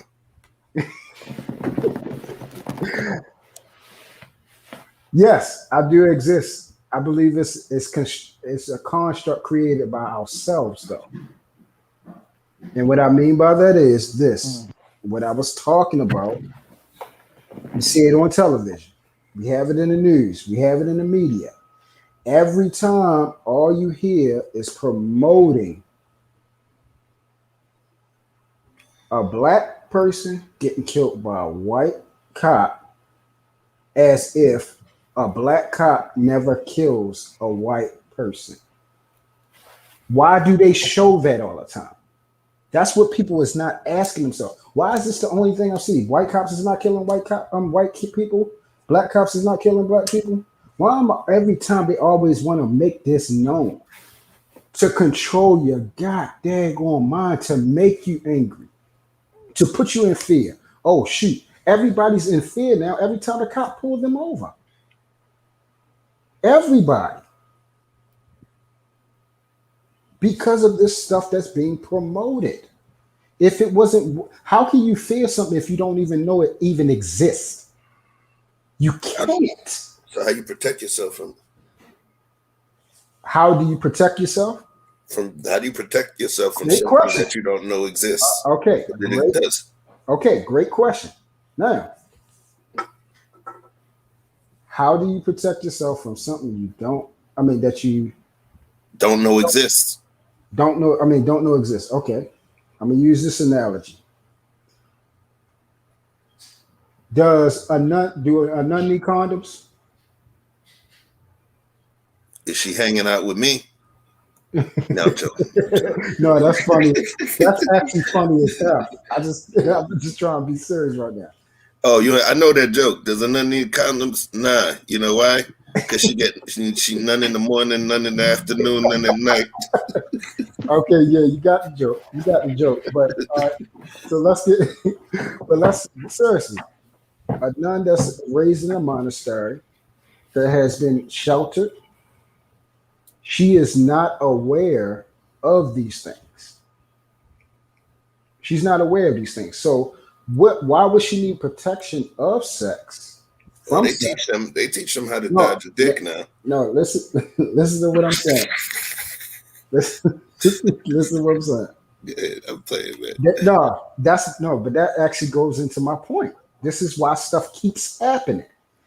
How can, if somebody was just raised inside of a temple, they don't know nothing about sex, you're not teaching them, hey, wear a condom. Why do I gotta wear a condom? Because you wear a condom for what? Sex. You wear a condom to protect you against sex. Okay, why would I need a condom if I don't know anything about sex? Okay, so now, why would I need a daggone to protect myself against a police officer if he's pulling me over and if I'm not aware that, my life is in danger? What's the first thing I'm going to do? I'm not in danger of him. If I'm thinking I'm not in danger of him, I'm going to follow the directions. Hey, your tail light is old. Oh, your tags are bad. Oh yeah, you know what? You're right. Hey, you guys get this ticket. Or hey, can I get your license? Oh, I just read it. You got a warrant out. Okay, put your hands behind your back. Okay, cool. Not, I'm at fear. Oh, shoot, get up. Let me hurry up and get in the car so I can drive away and everything. Bop, bop, bop, bop, bop. And y'all know what story I'm talking about now. And then I'm a 15-year-old boy dead. Now I do understand what you're talking about when you give these stories, but what about in situations where people don't get killed? What about in the situations where somebody gets pulled over for a tail light and the cop makes them get out the car and they end up getting their ass beat on the side of the car? Okay. What about a situation where somebody might be coming out of a grocery store and because you look familiar to someone else, they got you in handcuffs? I'm going to answer that. Is that the minority or is that the majority? For me to say that something like that has happened more than 4 times in my life, I have to say that it's somewhere close to the majority. Okay, so thank you for preference your comments for me. That is actually perfect for you. And I can't take that away, and I never will. But we're talking about generalizations. But I'm saying for it to happen 4 times, we're talking about life, how can I not think that your life doesn't account for 7 billion people, brother? That's the problem. We can't for some reason, we can't get that out of our hearts. That our lives, our struggles don't account for everybody. And I'm sorry that y'all believe that. That's the truth. I'm trying to tell you, that's the trauma, man. Hold on, Truth. Hold on. Just to address Watts real quick. I'm gonna give it right back to you. I'm gonna give it right back to you. Just to address Watts' point. I believe that it's more of a location-based thing, Watts. So if I can move from one city and I'm getting terrorized and everybody's getting terrorized by the police, I grew up in that. That's what it is. Move somewhere else, haven't been pulled over since. Okay, so check this out. Y'all know what city I'm from. Oh yeah, it's not 7 billion, it's 47 million. 7 billion, you're going by the world's population. Yeah, I'm talking about the world. Yeah, we're talking about black man. There's only 47 million black people in this country. But that's that's what y'all was talking. I'm saying when we're talking about in generalizations, period, discussions. I understand we're talking about black and getting killed by white cops. I understand that. I'm talking about when we're having discussions, the problem is we take our lives and what has affected us and make that the sum, and it's not. It's not. I'm not saying it didn't happen to Watts. I'm not saying it didn't happen to Vic. I'm not saying it didn't happen to you. And I didn't say it never happened to me either. I have a different scenario that was when I was a young kid, when I was one of only 3 black children in a white school with 1,000 people in it. And yes, I was treated unfairly. But I'm not going to use that as because I was trying something happened at me 9 years old. So now I think the whole world, the majority of the world is getting treated like that 9-year-old boy that I was. I don't believe that. I believe there are instances where there are horrible people out here that do horrible shit to people, not because they're black, because they're just fucked up people. That's what I believe. Okay, so I'm gonna say this before we start to wrap this thing up in the next 7 minutes. I'm gonna drop this piece on you real quick, man.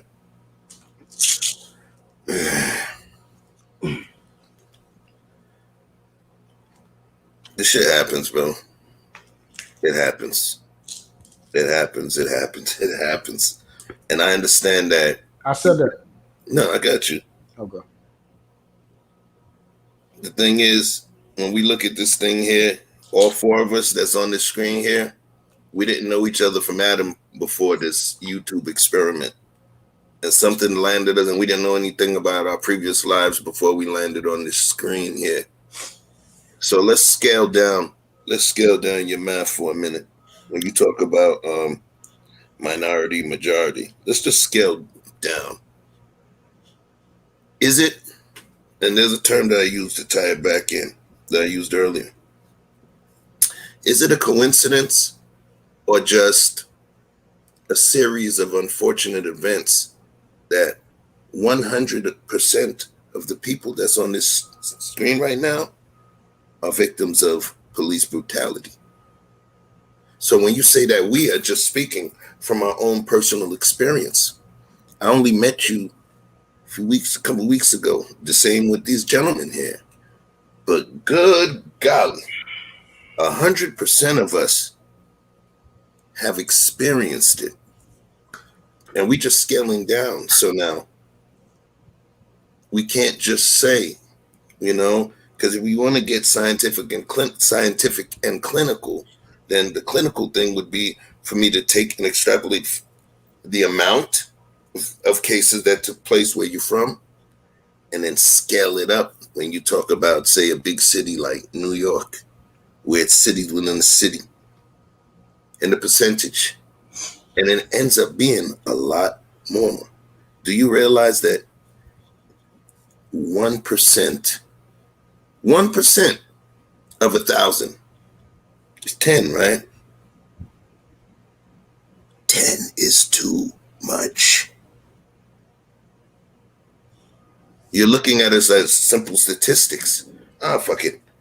I only lost 11 beans. I got 46.99999 million beans left. Just a few beans. These are lives. These are lives. And then there's people who are allowed to escape and move forward with their God complex and continue to do it. There's many people that don't get caught. There's many that are unreported. So I say all of this to say, every single last one of us got our ass beat by the cops. So is it really just personal, or is this just a series of unfortunate events? That's not a question for you to answer. That's just one to take with you. You know what I mean? That's one to take with you. But yeah, of course, you know how we do. We rock this one out. This looks like it's going to be a 4 hour and 30 minute stream. So I'm going to let you fellas give your final standings on the conversation. Truth, do your thing, baby.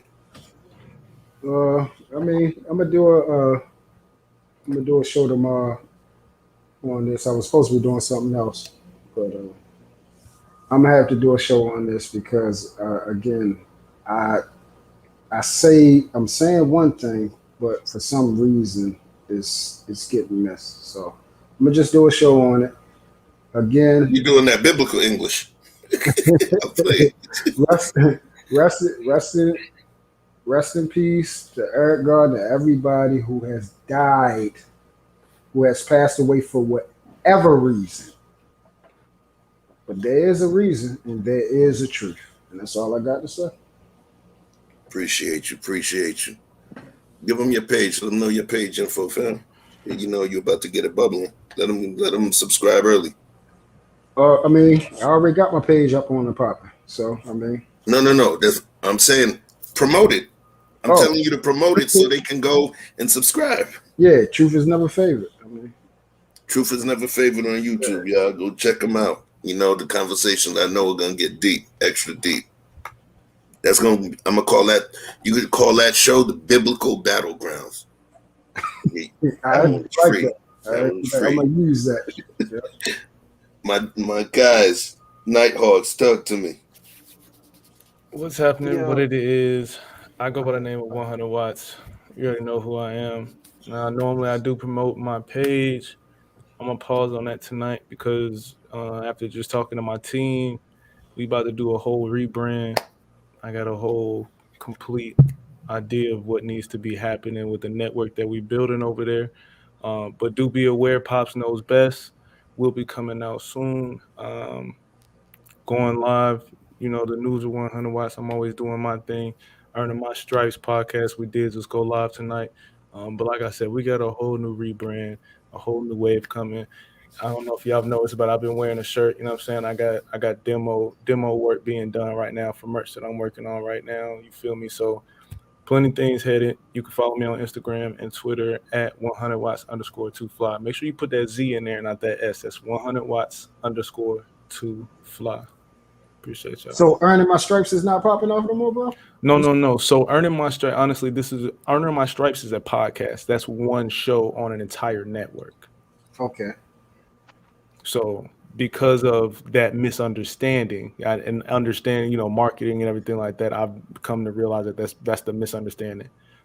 Earning My Stripes is one show on a complete network. So we got to get everything lined up, make sure it looks good. You got to show me how to do that network joint. All right. Yeah, you know who it is. Night, Gina. Go ahead. Good night, Gina. What up, Gina? Good night. So look, my position on all of it is very simple. Yes, looking in your rear view, but the majority of the time it's going to be spent looking forward.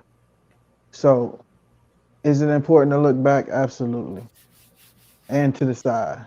You know what I mean? But the way I see it, if you're going to be looking back, you need to know which mirror you're looking through, because objects may be further than they appear. You know what I mean? Might have some blind spots. You know, this shit can get real confusing if you don't know which lens you're looking through. If that thing a little dirty, you know what I mean? So I think your perspective, and are you actually getting the full truth? Do you believe the facts that you're getting? Where's the source? If you believe it wholeheartedly, then yeah, it can help you and fuel you. Even the painful part. And to have a complete history is important. But with all that said, I'm Victor Freeze. You can find me at Victor Freeze Music. Just hit the About tab. You'll see the link tree. Find my other works on Reverb Nation. Woo! Yeah, y'all. It's been real. Let me give you one quick flip. Yeah, man. I like that. Had to stun on them with the little quick flip, you know, like this. Yo, look, I'm gonna show y'all. All it is, I got an extra external webcam connected to the laptop, so I got that joint on the ring light, stunting, fake stunting. You know, that's like when we used to, as kids, put the aluminum foil over the tooth to make it like the fake gold tooth. That's old Brooklyn shit right there, man. But listen, y'all. No, that's some VA shit too. Yeah, okay, so you know. That's all the way down. Listen, y'all. These conversations, you know, especially these late night conversations, as most late night conversations, they take their turns. They grow tentacles and they extend into other topics. But psychologically, what happens is if people have things they want to discuss on particular, that's gangster. Yeah, that's shirt fresh. That's gangster. See, if they got stuff they want to talk about or certain things, topics they want to get off their chest, their heart is always going to, for a different argument, is going to pull them into the thing they want to get off their chest. And that's the way it happens. It's not so much, I keep saying it ain't so much about me cooking. It's about y'all cooking. All right. This is not Conversation with King. This is where we at right now. We up here with the Nighthawks. And for me, it's whatever y'all want to battle about, we can make it happen. This is the ring. Okay. And, you know, it's not gloves. It's brain work and vernacular. So I appreciate y'all. Thank you for joining this crazy social experiment. Say my goodbyes. Peace to Neek. Peace Quantum. You always hold it down for the kid. Just the guy who gives her already. Dawn Harden. Peace Gina. Danique. You already do it all the time. Precious Gift. You're the bomb. Who else is in there? I didn't see Robert Graham. Damn, bro. You that man. Robert Graham is one of the sponsors. I need one day for us to like do some research and find out, you know, through analytics, do we be the last show that be on that night? You know what I'm saying? We be rocking later. We Waffle House. You know what I'm saying? In terms of, and listen, it normally, and I look, it be us and one community. Like, bro, I got an alert while we was on. He dropped 6 videos. It said he just released 6 videos at one time. I think, you know, you get up in the middle of the night, you sleep, and you got to go use the bathroom. Son, I think he'd get up and be like, let me just jump on the stream.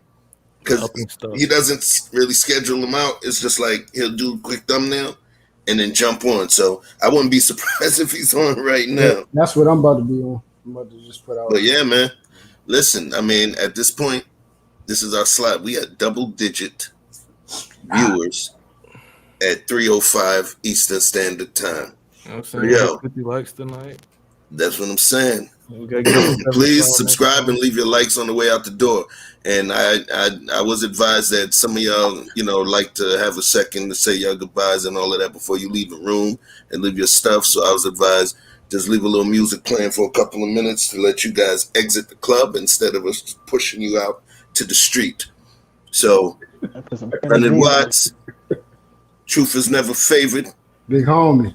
Vic, you know what it do. I appreciate y'all. We held it down. We own the night. We own the night, y'all. Thank you for coming to the spot and vibing with us. So I'm gonna let y'all vibe out a little with vibing. Peace. I sent you the link in your DM and Instagram. Hit that. We're gonna link. All right, bet. All right, number 7. All right, big dog. So we're gonna get a little vibing going on before we peel out. Peace. All right. Club phone jump, it's the weekend. Dream come true with the big friends. Hitting on doors, that's a defense.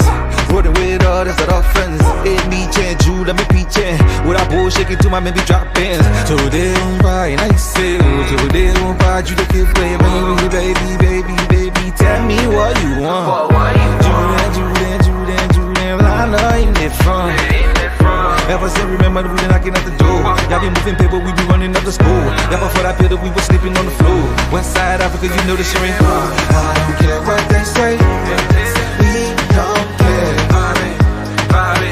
Driving all night long. I don't care what they say.